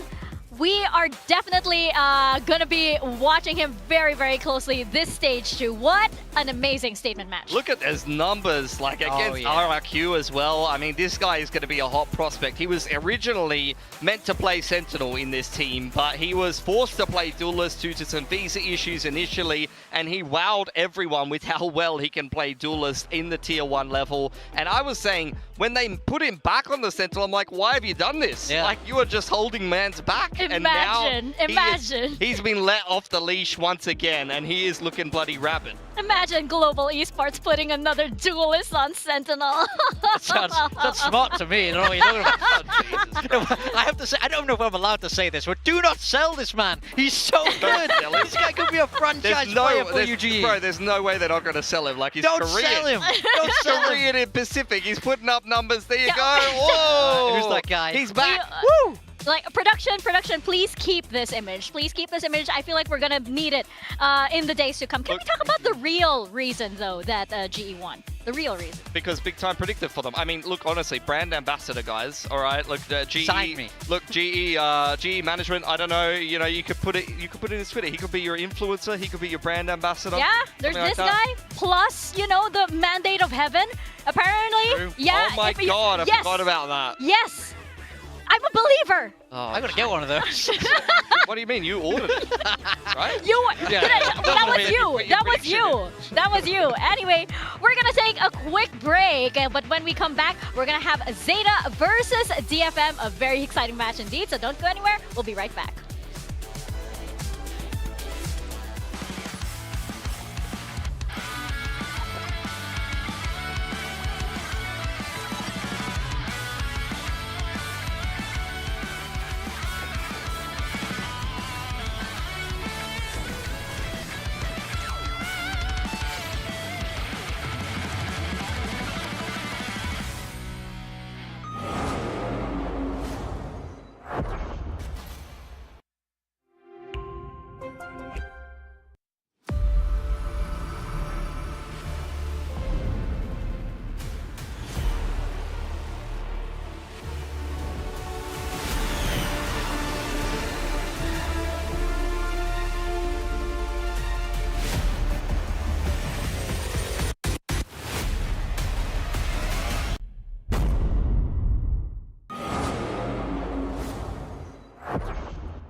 Red Bull gives you wings.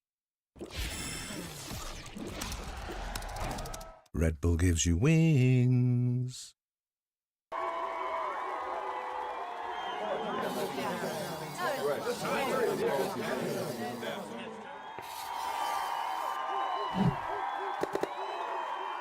Red Bull gives you wings.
a good guy, so I don't wanna talk, I don't wanna listen, I don't wanna talk, I don't wanna listen.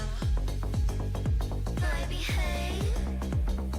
I don't wanna listen, I don't wanna talk, I don't wanna listen, I don't wanna talk. Try to be good. Please move, don't lose, stay in your lane, boy, behave. Boy, behave. Please move, don't lose, stay in your lane, boy, behave.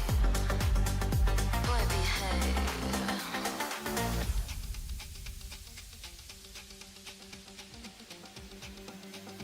Won't you just behave yourself? I don't know why you can't.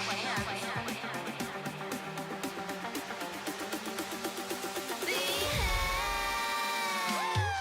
move, don't lose, stay in your lane, boy, behave. Boy, behave. Please move, don't lose, stay in your lane, boy, behave. Boy, behave. That's a good boy.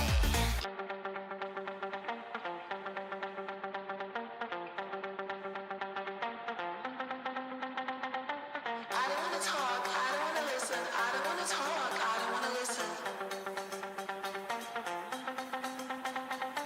I don't wanna listen, I don't wanna talk, I don't wanna listen, I don't wanna talk.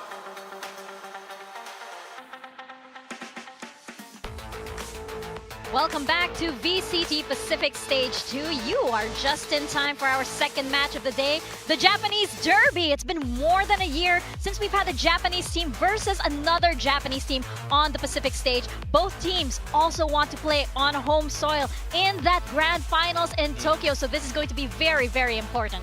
Yeah, absolutely. And this group, I mean, they've got their work cut out for them. This is a must-win game.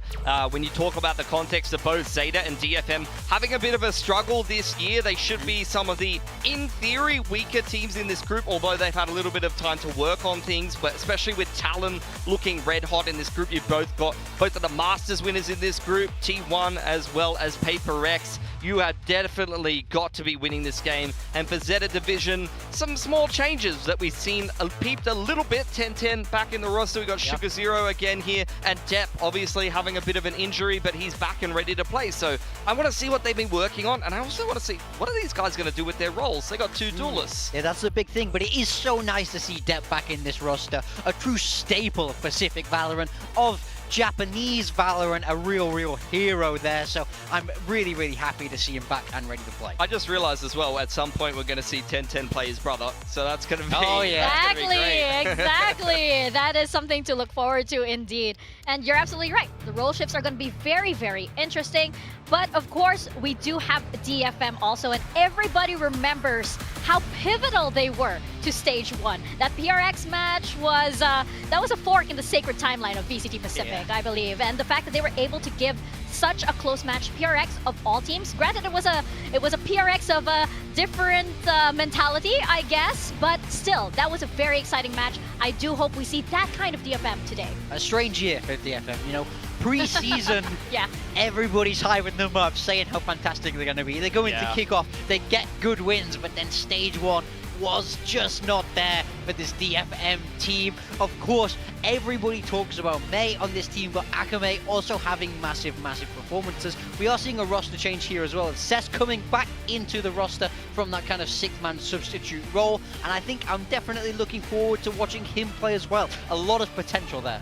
Yeah, for DFM, I mean, I totally agree. Off-season, they had a lot of hype coming into Pacific. Kickoff, they turned some heads, but a lot of that was predicated on the map pool at the time. They got a lot of wins on Abyss. That's not in the pool anymore. And now their IGL has gone out after Stage 1, so they're going to have to reinvent themselves as well. I think Mei fell off a little bit in Stage 1 as well compared to Kickoff and off-season. He has been a bona fide star player, a carry duelist of DFM, and one of the highest rated players in Pacific overall, even when DFM weren't winning in the past. But he really didn't have that level of form, and Akame has been the standout on DFM for quite a while. So my question really lies in the fact is, what if DFM going to do? I need to see them define a style, because stylistically they've been all over the place for quite a while. They're going to have to decide who's going to be doing the IGLing duties. And yeah, in general, I just want to see what they've been working on as well. Yeah, it just seems like DFM has always been in this sort of adjustment period, and they are back again in that same spot, right? Because now Art is taking a backseat and we have Seska taking over. I also want to see Gian have his moment because, you know, he was a rookie earlier this year, and, you know, you had him alongside Mei and Akame and Jingbun that all had their pop-off moments. I want to see him now have his moment here at stage 2. Yeah, now we take a look at these stats. One was I really want to highlight for Zeta Division was the operator usage percentage. That was right down at the bottom. Then signing 10-10, we saw that go up a little bit. And then also first kills. Look at that, second in the league in first kill percent. So they are creating more openings than almost anybody in Pacific. For DRX, I think. Yeah, but they're not really able to close them out because we're still not seeing big results for that Zeta team. Yeah, I'd agree with that. And totally echo your sentiment. I mean, Depp previously is just not a player that used the op at all. And it's something that even in that first game, it's something that I pointed out is that 10-10 is a player that can pick up the op. And you immediately saw it in the first map that he played on Lotus. He pulled the op out straight away. And I can't remember who they were playing, but they were not ready for the op at all. A Japanese derby with the Roach, I mean, 100%. Both of them want to be a team that can be able to play on home soil over there in Tokyo at the end of the Stage 2 finals. I gotta be honest, guys, it's a long shot for either of these teams to make it there, but it's especially painful that they have been placed in the same group. Oh, definitely. It's incredibly painful, and especially since you just saw in the opening B-roll, right, about how both of these teams almost walked in together. They were going over, shaking each other's hands. You know, they're very, very friendly with each other, obviously. So it is going to be, you know, quite emotional that they have to. Somebody has to win. There will be a Japanese team that will win today, and there will be a Japanese team that will lose. I mean, we even saw it in some of the content pieces. They were being asked, do you think a Japanese team will lift the trophy? Both of them lying about that. They both said, yes, of course we will. Red-handed. Unfortunate. But I do love that you guys pointed out how much differently we're going to see both of these teams, right? Because we do have different IGL, different style coming in for DFM. They will be forced into that. And then we also have adjustments coming in from Zeta. Are we going to see a Zeta that can actually run a double duelist rather effectively? What is this map? What is that? What is that little stub over there? It's a 33% on Ascent. They've won a game on Ascent, DFM. Then they haven't played anything else. They have lost every game that they've played on Lotus, all 4 of them.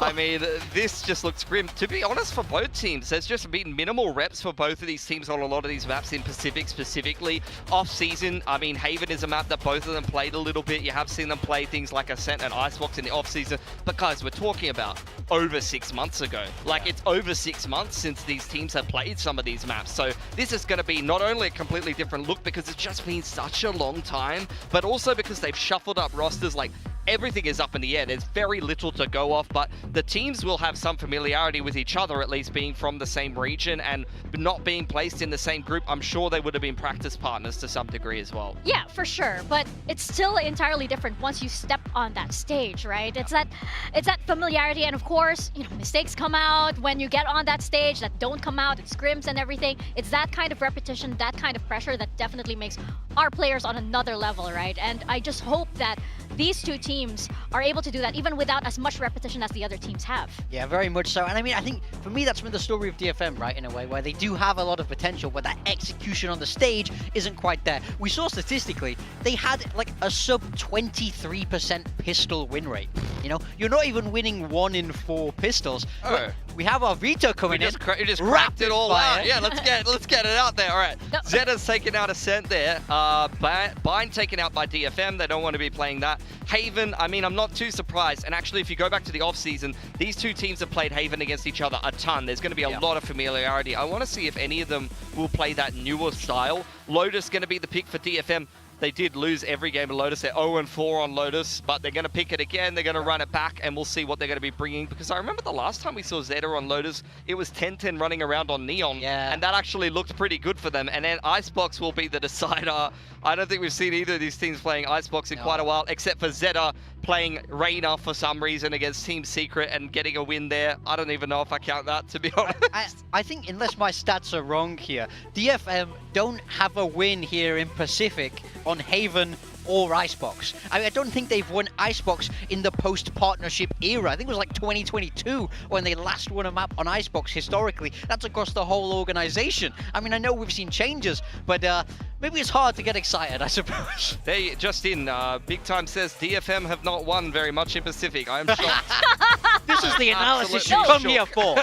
But then what are you saying about the map, Vito, in that case? I mean, what are they up to? I think in a way it's saying historically they're playing maps that they've not been good at, but I do think, you know, there's been a substantial break. There's been roster changes across both of these teams, but I'm looking for them to reinvent themselves. The meta is so different. When we take a look at this Haven, the Haven graphic here, we're seeing Teo on the side of Zeta. Yes. Again, I would be shocked if we're seeing Teo. So both these teams going through a reinvention of themselves. So I'm looking to see who gets creative, who's trying to push that meta forward today. Throw everything out the window, honestly. Like, both of these teams are going to be doing something either super standard on Haven, going even back to off-season from last year. Like, you're talking like a Neon Breach comp or something like that. Maybe they'll play something new meta. Maybe they'll crank in the double duelist. But I think, honestly, for this map pool, both teams should be somewhat familiar with the majority of it. It's interesting. I mean, I honestly did not know who to pick today. Mika, you've gone for DFM, though. You guys are both gone for DFM.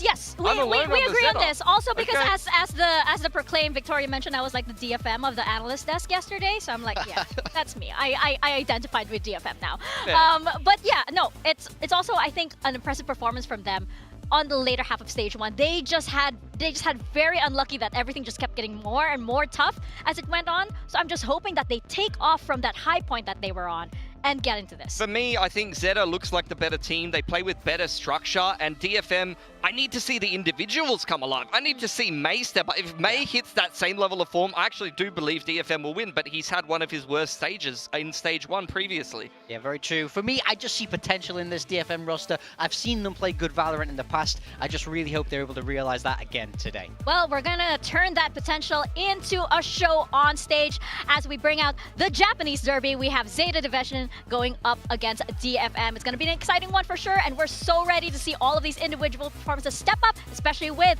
Tokyo on the horizon. So let's send it to the stage.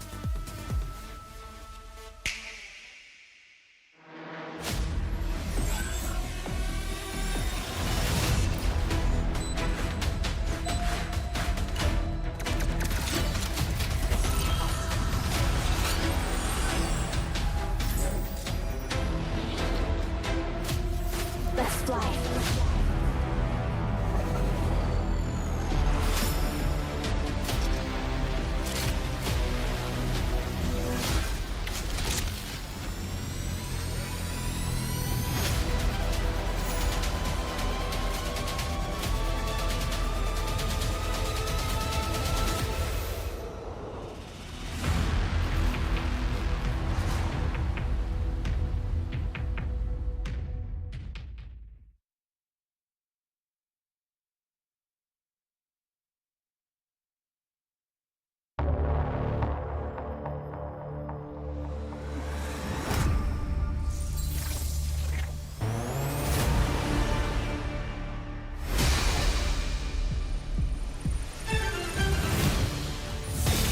Zeta Division.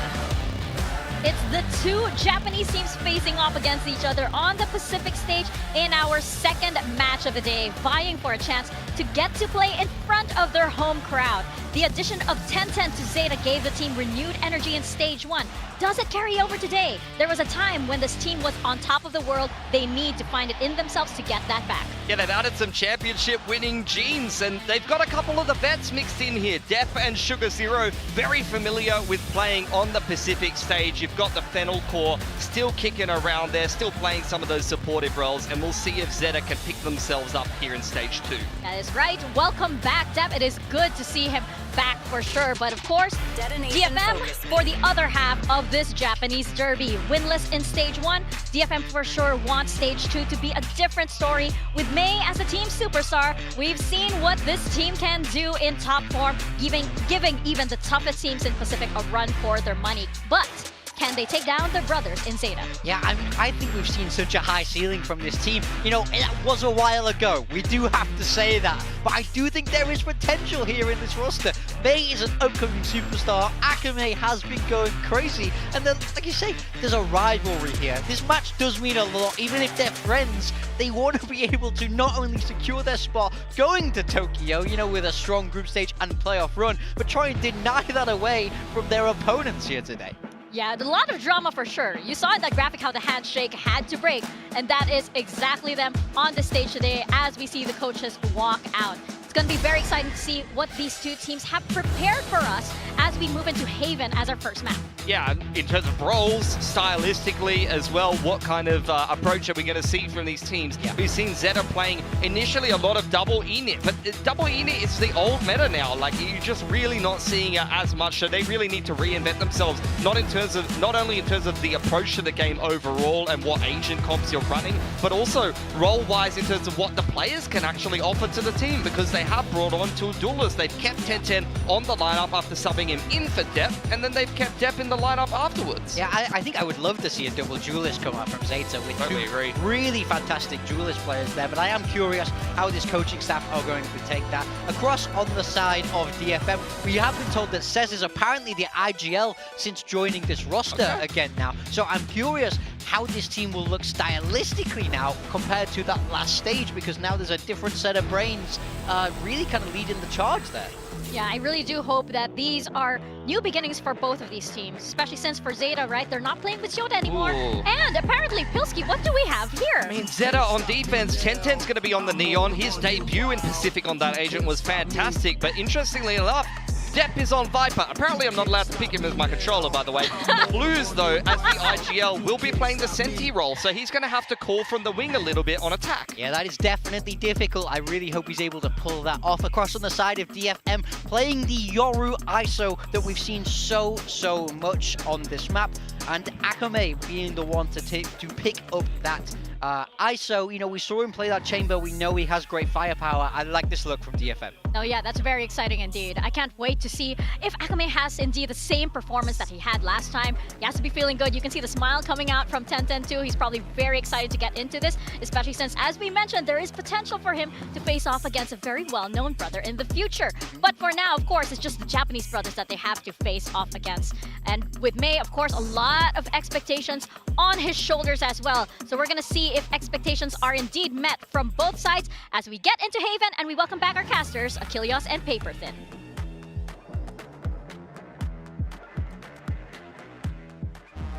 Thank you very much. Here we go. I'm appropriately dressed. I have my Masters Tokyo hoodie on today as we have both of our Japanese teams squaring off against one another. I think we lean on the word derby far too much. I think alliteration's always good. I'm going to go ahead and propose the Japanese joust.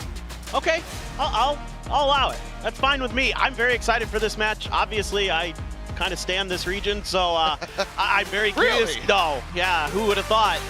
But I'm really excited to see these two teams square off because, you know, for either of them, if they can get into good form, if they can find their footing, this could be the road to a miraculous run to getting to play in front of a home crowd at the end of stage 2 here in Pacific, as we will be going to Tokyo for our last couple of days. So this is really important to get off on the right foot, to show that these roster moves are going to be impactful, that they can make a difference. And there's some role swaps on both sides. And also to note for DFM, it's Sesu who's going to be the one IGLing now. Coming off the bench, you know, he's always been a great controller player. Well, maybe not great, but, you know, a very solid controller player. In the offseason, he was clutching out of his mind, but he's playing into the Sova, now leaning into that IGL role as well. And then you have XDL, who's taking over the Sova from Clues, who have been doing it for a long time. So a lot of interesting changes. 1010 popped the shield, but did get lit up a bit. Had the vulnerable connect as well, so Akame gonna try to tuck into the corner. This is all just selling a fake here. Yeah, a bit of a late linger from that ISO on the flank. Everybody else slow creeping forward. If they got any contact off of this, that nanoswarm could hurt, but will now get cleared. Clues, attention going to be paid back in towards the site. Does get a little bit of a spot out. 1010 finds a jump. Akame going to be taken down. Over there at the A side as the quick pivot starts coming through here from the Neon. Step out in the mid. Spot onto Jinbum. Going their separate ways. Tap of the spike plant, not yet being committed to quite just yet. Sugar Zero, Paranoia at the ready. He sends it into Garage. Could be a big opener here for the players as they get ready to go on the push. Bounding forward is Depth. Guns down, 10-10, able to collect one, now trade it out. Enemy remaining. It's just going to be XDL who will fall. DFM find the opening pistol here on Haven. Yeah, just some good moments here for DFM. Kill my reflection. Especially with Jinboong winning that battle for the garage control. That really opens up the map for them. Protects their flank, gives them the ability to clear some space behind them to check and see how quickly Zeta's reacting to all of this. You know, and you're selling a bit of a fake with the ISO on one side of the map that buys enough attention, even though you lose that battle as Akame. Still gonna go through. So, Sesu in his debut, looking nice as that IGL. Is gonna be a Marshall purchase for 10-10, the only buy up. He's way on the other side of the map though, as DFM seemingly trying to double down here on this C side. Sugar Zero sees it. It's going to be spotted, just setting up a smoke here for now. Close hold, and not going to be able to find the follow-up kill. As Depp similarly going to be taken down. Clues now rerouted, but May wanting to fight forward. Sends out the flash, pushing up into window, the double face, and they are just absolutely tearing him to pieces. A great flick over the side. Coming up to a roaring start as he finds the 4K.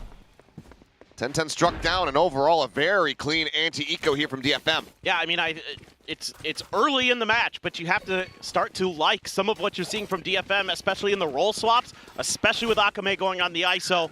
You know, he was their best player in stage 1, so you're absolutely leaning into his ability to frag out alongside May to take these rounds for you. Oh. That is just disgusting how fast he was. Man's been getting his aim labs in. Yeah, I mean, he just did it right there in the round. It was basically a routine. So, a lot of firepower moving forward into the bonus here for DFM. 10-10 slow it up for now.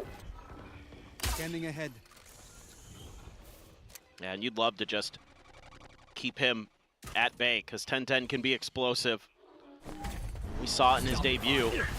Going to use a bit of a util dump here, but that buys out a lot of depths. Viper util, Snakebite, Toxic Screen put up. They're still past it. Haven't tapped the spike. There we go. 10-10. Just a blind spray through, able to find a kill is going to be taken down. One charge away from that kill contract going into the next round. So looking to see if his teammates are going to be able to convert this one. Taps to the spike plant, but again, not being able to be committed to. May with a nice shot, able to find Sugar Zero, but the Paranoia slows up the rest of the team, and Depp on the approach. Guns down 2. GN now last one standing, and with the ping reveal, will eventually get flushed out into the open. So no bonus to be converted. 2 players dead. Decent little anti-bonus here from the side of Zeta. Yeah, a good fundamental response from Zeta to a quick B hit. Use the Viper util to buy a little bit of time. XDL doing a great job watching the flanks there, not letting Cess get that lurk to go through. Just winning a battle out in the open there as 10-10, even with that double tap pop. Jinboong, good for 1, but no matter what agent Depp is on, you would expect that he can frag out. I mean, we've seen it when he had a brief roll swap over to Sova that he dropped, at the time, one of the best kill games we've ever seen. Akame has his ult. Is he gonna go fishing early? Just sending out the wall. Trying to find the right target. Meanwhile, they're going to use the drone to set up May here. Depper on the corner. It's dealt with. Taken down. Great little shot there from May. See both of these teams, when they're squaring off against each other, going to be vying for that win so very much. Oh, GN. GN just tucked. Yep, right to the back of the skull. XCL. No awareness of what was waiting for him there in mid. Just felt like he had to get some info, paid the price. So some of the tendencies here of Zeta working against them. You know, DFM so aggressive out the rip. You're not exactly sure what the situation is there out in the courtyard. And that's a great read from DFM. 30 seconds left. Zero spot on the 2 players. Just a back away. Doesn't actually smoke up the garage exit. It's off the backside access a bit. Clear on the recon. TP over to back plat. Sugar Zero peeks, finds 1. That's it, dead. Sugar Zero finding himself a second, running out of bullets, however, is Clues. He's not going to be able to find that kill, and now it's going to be all on 10-10 shoulders, sprinting over. Garage being watched, pulls off the angle for a brief little moment, but we'll just go ahead and snatch him up. And even if he wins this fight, he's almost certainly going to be destroyed. Here comes the exit. And there's the shots. Jinbung perfectly poised to go ahead and make sure that they win the round. 3-1. DFM now stretch the lead. Yeah, it's almost a recovery there for Zeta, but that ISO, so impactful with that ultimate. A cheeky way to play it. It absolutely is. This is just a little bit of lack of awareness there from Depp. Didn't think somebody would be so close behind that drone. Thought he could re-clear that space. Good crossfire setup from Clues and Sugar Zero. Like you said, running out of bullets costs Clues, who we assume is still IGLing. Kind of curious how much XDL is going to be getting involved as the Sova now to try to make some sub calls. A quick timeout here from, oh, nope, I'm wrong again. Off to Costco. Off to Costco I go. It is going to be a tech pause, so hopefully a little bit faster than the one that we had previously. Seems like it's going to be something here with Zeta Division. This does allow us to unpack a little bit more, though. Zeta Division, they pretty much always had DFM's number. Granted, in VCT, they are 1-1, but if you look all-time, which is honestly where I think that it might even be more impactful, because if you include the Riot 1 events across the years, it's 4-1 to Zeta Division. They've been very dominant, Red Bull home ground as well, and those 3 events all in front of home crowds. Yeah, and I mean, you know, in a lot of ways, Zeta Division, the banner carrier for their region, but DFM, you know, with the rise of May, with the offseason they had, there was tons of hope, myself included, that this roster could make a splash, that they could contend to maybe at least make playoffs here in Pacific, but things just crumbled. I mean, you could see it as stage 1 draw it on. They just didn't have the mental to hang. Like, their fundamentals just crumbled as that stage wore on. The things that I saw in the offseason with the good kind of coordinated play, the comms looked really like well balanced, and it seemed like, you know, Art was doing a nice job of getting the right pieces in the right places. They were playing for trades really well. All the things that you would expect out of a solid Valorant team just left them. And now that you've got Cess in there, he's going to bring some new energy. He was a great clutch player for them in the offseason. Really came through in some big moments. Different role for him here, though. Usually he's a smokes player. He's an Omen main previously. Now going to be piloting that Sova, but he's making some good reads early on the map. Doing a good job. Zeta maybe wants to get aggressive here. Do have that overdrive for 10-10. Just be looking to set him up off the rip. Aggressive push coming through. Overdrive now going to be popped. Ping reveal, and Cess holds his own. Con, however, getting some information, getting some vision does allow for a couple counter kills to come back through, but in the end, it's widely just going to be GN and Cess dead. DFM quickly shrugging off the aggression here, getting rid of that overdrive very swiftly. And this is exactly what you need out of a player like Cess. It isn't like he's lighting up the scoreboard, but he finds the most impactful kill of the round. Just what a nice little flick over to get that kill onto the overdrive, and a crunch attempted. Looked like maybe it was going to do some more damage through the window, but it's dealt with. And okay, now for real. For real, for real. For real, for real. That is going to be the timeout call here from Zeta Division.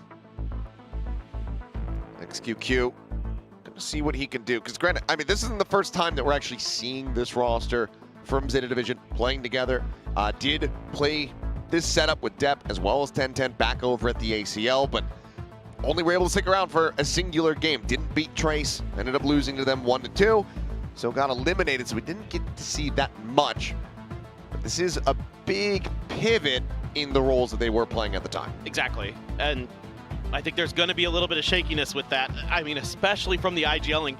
You know, the desk hinted at it. It is difficult to IGL from the Sentinel position because you're often on your own. I mean, so the information you're getting isn't always that valuable in terms of what the overall setups are. You're trying to take some individual duels at times. You're trying to just be a side anchor. So by the time, like, you're getting pressured, a lot of times it's already too late to make rotations. Like, the other team already has an advantage in that department. So that's why I look to XDL here to kind of step up in the sub-calling role. Here goes the Dimensional Drift from May. Gonna be seeing 2 players there. Spotting out 3 now. Yep. Depp quickly arriving, setting up that snake bite to try to keep them protected here. May exits the Dimensional Drift up in towards heaven. Ping reveal, finding Sugar Zero. Depp will find one more, but oh, the drop down from May is disgusting and snappy. Cutting through. Seems like no matter what they try right now, Zeta Division just cannot catch a break. DFM firing on all cylinders. Gonna move up 5-1. Just a really nice read again. Helps when you have the Dimensional Drift.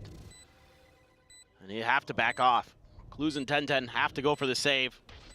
Want to keep that operator, keep that extra rifle. Should be able to get another one, but Depp and Sugar Zero a little bit low on the creds. 10-10 gonna look for the exit frags. Jinbung first up to bat. Be a hell of a shot, and the flick is not going to be there. 10-10 does eat a bit of damage. Has to back away. And Jinbung, another one of those players that has shown us from time to time those big streaks of brilliance, and then the ability to very much disappear. And right now, it's looking fantastic for them.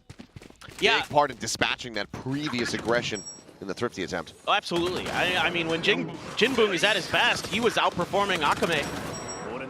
You know, it's often him and May who are kind of the duo that you were looking at for this squad. But, you know, with the step up from Akame recently, he has kind of been the difference maker. So if you get all 3 of them going for DFM, that's the team you're looking for. That's the team that can make a run. Let's see if they can get it going. It is going to be Depp on the Sheriff. Oh, just legs him.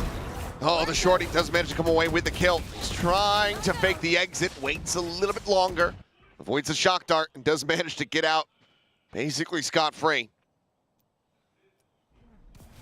And this is one of those situations that could be tough for Clues. He doesn't have any util in place to get the info, to try to get the jump on Akame if he were to continue to push forward. So smoke is there now to at least give him a little bit of safety.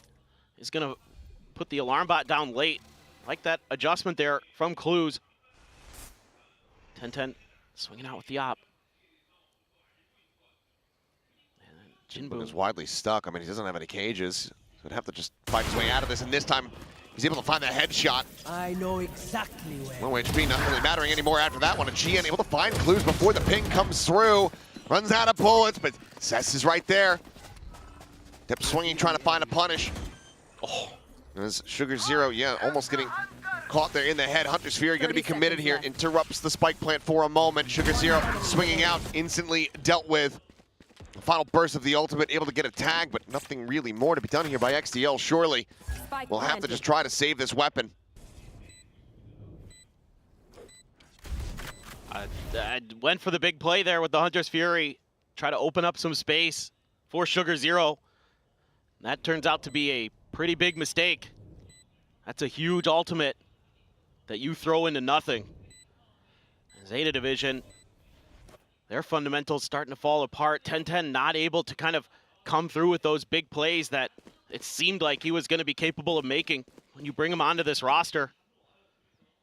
And all of that leads to their demise, and now they're hunting. They've got it. Jinbung. Nothing carried over. Crispy shots here from Jinbung. And it's going to be a couple players basically cash capped. Only so much to really buy down for. Is a decent recovery off the start here. Looked like maybe May was going to be able to win that one out, but the shorty behind finds the kill, but needed this follow-up.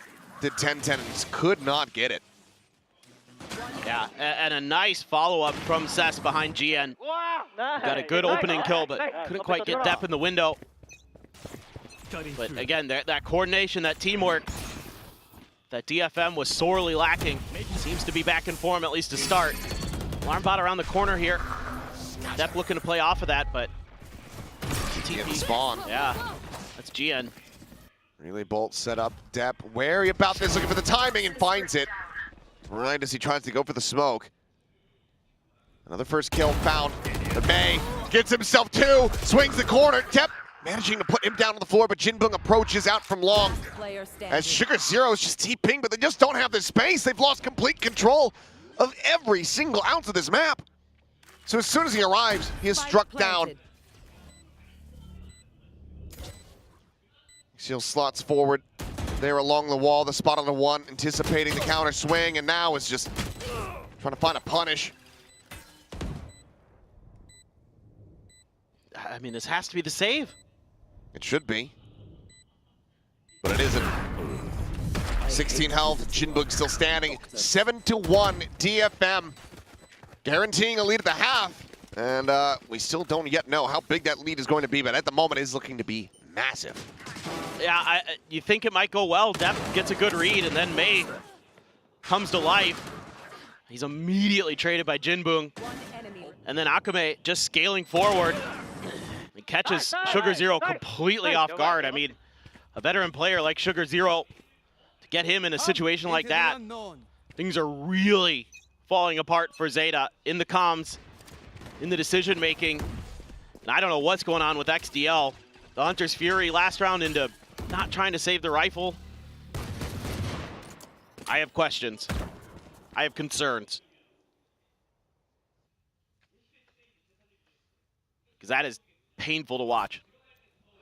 Some Thrifty Magic would be a decent way to try to jumpstart the engine here, but ultimately, they're just going to explode forward. Here onto the site, Sugar Zero quickly trying to reposition. Duck back into the smoke. XCL hiding in sewer, but as the ISO leads the charge, there's not much to be found. Seth's able to go ahead and scoop up 3 quick kills. Clues will be able to get himself a lockdown pretty much regardless.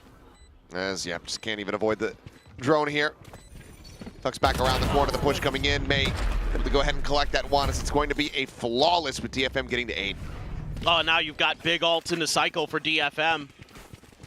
You have the kill contract, you have the dimensional drift, you have Seth's ult to cancel out the lockdown.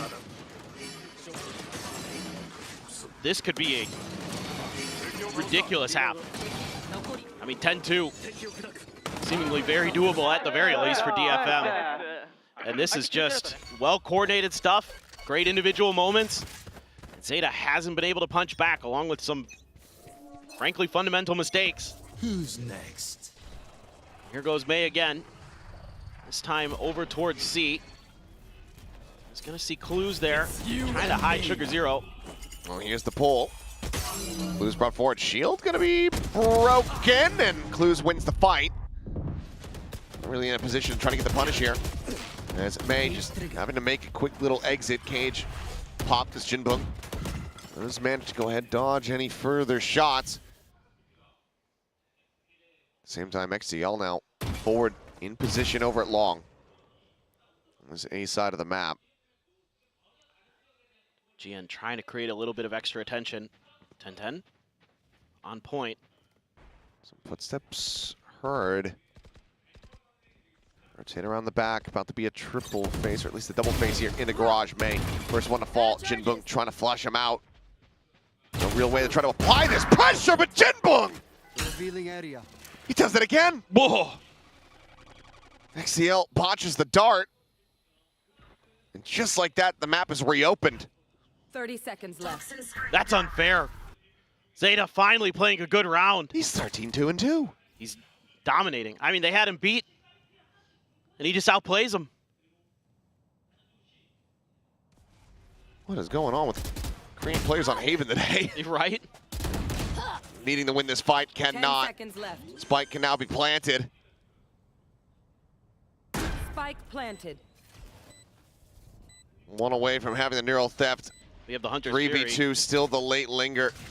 As Seth's making his way around. Noise being made, the push out depth. Does manage to go ahead and get that, but now Neural gets the ping reveal. Depp with his work cut out for him, but Jinbung is just too damn clean. Man, I mean, that's a round that Jinbung just wins for you on his own. He is the guy. And it looked a great start here. Clues wins in the kill contract. 10-10 gets the kill on to May. Then Jinbung does that. He's so ready for the swing from Sugar Zero. Okay, that's not the best spray we've ever seen, but that's all right. All's well that ends well. But XDL does not look comfortable on Sova. I don't think that Zeta looks comfortable at all. No. In pretty much any fashion, Jinbung is just off to the races once again. He had a Guardian, or excuse me, a Vandal on the ground behind. Oh yeah, I mean, they have so much money. Yeah. Just feeling themselves. 10-10. Gonna try to hold the tight angle. Actually shifting over to the other side, maybe. Just oh no. Pushing out of the wall.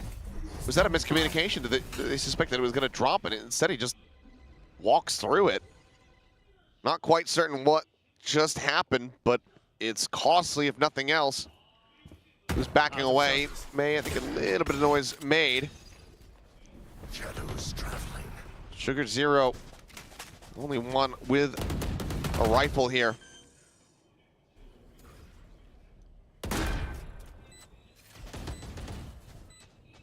Portal closed.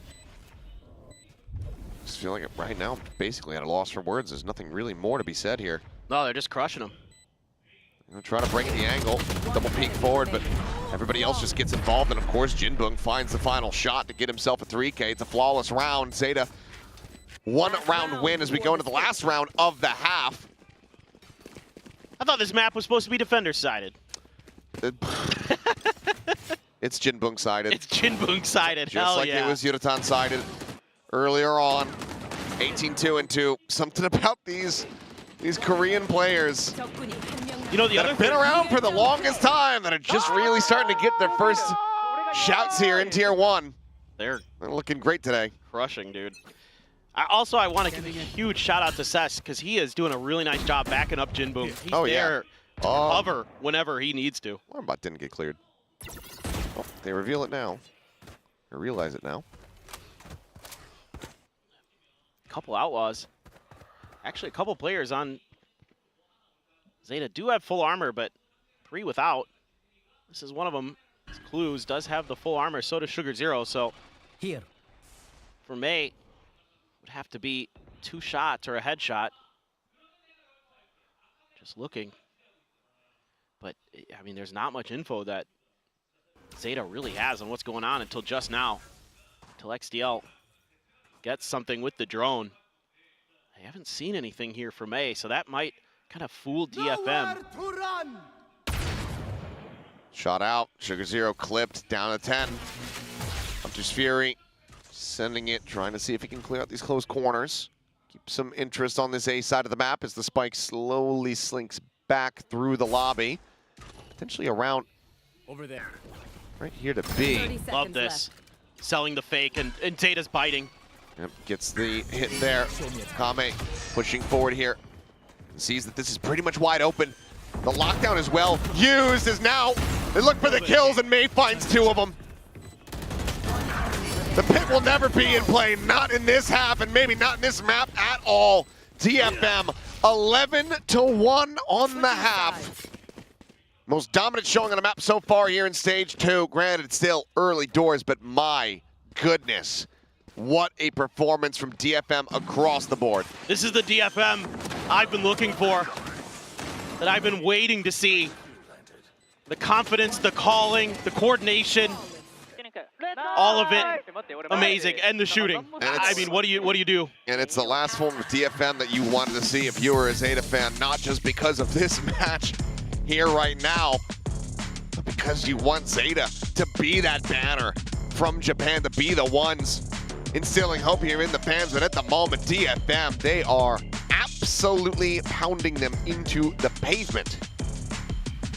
It is brutal. And anytime there was it seemed like maybe hope for Zeta, they've got a good read and they've got a good round building up, and Jinbung just shuts them down, or May shuts them down, or Kame shuts them down. Those 3 playing out of their minds. Cess and GN doing their jobs really nicely, especially Cess. I mean, that last round right there sells a great fake, buys them the time they need to get to B and scale up, and then May just pushes through the smoke, catches Zeta off guard again with those aggressive, ahead of the plant positions. You saw it with Akame earlier on in the half at C where he got Sugar Zero like that.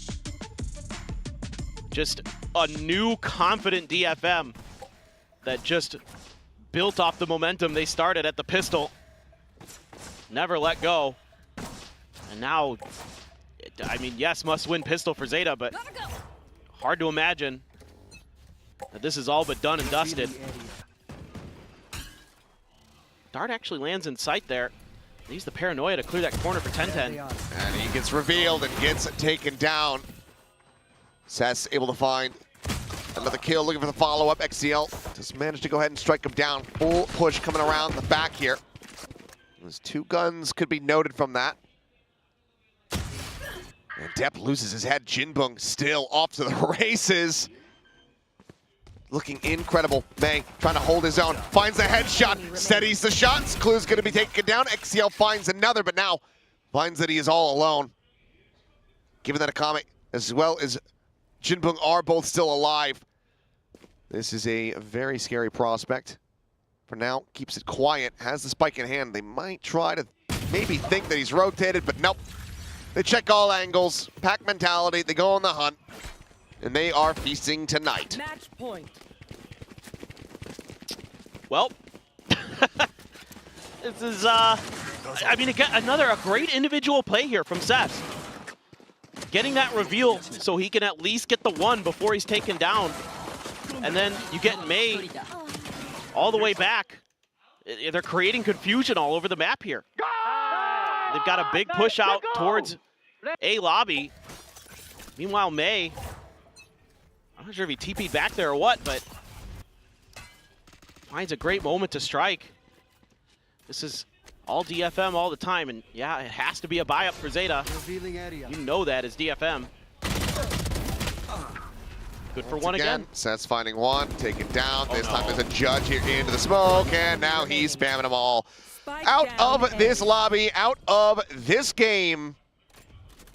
13-1, barring the most insane, unhinged, ridiculous, impossible clutch that we have ever seen. There's step 1. Tag to 63.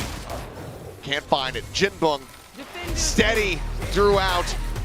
Ascending here on Haven. What an incredible performance as the 13-1 gets locked in.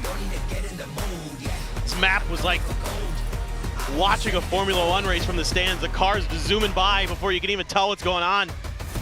I mean, this is a stellar performance from DFM. If you're a DFM fan and you showed up today, you're very happy. Oh yeah, I mean the DFM, they were racing Formula One. Zeta was NASCAR. They were just turning left the whole time. That's all they could do. Unreal. I mean, you know what? I can't wait to see the stats. Those are going to be crazy. Oh goodness, yes. It was at 5:35 at the half for Yudotan earlier on. Curious to see how Jinbung compares, given that he's going to be playing from that sentinel role. It's going to be pretty good. He was plus a lot. That's where we're at, ladies and gentlemen. Plus a lot. Yeah, everybody was doing great. GN, at least even from my last count. But Jinbung was something special. A statement game here from DFM. Yeah, very much hungry for the win. Looking to take the lead in the all-timer. And the heads up here within the VCT. And after a performance like that, you have to suspect that they are going to be very well poised to do it. Lotus is going to be coming up next, though. DFM's map pick. We'll see if Zeta maybe underprepared for their own, overprepared for that Lotus, or if it's just going to be 2-0, 2-0 here today. For now, let's go ahead and send it back to the analyst desk, who weren't on stage not very long ago. That was a quick one, guys. Actually, we never left. We were just here the whole time, and maybe we blinked a few times, and then this happened. 13-1, one of the most dominant maps that we had here yet on the VCT Pacific stage this year. DFM, wow.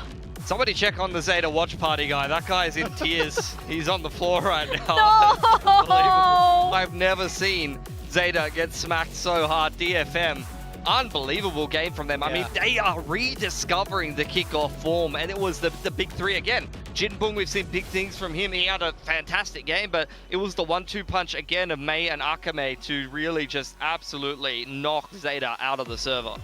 Yeah, I mean, I just so dominant. I mean, what do you even say on a 31 like this? Zeta had nothing go their way at all, it felt like, and it felt like nothing could go wrong for DFM. I mean, I have to say I'm particularly excited for Jinbong here. 20-2 is an insane KDA. I mean, I was so excited for this guy coming into Pacific. Playing against him in scrims last year, I felt like he was truly special. He was grinding through a lot of ranked, and I was really, really looking forward to it. But, you know, in stage 1 especially, he took a big dip. He wasn't really playing how I felt like he was capable of, and this is more the form that I was waiting to see for Jinbong. Definitely. There were a lot of stand-up performances here, but Jinbong had to, you know, just take everything. I mean, every single round he was able to deliver. I have, you know, massive question marks here for the side of Zeta. Yeah. Like, what was this comp? Like, you're not Viper. Depth's on a Viper. Your IGL Clues is playing Senti.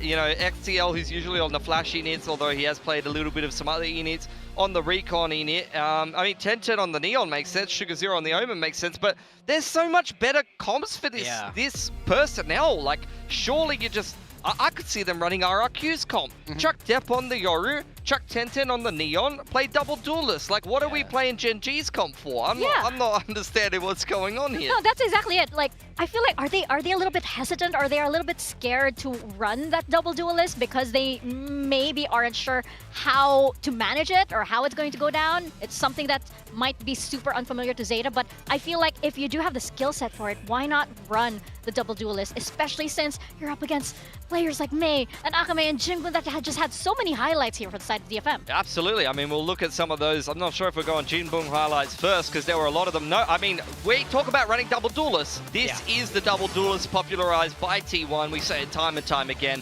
Akame, you see him farm up in the anti-eco round and get a 4K. That's 4 big ult orbs, 4 big booms, some might say. Getting himself the ult. That secures the follow-up gun round there and allows them to reset Zeta early on, which gives them a lot of momentum. And following on from that, then you have the Yoru ult ready to go. These rounds just play themselves, and then you start snowballing, and all of a sudden you're up 11-1 on attack. Yeah, I mean, huge double ults. This is a really, really nice thought-out ult round with Mei rapid all the way back round to Heaven, which I really, really like. And then does this little drop down, very, very smooth with it. That's the Mei we've been waiting to see. But yeah, I felt like they looked well practiced, well drilled on their comp. They had clear ideas. They understood how to play around their ult cycles. On the flip side of that, for Zeta, I feel like they've just gone, well, Gen G win a lot with this comp. Maybe the comp is OP, but it didn't really work.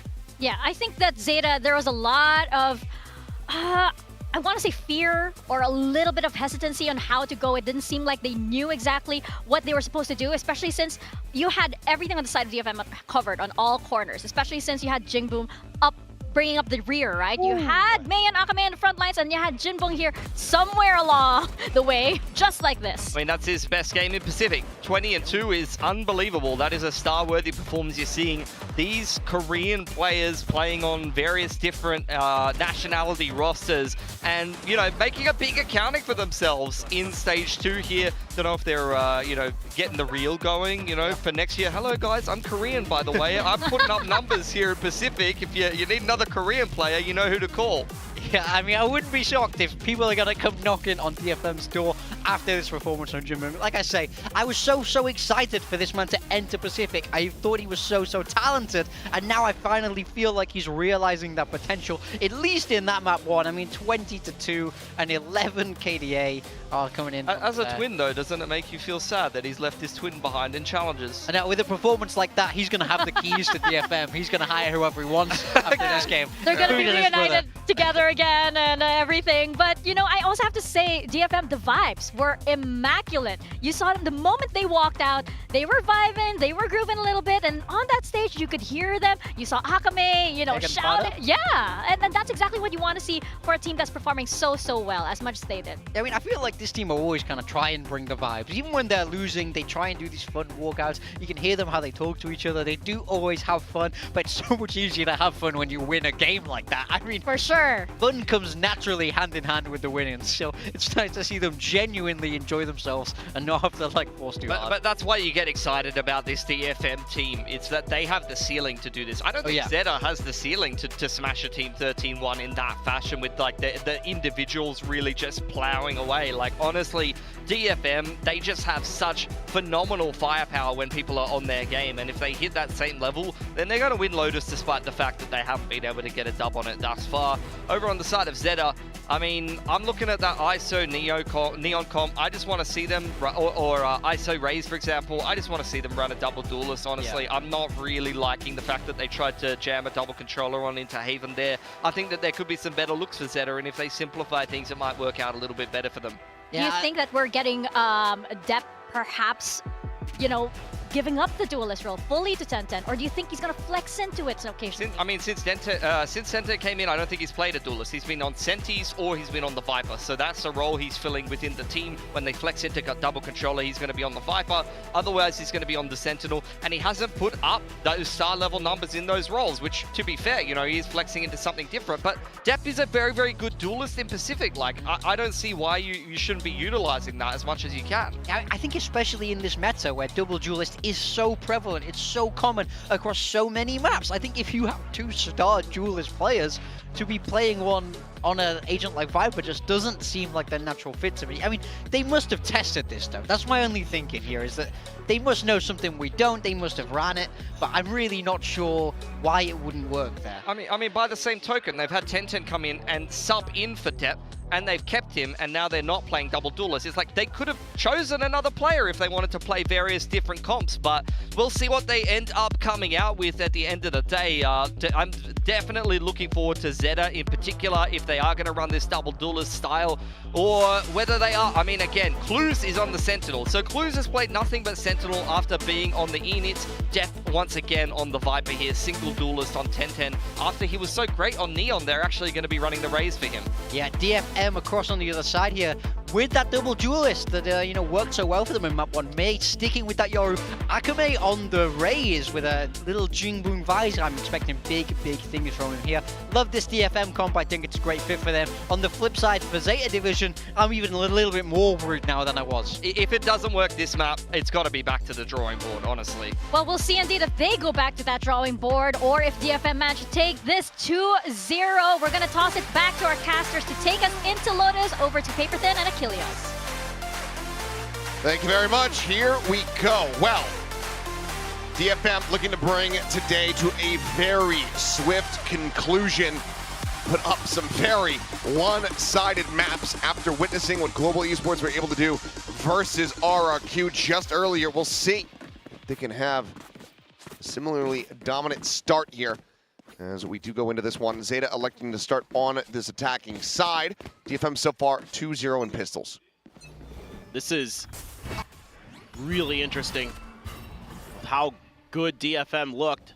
May is going to take the Rebel control, but he's on his own. He's on an island. Couple pot shots out. Paranoia going to be sent his way, but has the gate crash out to safety. Joins in over towards this C site where Clues at the same time. But it's okay. You've got Jinbung there. It's all fine. Very good point. This is an easy dub. Does only have a classic in hand. True. Just gonna have to play for retake at this point. That spike can be planted. Backside being watched here by Clues. Up on top of the rock and quickly drop away. Gonna be looking for the opening shot. Just go ahead and break that line of sight at the same time. 10-10 gonna be noted as Depp Clues able to find two. As May and Akame both do end up falling. 2v3 now. Just the one ghost in hand. Jen confirming that he has rotated in towards Tree. Let's try to go on the peak, but Clues finding a very snappy third shot. Headshot connection found here. It says fully blinded up. XCL will collect it. Zeta Division find their first pistol win. and tie up the round count from map number 1. Yeah, this is a really nice win for Clues on the backside. Making up for some wrongs there. Excuse me, on the previous map. Hit some bangers there. That's Akame and May, too. That's really nice. So, good reads there. Good understanding of the map. That's what Zeta needs in spades. DFM on the, it's got to be the first eco the entire match. All classics, no buy-ups. They're just staying stacked. Yep. At the same time, flash forward onto the C site from the Rose, not getting any kind of confirmation. Smoke is going to be cycled over. They would love to try to get the jump here on Depp. Can pretty easily overwhelm him. He just does have that ghost in hand, which means that, I mean, that would be the only prize that they find. It should be pretty readable here for Zeta. I mean, there's been nothing going on over at C. Haven't even seen a peek. Haven't seen any util. Haven't heard anything. Prowler's gonna miss. Hot reveal. Depp. Wow. Yeah, in and out, able to find that kill. So Ghost can get scooped up 1-for-1 at the end of it all, but ultimately that is still Depp doing a damn good job. XDL now pushing forward. Trying to get out wide here on the angle. And does collect the kill there onto May. On spotting out nothing else. Akame gonna look to try to put them off guard here on this timing, but XDL holding the door, the drift across, line of sight gonna be gained, as Akame does similarly fall down. So there you go. Very clean, all weapons retained, Zeta Division. Starting things off 2-0 on the attack. Yeah, this is more of what you kind of expected here out of Zeta Division today. Kind of good coordinated play, some good fundamentals. Starting to show through. Okay, Jinbun gets his one. Is that going to be enough to get him rolling on this map too? Good question. Nice hold there for XDL with the Guardian. 10-10 Snappy with the Vandal on the final. All right, huge round now. Like you said, a lot being carried over here for Zeta. Boombot out early. Just clearing some of the util there. Zeta trying to maybe see if they could get the flash to go through to get 10-10 around the corner, but gonna do so. Cess wise to back out, has the Vice Wall there to back him up just in case. Depth efficient, but players from DFM, yeah, the two duelists set up here, looking for the crunch. Being able to get the spot out in May.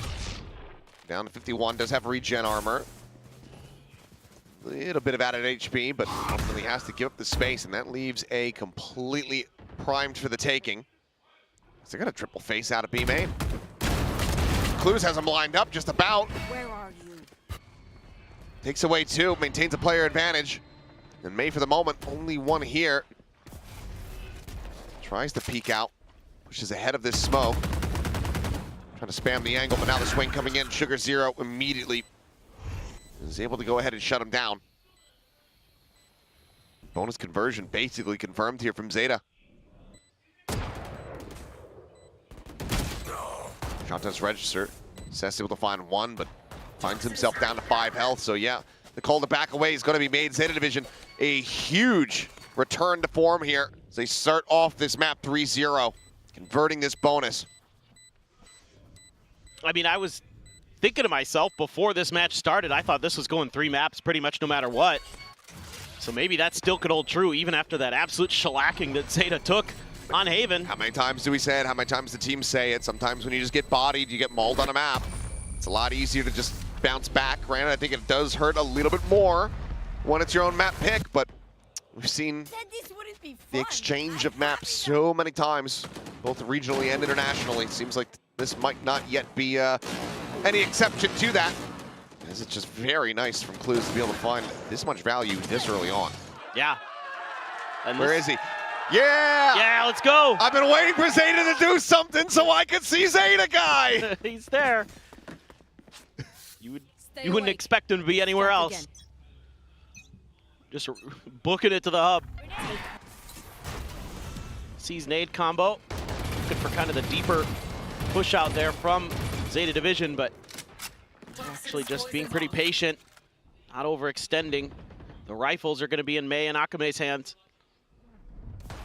It's going to be a smoke. That's kind of deep, and usually you'd see that right at the front of sight, but kind of makes it easier for them to get through here. Jump forward, Shorty. Trying to scale forward. Akame on the opposite side. 10-10 gets the adjust and pre-fires the door. Zeta just swinging right into that one. Absolutely destroyed Mei with some really nice kills, but Depp still fighting back. He opens the angle. It's 10-10 jumping up over the top. Spots plenty. Wall holding them back here for the moment. Certainly some creative change-ups, but 10-10 comes away with a 4-piece to get Zeta 4-round wins. That's what you need here. You need 10-10 to come alive. You bring him in to be that superstar duelist, to fill in the large shoes that Depp leaves in that role, and that's what you want. Anticipating his opponents. Another sick play from Mei.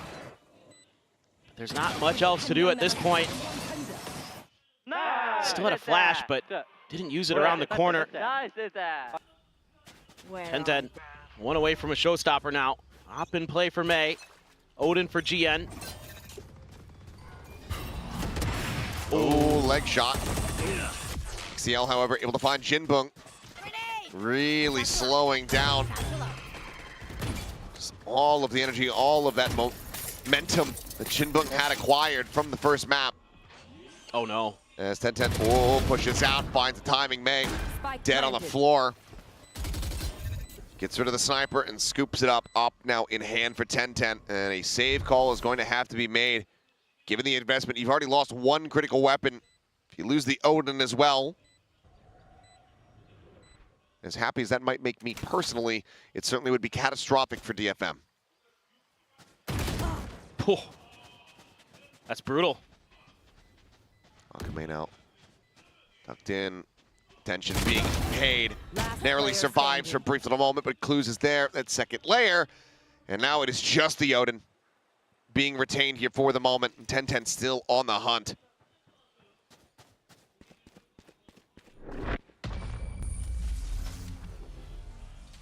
Oh, they might just miss him. Yeah. Yep, we'll be able to hold on to this one here. A 5-0 start. This is brutal, and that is going to be a timeout call. I mean, it's just crazy to think that maybe we just have back-to-back just stomps, but for one team or the other. Desk was talking about it, kind of an interesting choice for DFM to go Lotus here, a map that they have struggled on. They haven't won it. Well, you could look at an off-season event where they did win it, but otherwise you got to go back to them playing Bleed in Stage 1 last year. Since then, they haven't been able to get a win, and frankly, a lot of them are just blowouts. I mean, there's a 13-2 in there, a 13-3 in there. We're on pace! We are. What is going on today? This isn't normal. I'm so used to like Pacific just being tooth and nail, like so darn close. You know, go back to yesterday, you had 2 overtimes to start the day. Today's just been wild in terms of the swings. And a lot of fans showing up.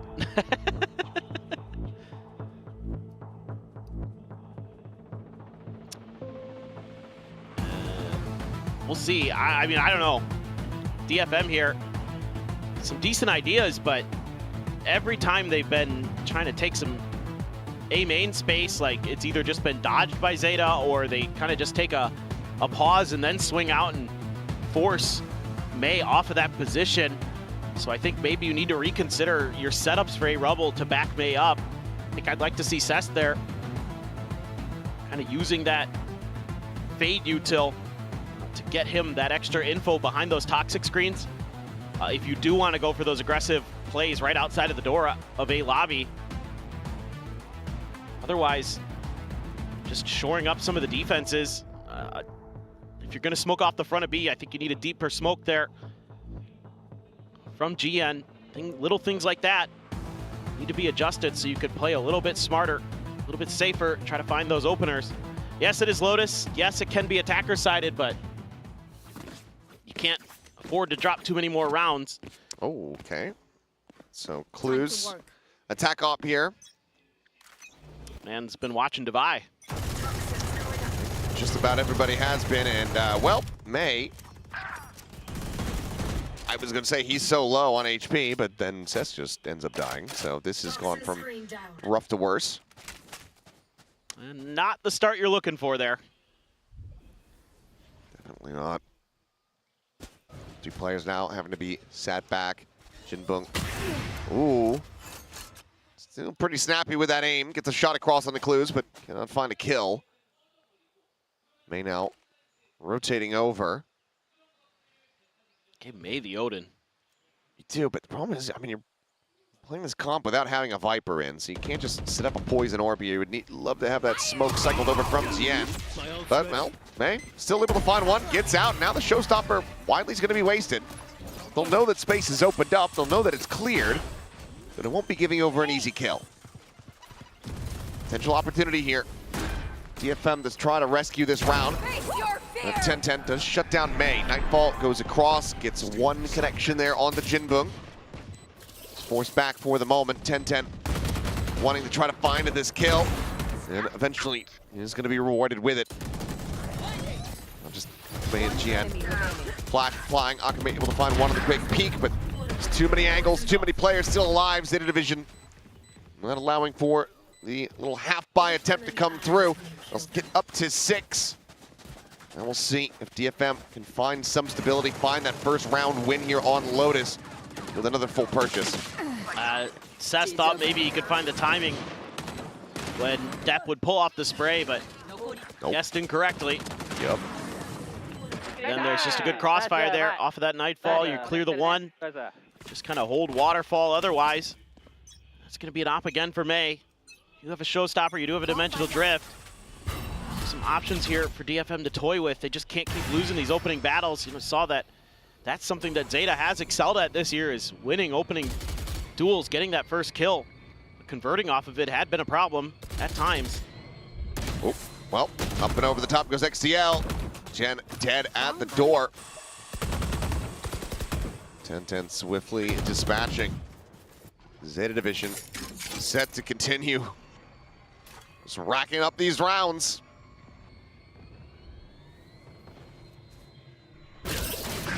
Oh my goodness. Well, pack it up. Round's over. I mean, they would love to try to recover the operator. I think that Jinbung might just be able to do it, but XTL is right there at the bottom of the stairs, so never mind. Surely, I mean, you should just be running away.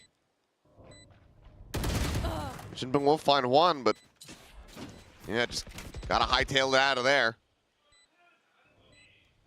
Stop it from being a flawless, but 10-10 still slowly creeping up here into position to try to find this gun.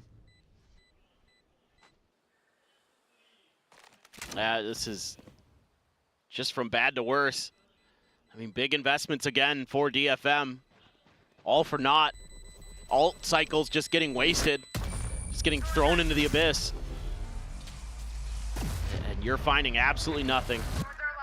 And I think you're right. Part of the problem here is the lack of Viper, right? For the side of DFM. If you're going to run double duelist on this map, like, you have to be aggressive and you have to be really well coordinated. And haven't seen that yet from DFM. It hasn't looked like it did on Haven. And there we go. Drink responsibly. That's right. We here at VCT Pacific condone responsible enjoyment of adult beverages. In fact, just don't even start until the map is already is like locked in. Wait till Zeta get a map win, and then you can start drinking. That will save you a very intense headache later on. Gian with the paranoia. Oh my goodness, he swung away from that. Sugar Zero, he actually might have had a moment there where he could have caught him, but maybe 10-10 was good for the trade up on top of Rubble anyway. And you got so many ults here. Got to find the moment to strike. Zeta knows it. Trying to wait him out. It's a freebie here for Cess, right? Oh, patiently does he go? Well, in the end, a 1-for-1. Akame going to be tagged down to 61. Showstopper now a little bit more risky if he wants to try to send it. This does stave them off for now, though. 10-10 considering another little check forward, but ultimately Zeta just going to be cutting noise, slowly rotating out to re-explore some other parts of the map. Yeah, well, with the showstopper there, you're not going to try to challenge that. Just throw a smoke at that door, make it seem like left. you're continuing your Rubble presence. Actually going for B. I would think, yeah, I see pinks coming for C. Oh, a check though from GN. Just sees the Prowler. It's a spot out. And push forward. Little bit of a double tag time. Starting to dwindle very rapidly. Pit to try to go ahead and escort the forward, but this is widely going to have to be abandoned. In fact, it's really only going to work to try to cut them off. As Sugar Zero, the round is over! Huh? What has just occurred? How is this the round? In this fashion, that DFM gets the win. They're about to lose damn near every single weapon, and it's the Thorns! The Vice Wall was there. I don't know if Sugar Zero just didn't realize it, didn't TP past it. Oh my God. 10-10 is just assassinating.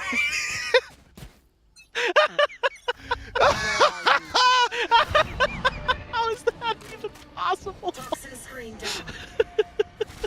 The blast back forces the movement as he's trying to just stay still. I thought maybe he just got caught mid TP or nope. 10-10 just did him dirty. Oh no. Oh my God. Oh, we truly are the most entertaining region. There is no doubt about that. Well, push out of the smoke, May able to get his gets away. Jinbung gonna be taken down. It's good awareness there from GN. Getting the good read there onto Depp. Meanwhile, Zeta has the wall set up here by B, and the Vice utility is gone. It's a showstopper. Showstopper finally gonna be used here. Feels like they have an opportunity, but in the end, it's gonna be some damage, but not a kill. Gonna push the corner. 10-10 nearly had him lined up, but good from Akame to be able to find the elimination. 3v3, multiple players down low. GN able to find Sugar Zero. Depp fights back for one more. May eliminated. Spike still on the floor. Gonna be scooped up and decently aware here of the positions, but still look to try to get the plant down here on the B site. Depp being encroached upon, dead. Akame able to collect it. Clues now from upper, needing to clutch the swing, the spot, the headshot on the one. No util. Swoops across, knows that it's not being held to half at all, and finds the timing! Red Bull Clutch Clues continuing to deliver here on Lotus. Well, it was the Sentinel for DFM on Haven, and it's the Sentinel for Zeta on Lotus that are showing up. This looks good initially. Jinbung there trying to go for the trade, but so ready for it. Where's Zeta? Akame had an opportunity here. Delays on the paint shells. Just long enough. Clues finds the perfect timing. I think maybe a quicker reaction with a blast pack to set up the paint shells or something like that from Akame. Might have been able to give him a better shot at that. Just didn't quite put the math together in time, and they're going for the big play out of C Mound with this eco. Trying to use Akame's hero rifle. Otherwise, it's just classics. So this is going to be a challenge for DFM. Just trying to sneak their way underneath Zeta's noses. They send the Nightfall here. 10-10. Looking for anything that he can get. Akame finding one with the hero rifle, but things now starting to spiral. Yeah, I mean, Haunch is going to get cleared out. GN able to find one more here with the classic. Scoops up a Vandal. Maybe a chance to try to do some damage, but with little blast pack boost swing. And that is going to be GN taken down at 9-1. Zeta Division clearly able to shrug off the chaos of 3 rounds ago. Yep. They've steadied the ship once again, as Clues is going to have another operator. Just great timing there from Depp. On the seas, too many angles there. DFM to consider. 10-10, great adjustment with the blast pack. And everything coming up Zeta. Clues sticking with the operator. Got dueling nightfalls for the fades. Sugar Zero does have his ult as well. So could go for that combo for Zeta. Ooh, I thought for a moment that might have caught a toe, but just missing his Clues. Akame and GN trying to put pressure here outside of the rocks, and GN is backed right off. He takes a ton of damage. None given back to Zeta. They have to abandon that forward position. They have no control of that space. And May has snuck in behind enemy lines. Are XDL and Depp going to be able to read that? That's the big question. I mean, they're searching for something. They are coming up empty. Thorns are alive. Let's see if Zeta can get the read that this is the scary side. Back to Clues, tries to swing out. Top quickly shut down. Depp pushing forward, trying to open up the B site, and seems like he's done just that. Akame still scaling forward, looking to try to hunt down this enemy Viper. At the same time, I mean, look at the attention that Depp is pulling. All eyes off A. They gotta go. Mike passed over. Yep, piling forward, and May opts to play this out quietly. As Nightfall not going to be spotting anything in front, so sights are likely going to be turned here. 2 behind, push forward, counter swing, 10-10 out from the top rope. Finds them both, and now it's all on May. Finds the first. Depp taken down, 56 health here, and a dream. Assessing how he wants to try to utilize his utility. Gate crash right there along the wall. Fake teleport. Fakes it, but they are well aware. They have the read. 10-10, big 3K to be found. As Zeta Division, I cannot believe it, but they're looking to replicate the exact same score from the opening map. It'd just be absolute madness. I mean, this is just Depp opening the map up for himself. A great 2K there. Sneak into their spawn and then re-wraps back through. I mean, May aware of it, May deals with it, but too many other problems for him to cut through. And it's just really well held together, 10-10. Now, the top fragger, Depp and Clues, having huge maps too. Oh boy. Bought out Depp, good for 1. Trade is in. Showstopper available here from Akame. There's Steel Garden going to be coming through. He's pushing forward, but XDL swinging at an unexpected timing, and Akame loses the ult, loses his life. Blue's facing in from behind. Clone going to be popped, just trying to disguise that left side lurk here from Sugar Zero, but all players at main either died or exited. They now trying to approach here from upper. Sugar Zero TPs into tree, nothing going to be spotted there. May, here's the rotations. Might just have a timing to try to catch them off guard. Sugar Zero is playing defense. Spike planted. The spike plant is safe. I like this, wait for GN. Didn't get that freebie, but now you have a Judge right around the corner. Have to be pretty much an instant headshot, and it is. Still though, down to 6 HP, has the dimensional drift, pops that one. Immediately drops down, exits out of this. Push to the smoke. It would have to be so snappy, but it just cannot manage to make it happen. GN pushing in, dead. 4K from XDL, 11-1 at the half. Zeta Division looking very well recovered as both teams look to just swap wins on each other's map picks. Yeah, I mean, it's just, it almost feels like the preparation was just there for each team on a different scenario. I mean, just wild that your map picks for each team go like this.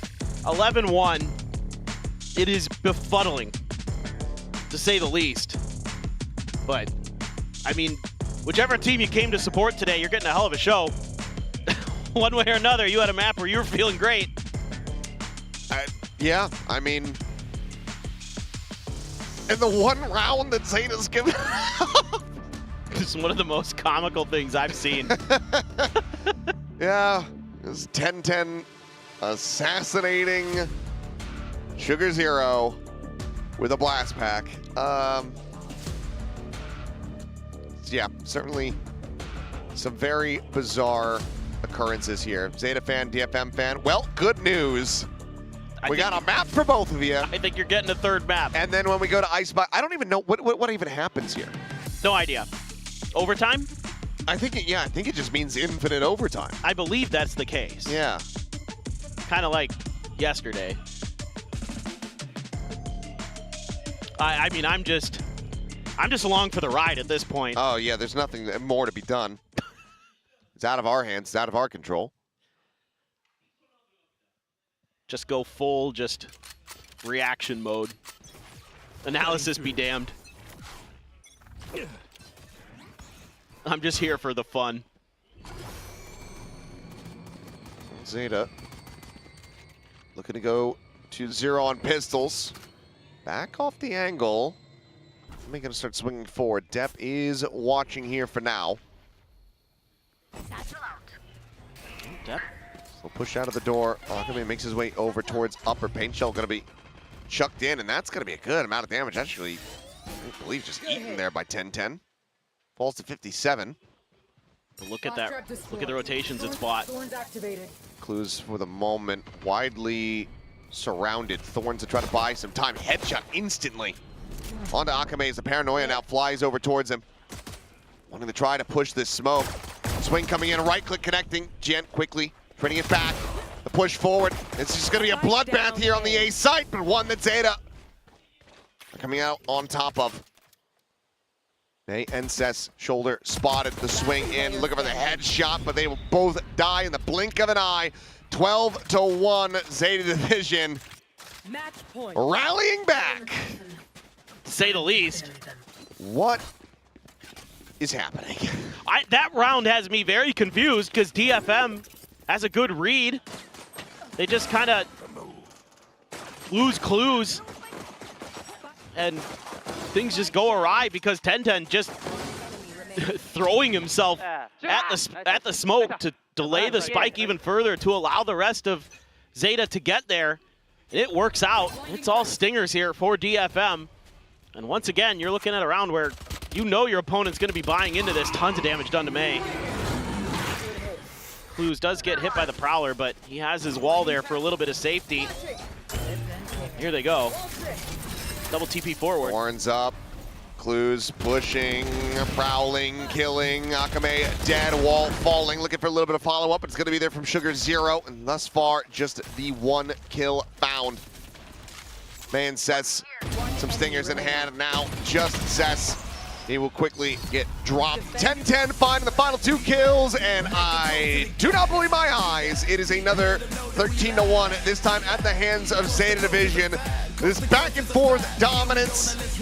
I don't know if I've really ever seen it before, not to this extent. That's gonna have DFM reeling just a bit perhaps, but Icebox will now settle it all here in the Japanese joust. It's just gotta be a mental reset somehow for DFM. I mean, you came out so strong, and all of a sudden this happens. This now is just a battle of mentals. Who's going to come into Icebox, you know, kind of with the, not just the better game plan, but the better just emotional state. You would think Zeta given the momentum, but, you know, who knows? Anything is possible at this point. We've seen it all today. 13-1 to 13-1. It's probably happened at some point in VCT, but I can't remember it happening here in Pacific. And yeah, that's definitely got Zeta guy lit up. Plenty for them to cheer for. You are now allowed to drink, I suppose, as the map win gets locked in. But, oh boy, this one is going to go down to the wire. A map 3 after all, but it's happening in fashion that's basically the same as a 2-0 because this has been so damn fast. Well, Lotus, just overall, really good. I think both teams on the opposing map picks have just looked clean. Icebox, potentially an anomaly. Maybe we just get infinite overtimes to come through. I'm not sure what's going to happen. Other than that, we're about to pass it back over to the analyst desk, who once again, welcome back. Do mine eyes deceive me, or was this the same game that we saw earlier, except the sides are switched? What is happening? Okay, it's our job to break this game down and give you guys more context, more explanation on what's happening here at VCT, but my mind is truly bewildered. I don't know about yours. This is a crazy rare occurrence. Zeta Division flip it on their heads. They steal a 13-1 for themselves, and where have DFM gone? I got one word: collusion.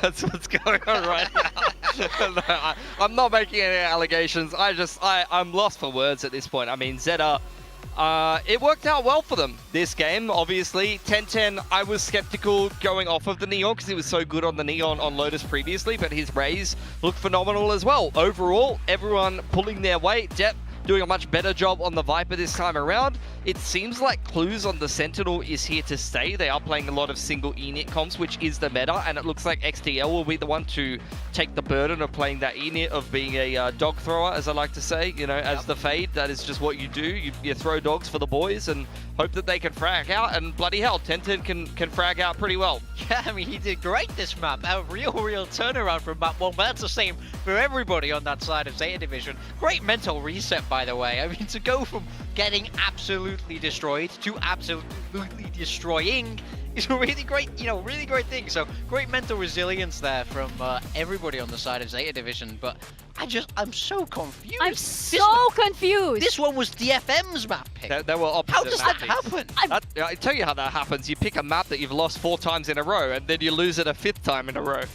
In a veto where you have your options open to... I mean, I'm actually... You know what? I'm actually a little bit upset. Both of these teams have had the whole off-season to prepare the whole map pool. We've got brand new maps in the pool, and we're playing bloody... What was it? What was the first map? Haven and Lotus. Lotus, Icebox. Guys, what are we doing? Let's play it combined. It was Lotus and then Lotus Part 2 at this point. But you know what? We're very happy that 10-10 did show up, because there was a lot of focus on him, especially with this switch around for Zeta Division. Yeah, a little meteor. I don't know, what do you call it? Asteroid? 10 out of 10 performance. I love to see it. I came up with that one myself. Just a fantastic joke there. Yeah, absolutely. I mean, I'm glad that you came up with that little lower third there. I thought that was quite clever in the green room that you came up with that one. Still laughing. Still laughing. I mean, he played great. He played great. We got to talk about him. I mean, just put on Cross on this Raze, just absolutely decimating everything DFM were trying to do. I mean, this is where he had his debut performance on Zeta Division. He was coming in short notice. He was filling in for Depp. Big shoes to fill once again on Lotus. He's put on a bloody clinic, 4 KDA, 300 ACS. You love to see it. I mean, this man, you can see why they've backed him over Depp to play the duelist. I mean, that's big shoes to fill, but you can see why they have faith in him. You saw it in the content as well. The what was it? Pros Don't Fake content. Great name, by the way. Fantastic name. Yeah, fantastic name. Whoever thought of that, genius. That they chose 10-10 to stay on the duelist, and that they back him, and they've seen him do crazy things in practice. And I was looking at some of those rounds, like that transfer and the Hobbit Hole door. That was nasty. Yeah, fantastic stuff from 10-10 this game. And I'm happy that there was an improvement from Depp on the Viper, right? Because this is a new role, a very, very new one, since he was so well known as the duelist for Zeta. Now he's taking on a new role, taking a little bit of a backseat. Perhaps it has something to do with recovery as well. Yeah, true. So it's encouraging to see that, this is something that he's really going to hone into and refine. Yeah, I think, I'm waiting to see what Zeta are going to do across the majority of the map pool, because so far they've really been leaning into double controller. I think that their personnel really favors double duelist personally, but you see some teams leaning into double senti and mixing in the deadlock as well. So we'll see what they actually do end up going for, because there's been a lot of clues on the Sentinel, but I have seen a little bit of depth Cypher as well. So I was under the assumption, as a lot of duelist players do, it's very easy to slot into that Sentinel role, right? That's usually what you'll see. So I'm kind of wondering if they change up from the double controller, because they've run Viper 2 times in a row. As we head through onto Icebox, whether that's going to be the case, or whether they can again go Omen Viper. That's very popular at the moment on Icebox. Yeah, I think now that's the way I'm expecting it to go. But yeah, I mean, you don't normally see a lot of duelists play this Viper, because it's a little bit more tricky than those kind of like traditional Sentinels. You have to manage your fuel a little bit better. You don't really have the option to reposition a lot of your util. It's just a little bit more thinking required. But yeah, Dep did a really, really great job on that last map. Now looking towards Icebox, and you know, I had to look this up in the green room. DFM, as an organization, their last win on Icebox was 1,552 days ago. 4 years, 3 months, and I mean, that was against an entirely unsigned Japanese team. What was their name, by the way? I think it was called Easy Boys or something like that. Ebros? I thought it was Ebros. Ebros. Ebros. Look, they took down the Titans of the Ebros 4 years ago. They banned this 5 times in stage 1. I can't wait to see what they're going to be bringing into this one. Over on the side of Zeta, this was before 10-10 came into the roster. They were playing Dep on the Reyna, and I believe it was XDL filling in the ISO there. So they were playing double duelist before, and then they were playing Vice on Icebox, which is still a little bit of a weird one. I'd be surprised if they're going to back themselves with that. I just have no idea what to expect from either of these teams, to be honest, as far as this map's concerned. Who knows at this point in the series? I swear, only in Pacific do we get stuff like this. Yeah, so we're gonna put those 2 maps behind us at this point, and we're gonna head into Icebox. But as you guys mentioned, there is also a bit of an unusual history that we have here on Icebox for both of these teams for 2 very different reasons. We had that strange composition against Team Secret for Zeta Division, and now we have DFM question mark on Icebox. I mean, they took down the Titans of the Ebros. So if they could take down Ebros, I think it's they fair can game. take down anybody at this 2021. Just playing a bunch of the bros back in 2021 on Icebox, you know? So we haven't seen DFM on Icebox at all this year. And I don't think they've had a great win rate on Icebox as well in 2024. And apparently they also skipped 2023 on Icebox. Yeah. So it would be irresponsible as an analyst here to try and predict what's going to happen in this game. I don't want to lead you astray because I have no idea what is about to unfold in this map 3. It's absolutely impossible to tell. I mean, I think that's when Valorant is at its best, when it's at its most fun. But yeah, I mean, it's a roll of dice, this map 3, if you ask me. yeah, pretty much that much fun and that much unpredictable. I'll tell you what I am looking at. I'm now looking at the reset for DFM because they've been in very sticky situations like this, and the mental can get to them. So I'm hoping that that pressure doesn't get to them, especially as we mentioned in the pre-show. This is supposedly one of the easier matches for these 2 teams. This is a must-win for both of them. Yeah, 100%. I think after the game on Lotus there, it said it all. Akame was in great spirits. He was screaming nice at the top of his lungs map 1. After the second map, he was just sat in his chair, just stunned. He was like, what just happened to us? He couldn't believe it. I mean, I'm interested to see. We've seen double duelists from DFM twice in a row. Icebox is not actually an easy map to be running a double duelist. You're more so going to see double E-Nit or double controller, things like that. Very popular at the moment. The Omen is very popular, as we've mentioned before already. So I want to see what kind of comps these teams are going to be cooking, because I don't think either of them are going to be as easily able to lean into a double duelist. And if you are going to try to play a little bit more of an aggressive style like that, I'm expecting Omen Jet. Yeah, absolutely. The Omen Jet is sort of the double duelist equivalent on Icebox. I mean, a lot of the other duelists don't naturally fit the map, so I could see that coming out from DFM, but honestly, I really don't know. I think there are a lot of different avenues you can explore. I'm curious how off meta they're going to go. And yeah, are we going to see Dep sticking to this Viper? Because that seems to be his new home now, which is something that, you know, you say that to a Zeta fan back in the day. I don't think they're quite Why are we believing putting our sharpest player on wall duty?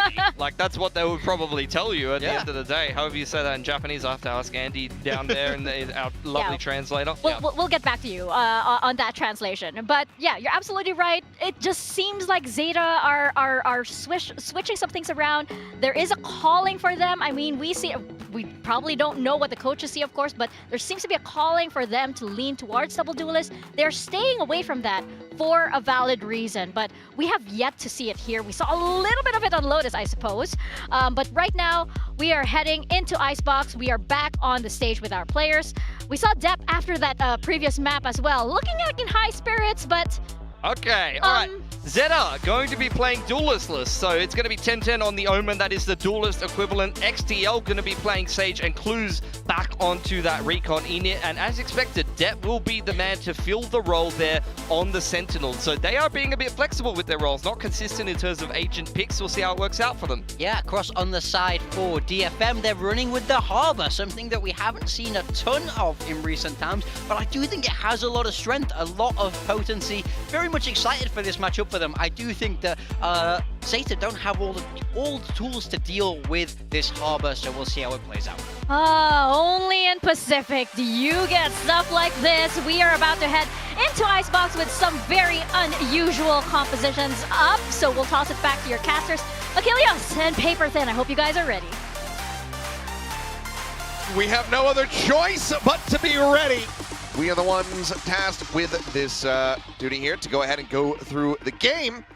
So ready we shall be. Question is, are the teams ready? Which team is ready? Yeah. Or is it both? Is it both? I hope we get the infinite overtime. I hope Harbor here, an agent that Akame pretty well versed with, has played it quite a bit actually. So this isn't too out of the ordinary for him. May on the Jet. I think that's got to be the difference maker here for DFM to take Icebox. They've got the free A site plant. Big quad wraparound from behind coming through. Zeta able to go ahead and layer in a little bit of damage with the classic. Recon pinging out, but XTL collecting the kill. He can heal. Blood is his, and yep, heal is going out. Clues at the same time, pushing forward. Kill onto Akame, looking for a little bit more. May playing here at Boiler. As Jinbung does get the jump here on depth. Wall to cut off the Raptors. Jinbung with another nice shot. Will find XTL, but this round starting to get away here from DFM. Unless May has something to say about it, but just attention turned in too many directions. Clues will strike, and Zeta will gain the lead in pistols as well as here on Icebox. Yeah, I love the quick rotations here from Zeta. You know, just gambling a little bit in this round, and they're able to still play retake very nicely. Able to deal with Cess early, even though he throws the recon dart out there to try to set himself up. You saw so many there as Cess. I think you're better off just falling back and trying to group up with the rest of your team instead of giving yourself over, especially if you're going up against a Sage who could just heal through some of that damage. Just a little bit of a misstep there from the IGL, who looked phenomenal on Haven. But since then, DFM is just forced by, though. Yeah. Free orb take here. Standard Sova stuff. He's rotating back around, Marshall in hand. And if the range continues to play like this, Stingers are going to have a little bit of a rough go of it. In the quiet drop turret. Yep. Sliding down off the top of it.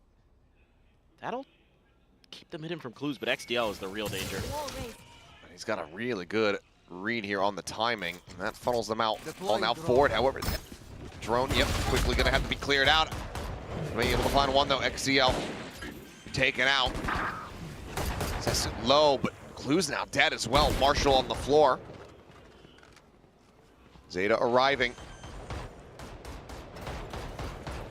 As DFM spike gets planted, looking to try to tie this up, and they're just strafing forward. May with that Bulldog, putting it to good use. Immediately repositions. And given that it's a 2v5 versus the buy, Zeta find themselves in such a poor spot. The clear out coming through, it's a flawless as DFM tie it 1-1. And I think we just end the game here. Yes, this is good. We have played the Valorant that we need today. Should we just give both of them half a championship point and call it even? That'd be kind of nice in a way. Man, May though grabs that Bulldog and instantly puts it to great use. But love the play call here from DFM. Go for the force buy, get the energy going. Don't let this snowball out of control, and use a creative strategy with the silent drop of the turret to get yourself into a tucked position. And Zeta doesn't really have great responses to it. In particular, Clues, who's back onto his comfort agent. Kind of a little bit unsure of the timing there. Lets loose with the drone and maybe had an opportunity to get an opener with that Marshall. Instead, just gets bullied away. And that gives Zeta the opportunity to scoop up that Bulldog and kind of just run away with that round. So no buy up here for Zeta. They are going to stick with the classics. They have set up 4-1. Well, DFM is doing a bit of an exploration towards mid. Oh, Cess, gotta go. Yeah, it's still, they're just hounding him down, sprinting at him. Stinger able to find a little bit, but he's only got 9 bullets left and eventually will get overwhelmed. DFM looking to try to keep this gun protected. It looks like Zeta are going to back away. XCL, however, still caught up. Ends up getting taken down. Plant now coming through. Akame going to be halfway to having the Reckoning online. Well, no prize claimed for Zeta there, though. Yeah, just the elimination. Toxin screen down. Widely trying to stay tucked. Go down to the spike. Maybe the most measured play, but any kind of kills to get some ult charge and maybe whittle away at the economy here would be nice. But coming out, going to be 2 charges off going into the next round here. As DFM start things off 2-1. Yeah, this is a good solid play from them. With that mid control that they take, that allows May to quickly rotate back to make sure that that gun can't be scooped up. And Seth's doing a good job to at least get it away from their ability to scoop it up outside that door. So he may die, but it's all for the cause. Definitely he would consider that worth as the IGL to get the read, get the round win. Otherwise, with 4 players surviving, carrying over 2 Bulldogs, 2 Guardians, absolutely fine with that. Plus May has a Blade Storm. This is a fearsome, essentially a bonus here for DFM. They're looking for an early target to get May fired up. But staying tucked away is 10-10. Cover going out. Kind of curious about this agent composition here for Zeta. You know, you need to be so aggressive as 10-10 on that Omen. Des talked about it. You're essentially the duelist. It's been pretty tough for him to find value so far. Clear the turret. Tuck away, but DFM just looking for somebody. Knives flying, May killing. 10-10 now. Dead. No silent drop needed. Trying Ping's to keep there. things quiet. Pings are coming down. They do have this forward position here from Dep.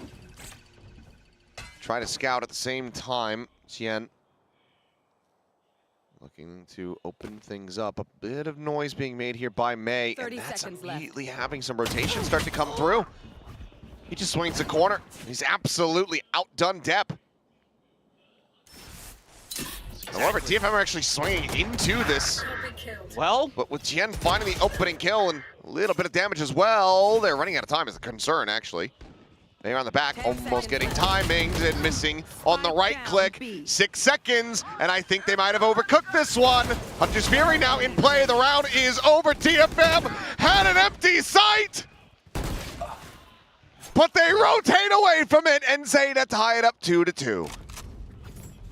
Well, it's just been so quiet over on GN's front that he assumes that it's widely open, or at the very least, there's just one player there.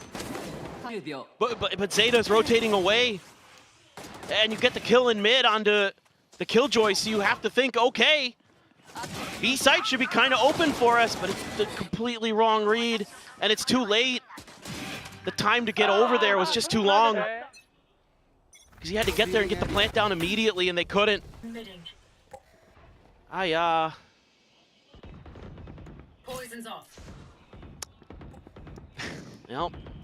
Doesn't even begin to cover that previous round. Yeah, I can think of some other choice words. Double push, and GN taken down. Zeta Division, once again, quick wrap. Pushing their way forward. Spot out in this time. Cess, yep. Shot's gonna be a hair off. Not even really any damage found. There's May trying to drift over towards belt. Ends up falling. Jinbun gonna be good for one, and that leaves Akame and Zeta now well poised to go ahead and gain the lead. Target down. Ultimate ready. He doesn't have a reckoning. He's gonna do it. Okay, might be thinking about it now. Trying to spam out, but he's so damn low. 35 health, and cannot just quite find that kill. 5 health. XTL survives. Zeta once again here in the driver's seat. Well, it's again these early rotations from Zeta. And you got to start setting up some KJ util here to watch your flanks. Especially with GN falling there. You can't rely on a Sova to hold that angle by themselves with the way Zeta's been playing. It's got to be Jinbung using some of that util to help get a little bit more info. And then adding numbers to that back end to make sure that it is covered, to make sure that the flanks aren't just getting overrun. As good as Akame can be, can't rely on those clutches like that. I mean, you have the Reckoning here, so as Zeta, you're basically assuming that this is going to be an A hit. Got the nanos there to cover the site, delay the plan a little bit, to buy a little bit of time to wait out that Reckoning, if possible. Should see that this is widely free, but that gets the nanos to be popped a little bit early. So actually, this works out in DFM's favor. Can work out the Reckoning a little bit, or hold it onto it a little bit longer. Reckoning the wall. Space opened up. Plant now coming through. Just sat on the slow orb for now, but depth. Pushing it over at screens, able to find one. May dancing around this, has them lined up. Depth and 10-10 both going to be taken down. Quickly tailwinds. Over and now drops down. 3v4. Love to try to get a res on this one, but just not the safest position for now. Send it, May, however, instantly able to find clues. Eventually on for an ace, as he's gonna go for it, up and over the top, the drop down, and May absolutely delivers. Sugar Zero now trying to be the hero, but it's a 6-piece from May to keep it tied up 3-3, perfectly balanced. Nothing made sense, but my God, am I loving it. This is exactly what you need from May. The great positioning here. The way that he changes instantly after that 2K up in the nest. Goes for the initial ADS, doesn't get it, and then goes back up to repeat that. That is unbelievable. You don't get to see the 6Ks very often. But who else but May from DFM? The only duelist in the server, and he delivers. Woo. Why is it DFM on this map? They were the first team in franchise history to get an ace on Icebox. They get an ace actually in the franchise era. Really? DFM managed to get one at lock-in. Oh, really? Yeah. I don't remember that. Oh, because that was the high point. That was it? There wasn't much else. Oh no. I remember that from taking the 2023 Valorant, or maybe it's 24, the quiz, the Valorant quiz that somebody had made while we were on Plat Chat, and Bren completely, he basically just drove us into a barrier. That sounds about right. At high speed. That sounds about on brand for Bren. I had every right answer, and he just sent off the rails. Well, May is now 14-3-0, 6 rounds into this. Well, you needed him to carry, and he is. It was Anthem, I believe, that got the ace. Yeah, that's not. Yeah, now I remember. It was on Sky, right? Back in the day, I think. Don't recall that detail, but that sounds correct. Sounds possible. It sounds like Anthem in 2023 is basically what I'm relying on there. Fair enough. Well, things getting slowed down significantly here after the timeout call from Zeta. Trying to keep these positions hidden, but you at least know there's one on screens. Are you going to read the nest spot that 10-10's taken? That's the real question. Akame not really finding anything there. This is wise. They're trying to bait these reactions. Ooh, 10-10 getting more than a glimpse there. We'll get the heal out from XDL. Find some damage, but May still skirting forward here. Bottom of 410. Able to find the headshot.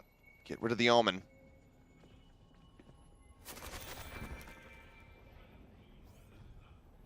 Double face backside perhaps. As Nano into the corner. Recon going to be throwing it down the push. May able to find himself another 3K, potentially a 4th. He's certainly going to be feeling it now. Clues to maybe try to play spoiler here. There is no bringing this round back. Push. There's the casual fadeaway shot. As, okay, 6 into 4. DFM back in the lead, and it's a flawless. This is, again, just stellar stuff from May. Great recon dart there to set him up by Cess. GN getting up on top of pipes, doing a good job, providing some support fire. You almost didn't need it with the way May's been playing. That last shot there shows that he is feeling it. He is in the zone, and he is destroying. He has 18 kills in 7 rounds. Get out of my way. Jinboong, hold my beer. I'm going off.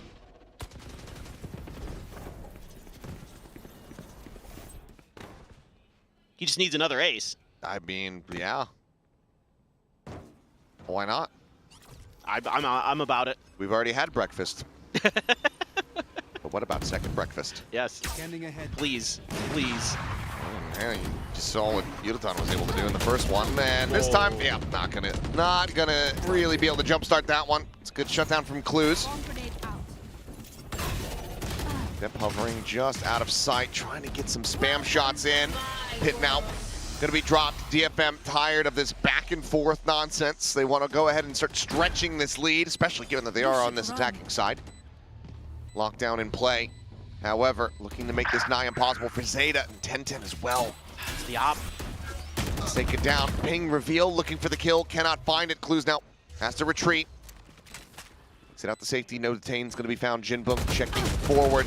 The jump is there. Dep able to find that elimination, but they're gonna have to get going very quickly.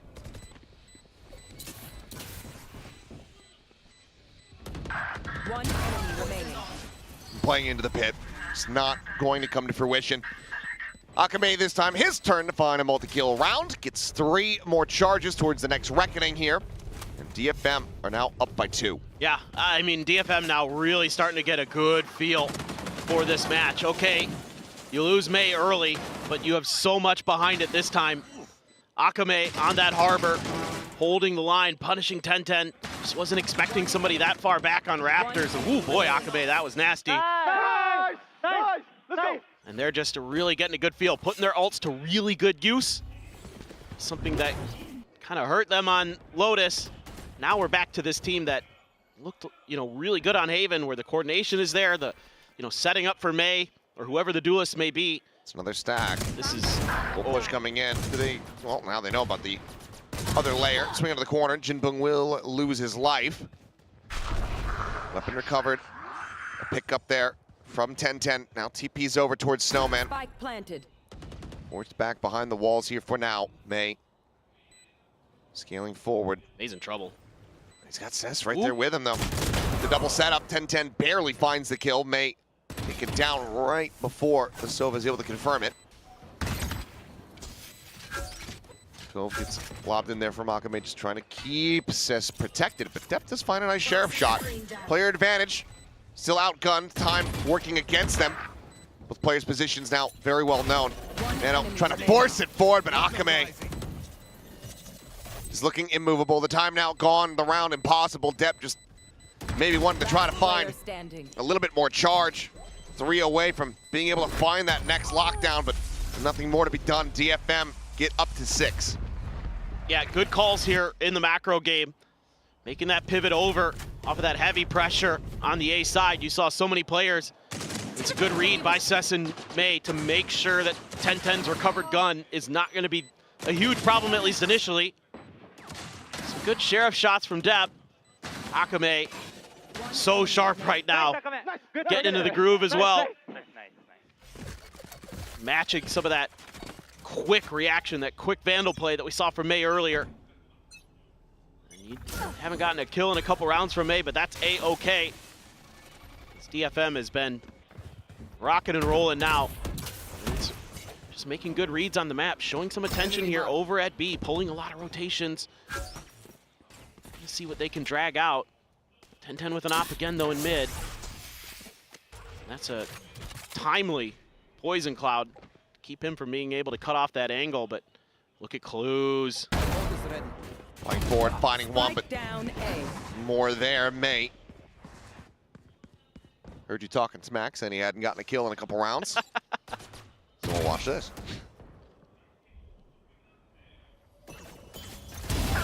Oh man, the quick ADS. Into the tap, reckoning now. This is a fake. Yeah, a bit of a fake going to be sent here just to try to escort them forward. Zeta have given up the space. They're confused about what they should do. Uh-oh. Is it going to happen again? Oh, no. Rotating back over, but it is just going to be the 3 players. They have them outnumbered for now. 10-10 does have that operator, so if you can find some value, this could still end up being very rough for DFM. 25 seconds now remaining on the clock. Depp trying to check in around mid. The good news for DFM is Zeta has no idea what's going on the map, so they can kind of get away with this. I don't know if either team has much of an idea right now, but there you go. DFM eventually making 10 seconds left. the correct choice, I want to say. Do lose Akame.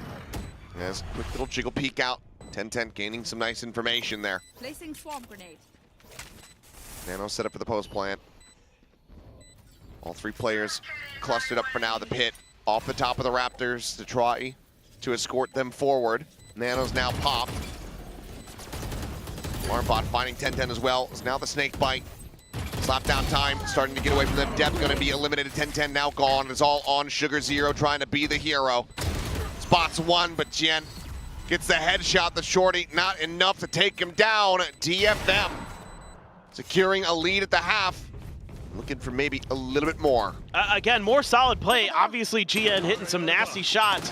The trade here from May, good. Dashes forward just in case there's a follow-up. Behind clues, that's just a snappy ADS. But then when the pit comes through, they start surrounding it. Find that great timing there for May, and then GN, after getting the kill onto Depp, able to go over to the rafters, find that flank angle, put it to good use. It's just really good fundamental stuff. DFM, their heads on straight, look absolutely ferocious. Now just using a cascade to, once again, they're baiting for reactions here from Zeta. Looking for those aggressive positions, because that's what you've been seeing a lot out of Zeta, especially because they've been on some ecos where they'll overstack, right here, try to go for these flanks. So that's exactly what they're doing through mid. Jinboong. With a triple face out, but it's just another firing squad waiting for them on the opposite side. The turret as well getting involved. So some damage suffered. No deaths found. DFM still overall pretty well poised. Try to go ahead and make this 8-3. Just feels like a colossal spiral all set up from that initial force by DFM where they were able to get the round win in flawless fashion. Last player standing. Cess finding XDL, just Sugar Zero now. Here's a swing around, great shot. Hurts the KD a little bit more there for May, but cannot stop DFM from finding these round wins. Last round before the switch. Well, you've got some big ults to toy with here as Zeta on this last round on the defender side, but you do have the counter from Cess for Depp's lockdown. But you have a Hunter's Fury of your own to kind of just go fishing, see if you can find a freebie. God, you could knock May out of the round, or Akame. Feels like that's really where you could slow down the roll here. The DFM has created. Only a Guardian going to be able to be bought by Depp as he put the hero rifle into play in the previous round. He's got 3x. Yep.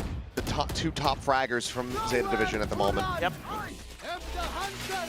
Hunter's Fury looking, trading, Cess. dueling, but XDL, yep, able to get in on top of Cess fast enough. At the same time, Jien going to be taken down.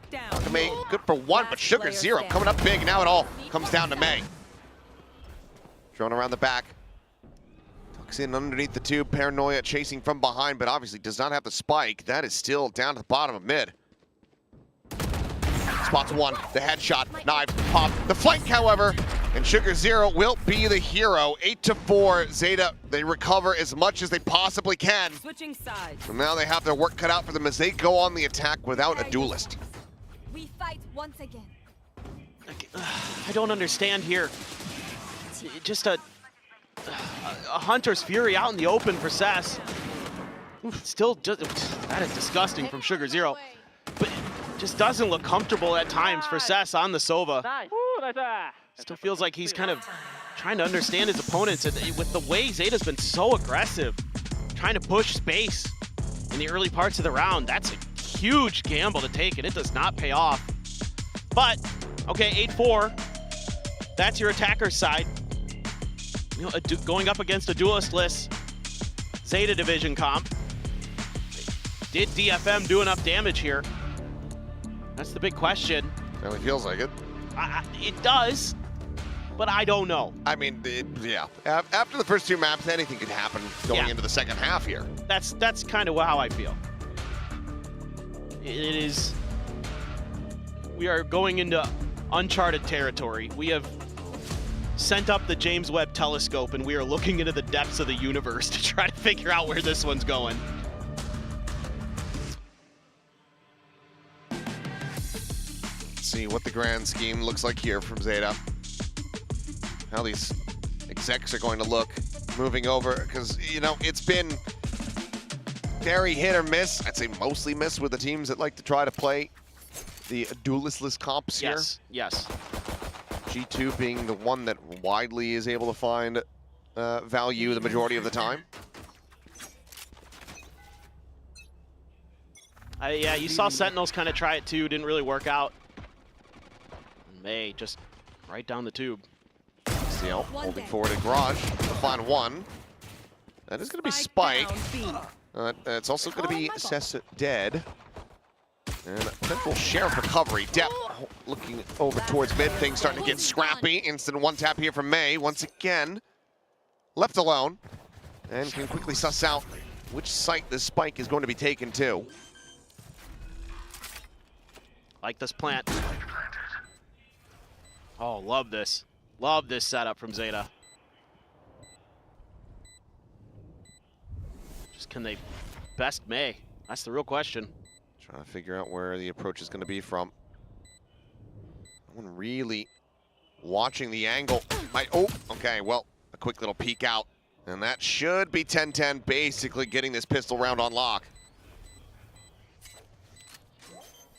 Taps it, just trying to bait him forward. One enemy remaining. Finds the shot. Drone at the ready here from Clues. Take flight. Sends it, darts him. That's it.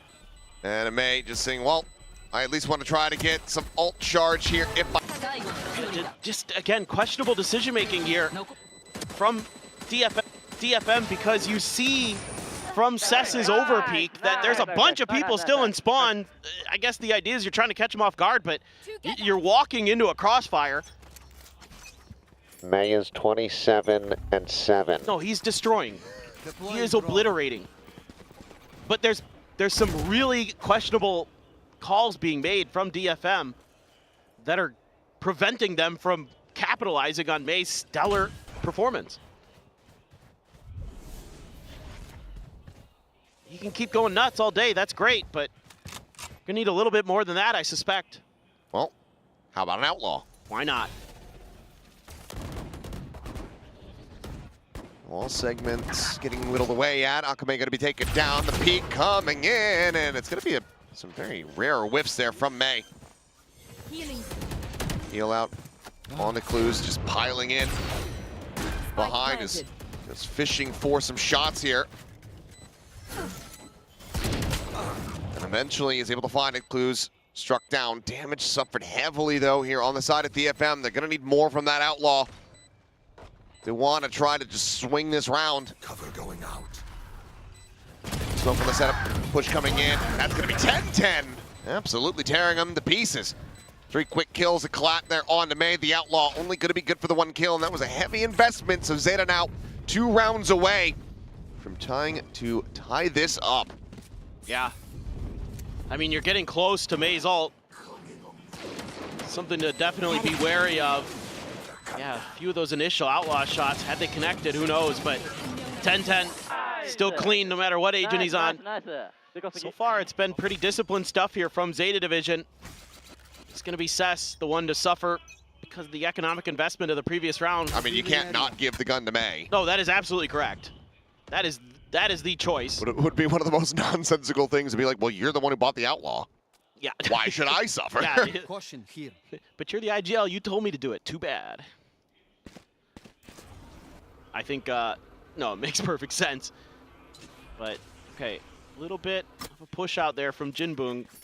Mei has complete control over the attacker side nest, though, so you should be leading B here as DFM.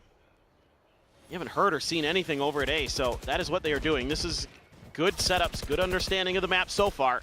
A bunch of pinks just got spammed right on top of Jinbung. Yeah, Jin having the back pedal there off the slow orb. Still does have that bite in hand. Push forward, tap, just trying to see what he gets out of him. And that is going to be the bite thrown. And it looks like they're going to start backing away. DFM starting to rotate out. Mei will stick around on this A site. Spike is still here at green, though. Seems like maybe a push forward, a drone onto the A site to try to bait them back. Yep. 30 seconds left. Won't be the recon. Mei, quick glimpse, finding the killjoy. Doesn't tell him too much of anything. Ping reveal. Jien instantly able to find Sugar Zero. 10-10. Quickly replying.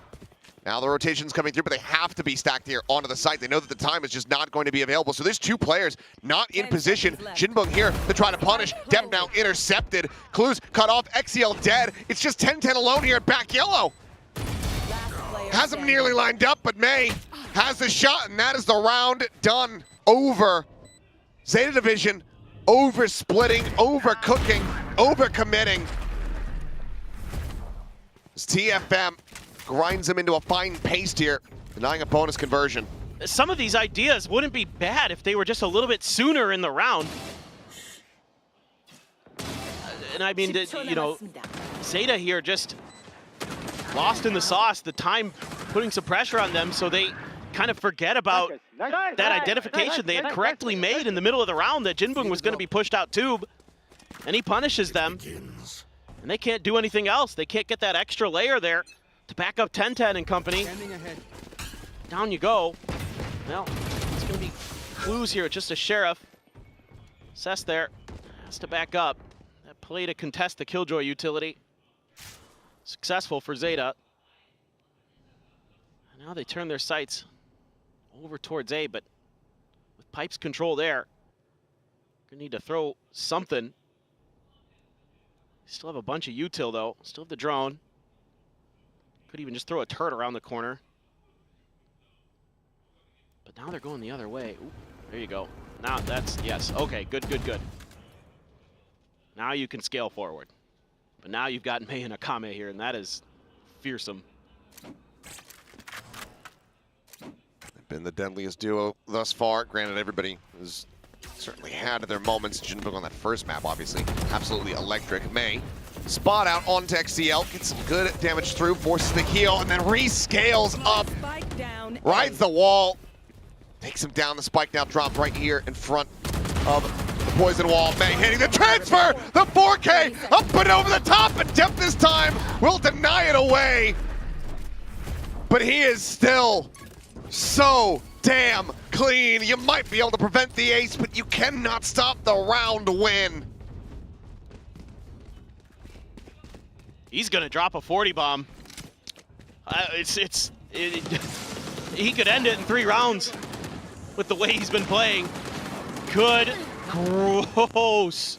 Good, gross. Good and gross. That it is. Oh my God, man. Real. Just more of this. Just, the man is... Where have you been, Mei? He's built different on Jet, dude. He just is... Well, final timeout call from Zeta Division. 4 rounds separated. It's a lot closer than it feels. Than it looks. Because when you zoom out and you see the scoreboard, you see what Mei's doing. It feels like they're worlds apart, but there is still a possibility for Zeta Division to get back into this one. Oh, I mean, a few of these rounds has been Mei just bailing the team out. Because there's been some bizarre reads. Both teams have kind of done it, but I mean, at the end of the day, it is a shooting game. You know what I mean? Like, you get shot, you die. You get shot, you die. And if a player is very good at shooting, he is that. It's making Zeta look real good at dying. And They're stuck on an eco. Marshall, Guardian, some Sheriffs. Who have a res. May's going for the Outlaw with the blades to back it up. They were looking for a mid push. Something that Zeta has seemed to favor a bit. GN all alone here, has to play his life. Get the one and done. I don't want to see him stick around for too long there. Oof, just eats that shock dart. Yeah, with the drone. There on the back end, ends up being unnecessary damage. Granted, not too much of it. Wall raised, fight thrown. Quick clear and quick death. Clues. Maybe thinking that the Viper's going to be operating by themselves. Not ready for that wall segment to get broken down so very quickly. And XDL could not grab the spike. This is now, okay, I was going to say gotten to a very rocky position, but GN does get taken down. 10-10 with that Guardian. Making the most of it, the dive forward. Oh, missing him, but Kame there is a second layer coming out of kitchen. Jinbung spotting one, up to play it slowly, tucks back, fight here at his feet, Seth's gonna fall. Sugar Zero able to find Jinbung.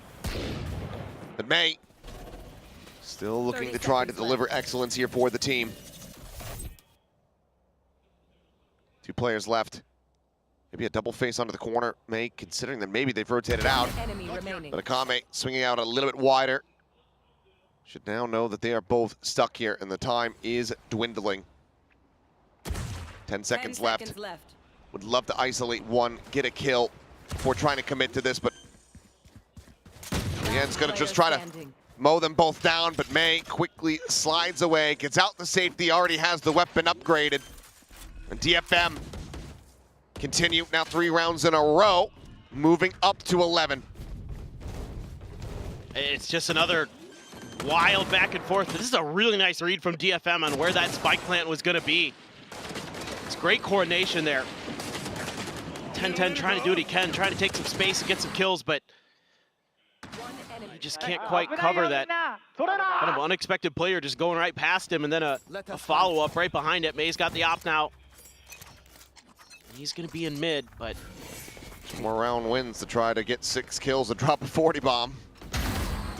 And Akame gets rid of one of the potential options. Rez immediately going to be bringing him back into the fold, though. Step once more alive and well. 2 charges away from having a lockdown available. Clues 1 off from the Hunter's Fury. Jinbung getting close to a lockdown of his own again. And it's just a back off there. Zeta, a little too much attention being paid. They're right. It's a good read. So credit to Clues there. Kind of figuring stuff out, but now you're walking into May's op. And he's finding one. 10-10. Dead. Jinbung taken down. Knives going to be pulled. May set up now on the angle. And how do you try to clear him out? Well, just have him whiff, I suppose. GN trying to push forward. The Knives still able to find one. The peak is there. Sugar Zero sliding. May, just get the camera on May! I don't care about anybody else! He's decimating them again!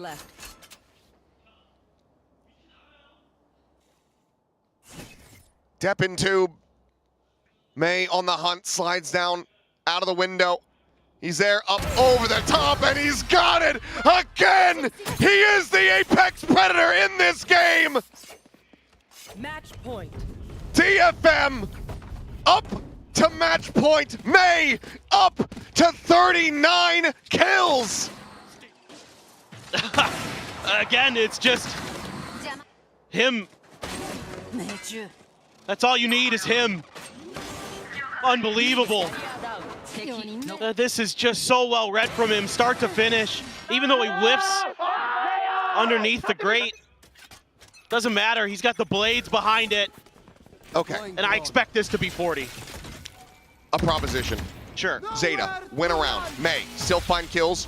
Let's take Ospas's record the hell away from him. Yes, please. Together, we can achieve this. Together, we can achieve greatness. What is his record again? I don't remember, but I know we're 47? getting close. It's something like that. I think it might be. So we need 48 kills, at least. Why not 50? Let's just make it a nice even number. They're just wary here, our Zeta, and rightly so, of that A site. Trying to force GN's hand. Him and Jinbung have been a little bit shaky, so if you could just bully them off, bully them away, get that plant in.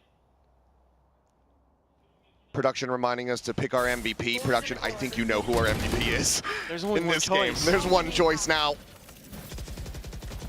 But we will submit them all the same.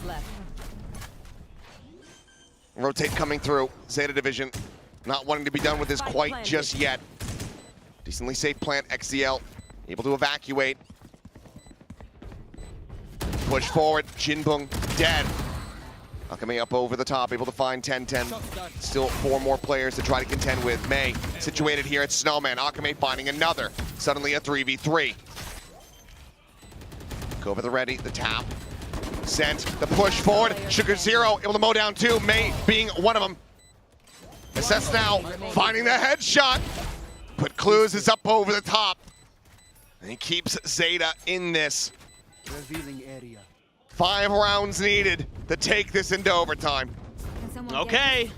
Again, I think it may be too little too late, but Zeta gets the good read here again that they can kind of bully GN and Jinbung. Struggling a bit over here on the B side, excuse me. And even though Akame hit some good shots, they're just not ready for that push out from Sugar Zero. Finds his moment, finds his timing. Kind of guessing correctly that we need 11 kills from you, May. That's all we need. And if he can get it before overtime, it's the de facto highest ever because it was a 17-15 when Aspas got his got the record. That's true. So this might already be the highest in just regulation rounds. Could be. Because I think Depth's 42 was in overtime as well. Yeah. Oh, Dep, no. speaking of which, spotted. He's going to try to get the wall bang just through the corner. It's not going to be nearly enough. Just a minor little exchange. XCL patch that up quickly. Like the adjustment here from DFM. On the ankle. Oh, but just a hair off. A little bit wider. Has to drop down off yellow. 10-10 trying to collect that headshot, but it's going to be GN who finds 10-10 at the end. Player advantage now. Here for the side of DFM as they look to try to bring this to an end. Main character, ooh, thought he was going to head over towards A. That lockdown there. It's going to get cleared, actually. Seth's going to use the Hunter's Fury. And it's dealt with. It's now Zeta Division once again rerouting. Akame finding Clues. A 3v5. That's GN making it even worse for them. Sugar Zero quickly having to clear the turret, having to try to make his way across and finds a headshot. Takes down May. He's so close!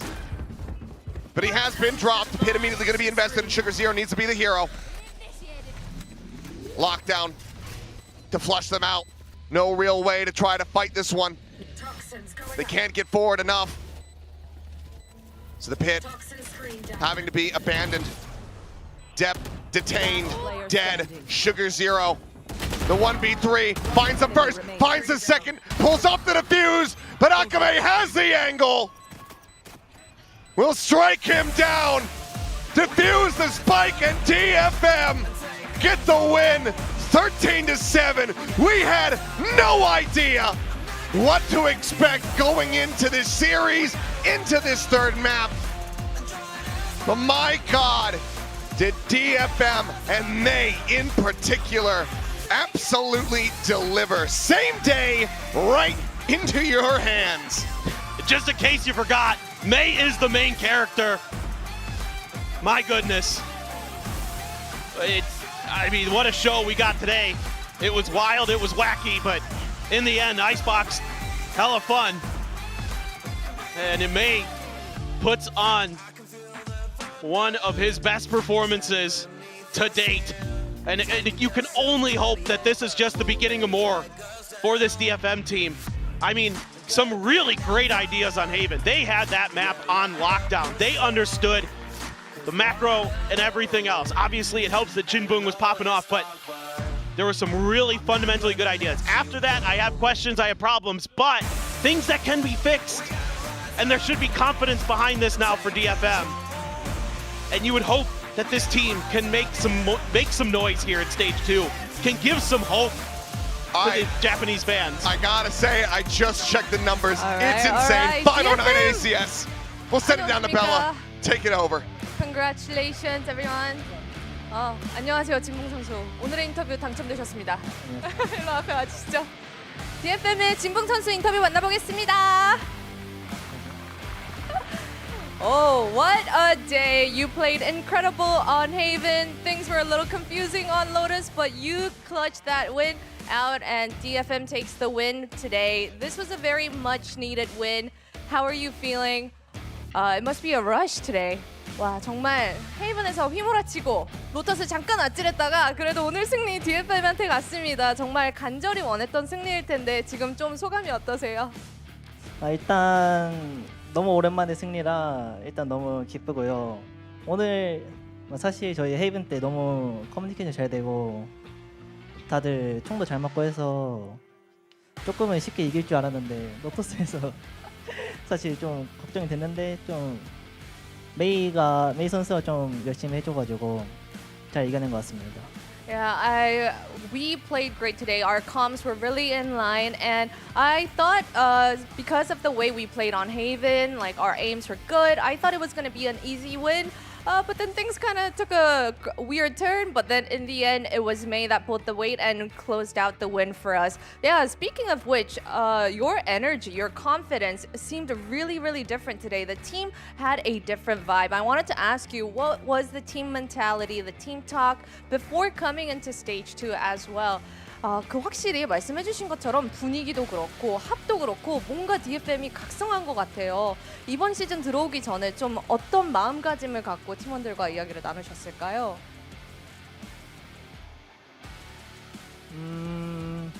멤버 변경도 있고 일단 이번에 좀 더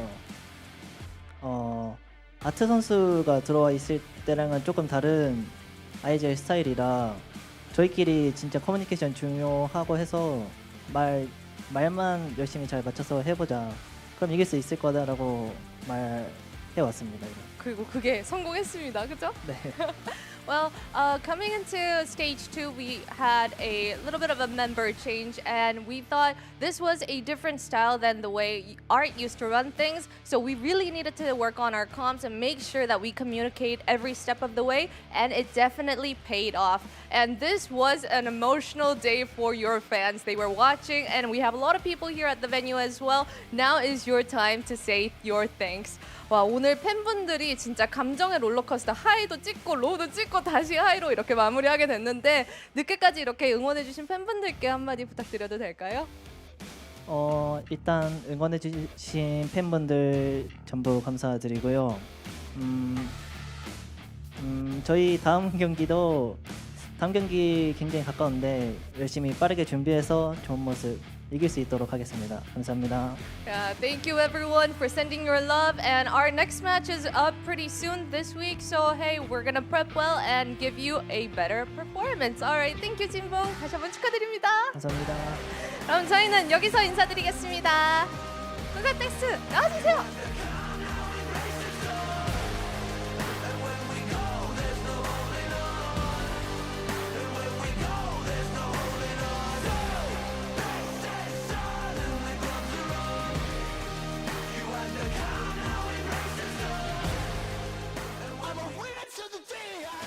And this is why May is the superstar on DFM. 39 kills, just one short of 40, and a 509 ACS on that final map. This is ridiculous. I mean, that has to be one of the most insane individual performances I have ever seen. Remember, Dev got 42 kills, but that was in overtime. Monyet got 39 kills as well. That was in overtime. He did this in regulation, and not even it going the distance. I mean, I've never seen plays like this, just back-to-back 4Ks, aces, an ace that was a 6K. I mean, I'm absolutely blown away. Just truly he put the team on his back for this map 3. Yeah, I mean, this is what we've been waiting for. I think May had a bit of an underwhelming stage 1 result. He definitely wasn't putting up the numbers that he was putting up in the off-season, in kickoff. This was more reminiscent of the first game we saw from DFM in kickoff, where they played Abyss against RRQ, and May was doing everything to keep them in the game, and they barely scraped a win on that map. At least nowadays for DFM, when they're in good form, they have other people who can contribute a little bit more. You had a good one from Jinbung. You also had Akame chipping in a little bit more on the Harbor this map, but 100% May was the main character. He was the one to put up insane numbers, and if it wasn't for him, I honestly could have seen Zeta winning this game. It felt like DFM, even with May's heroics, were kind of struggling in some of these rounds, and you could see the opening kills were very, very close as well. I mean, you can just tell with the difference in the number of kills from the rest of the team, right? May was just on another level entirely. At one point, he was 10x Cess. Yeah. He had 33, Cess had 3. See, that's so insane. What do you say to that? What do you say to that? See, you can just tell. 39!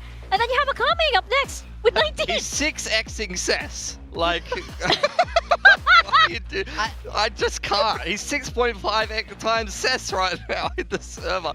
500 ACS. I haven't seen 500 ACS in quite a while since Neon was really broken. But as soon as I saw May lock that jet, I was thinking to myself, like, he is looking to hard carry this game. Oh, yeah. And, we were looking at DFM. They've been playing double duelist on both of the maps. This was them going back to, let's play around May. Let's make sure that May gets his. And he really did deliver. So, look, commiserations to Zeta, but you're not beating that performance, and rightfully so. May is the MVP here. Yeah, what are you gonna say? What are you gonna do with this, right? All things considered, I think Zeta handled it well, but it's just that, look at those numbers. 2 kills a round, 300 damage a round. I mean, he's good for 2 every round, minimum. Guaranteed. I mean, you can't lose when you have someone getting 2 every round. No. You just can't. I mean, truly, I mean, a well-deserved match MVP as well. Especially in that first map, he showed up as well, helped get DFM across the line. We forget about map 2. Nobody will remember map 2 in this series after that. This is a 2-0. So it's fine. You can forget about that. If we saw map 1 and map 3, I would be thinking DFM is a real contender. Like, you need to watch out in this group. I still do think that they do have that upset potential. Map 2 is a little bit worrying, and that's going to cast a little bit of doubt in my mind. But May, I mean, if this man continues in this form, once again, as we saw, if you go back and look at the stats from Pacific last year, you'll see him, despite DFM not getting very many wins, not being a very successful team, he was a top 5 player statistically in the league. So I think you're going to see him return to that form, and hopefully with a little bit more talent around him. You saw a great map from Jinbung. You saw Akame put together some great moments as well today. Then hopefully they can go the distance a little bit more. Yeah, it's looking very, very exciting. Again, commiserations to Zeta because, we did see that there was some kind of idea. They were experimenting around, which was encouraging to see, especially since we're expecting the next step in evolution for this squad with Depp coming back and a re-roster. So eager to see that. But of course, DFM, this was... What a day! What a day! I don't even know what to say. We had global esports yeah. with a win against RRQ, and then we have these 2 13-1 back-to-back maps. And then we have this performance from May. I think that both of the games, both of the results today really make this league much more interesting for multiple reasons. First of all, already, GE with a win on the board over RRQ spices up that group. Both DRX and RRQ haven't started the group in the way that you would have wanted. Over on the side of Group Omega as well, I think DFM is the better team to get that win. I think DFM have more legs and more potential to cause upsets and actually try to get through into the playoffs and cause some problems than Zeta do, because they have this firepower that can really test any of these teams in Pacific. I never thought I'd see that, by the way. I never thought I'd see that. Team Secret? No, where you have global esports and Team Secret and Nongshim. Well, of course, it's still very, very early. But you have them on the board, and that was momentous today, I have to say. Yeah, it was a fantastic day of Valorant to watch. Take a look at our championship points here. Of course, Paper Rex out there leading with T1 in the front. So a lot of these teams at the bottom, they're looking for that top 2 in this stage. That's really what they're chasing. But for the teams nearer the top, we're looking at Paper Rex, T1, Gen G especially. They don't have to be quite as clean because they do have that kind of alternative route into champions at Paris. Yeah, I think for RRQ and up, you could maybe scrape through on points, depending on how many points you're able to accrue for yourself this stage, especially if you're looking at maybe a PRX, a T1, a Gen G to be able to actually place top 2, and then you can slide in the point standings under that. Most of the teams below that are going to have a big run into the top 2, I would imagine, unless you do have some very niche outcomes come together. Yeah, you do have those teams that are a given, that have a bit of a safety net, and then it gets really, really hairy once you get into the middle of the pack, going towards the bottom. I'm eager to see what these teams can bring into stage 2, because it's going to get really, really dicey. You're going to see the next step for a lot of these teams, especially when all of their backs are against the wall. It is the final leg here for VCT Pacific, and Morgan, you must be Let's check the build very, very happy today. You picked GE, you picked Udaton, you picked May. Like, what were you on today, mate? Sometimes you have a dream the night before, and everything It was becomes a clear. dream. I mean, I don't know what it was, but everything went perfect for me today. I was shocked I was the only one picking May. I feel like he's due a big performance, and he, of course, delivered. If I haven't run this build diff today, I will smash up this studio, and that is a promise. Because if this isn't enough to win, I kind of feel like I'm cursed at this game, but I have to have this today. I think surely. a couple of good shouts in there as well. I think Vic picking Puppy. Puppy had a resurgent day today as well. I think there's been a lot of players that have been down on their luck. I mean, of course, 70. You've absolutely crushed that. That's better. I've barely That's scraped more like a second. I'll take a second under that. I'm back where I belong. That is a gap, mate. That is a 6-point gap. I mean, it's all this guy, really. It's all May. Udaton Udaton went as huge. well, Yeah. helping me there. That combo, both MVPs. Yeah, I mean, both well, series today. I can't claim it all. Obviously, they both put in fantastic performances, but I'll take the win today. That's very nice. Yeah, and you know what? I might. You probably won't see me for the rest of the week, so I can win a little more. Because apparently that's a secret. If I'm not here, then I might scrape by as the DFM on this desk. Representing. I need that one win for me as well. But yeah, I think that we have Morgan, undoubtable, undefeatable today if you pick both Udaton and Some May. would say insightful, some would say lucky. It depends which way you want to go on it, to be honest. Some haters might say lucky. I think I need to go and visit that guy who gives prayers. Yeah, and then do that thing in the river and stuff. Probably gotta send him a message. Of course, going over to tomorrow's matches, we have DRX versus Nongshim, and we have Boom versus T1. I haven't seen DRX take on Nongshim in a while, and usually that's actually a bit of a closer game. To be fair, that was on the old map pool where you saw a little bit of Pearl from Nongshim and things like that. And then we do have actually the rematch from the very first game of Pacific this year. Boom going to take on T1 yet again. It's been a little while between drinks. Haven't seen them play since then. Very different trajectories for both of these teams. Boom, bit of a shocker in their opener. T1, a bit of a head turner, almost taking down Paper X. I think they're going to be feeling confident, T1. Yep, very, very possible. I could see all of these results going very different ways. I think all 4 of these teams looking to get that win and really almost feeling like they should win tomorrow. But as we know, it means a lot for these group stages. It means a lot for these teams, especially Boom and Nongshim, who are really trying their best to get out of the groups to give themselves a fighting chance of getting into Pacific next year. That's absolutely right. As the story continues here on stage 2, we're seeing a lot of these teams really, really fight tooth and nail for their place here on this stage. And that will continue tomorrow. Thank you very much for joining us here today. I'm gonna get out of here so I can win at this a little more. If that's what needs to happen, then fine, I will do it. But we'll see you guys here, same time, same place, maybe virtually for you guys, but we'll see you anyway. Bye.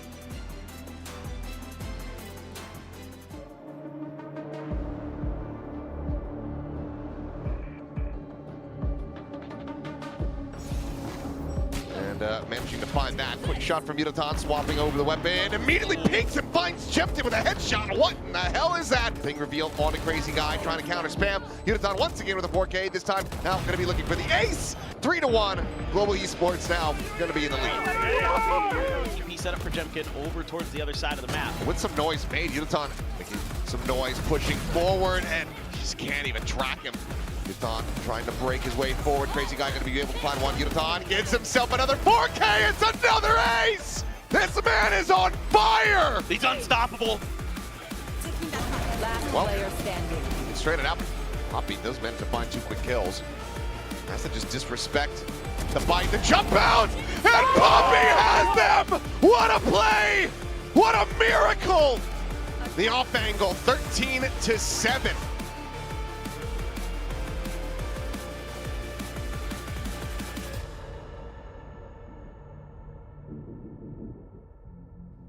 A real way to try to apply this pressure, but Jinbong making his way around. Noise being made to push out Def.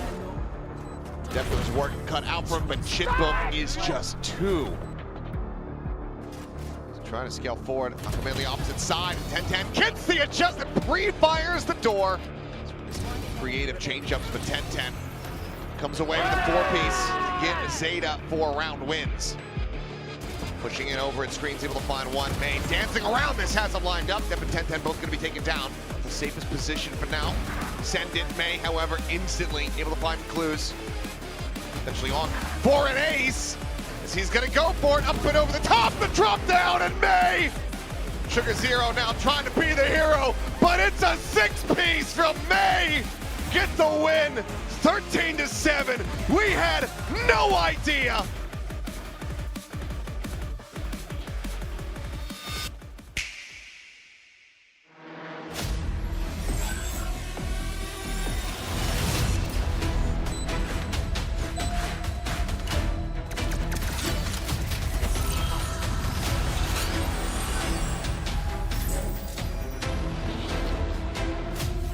Let's fly.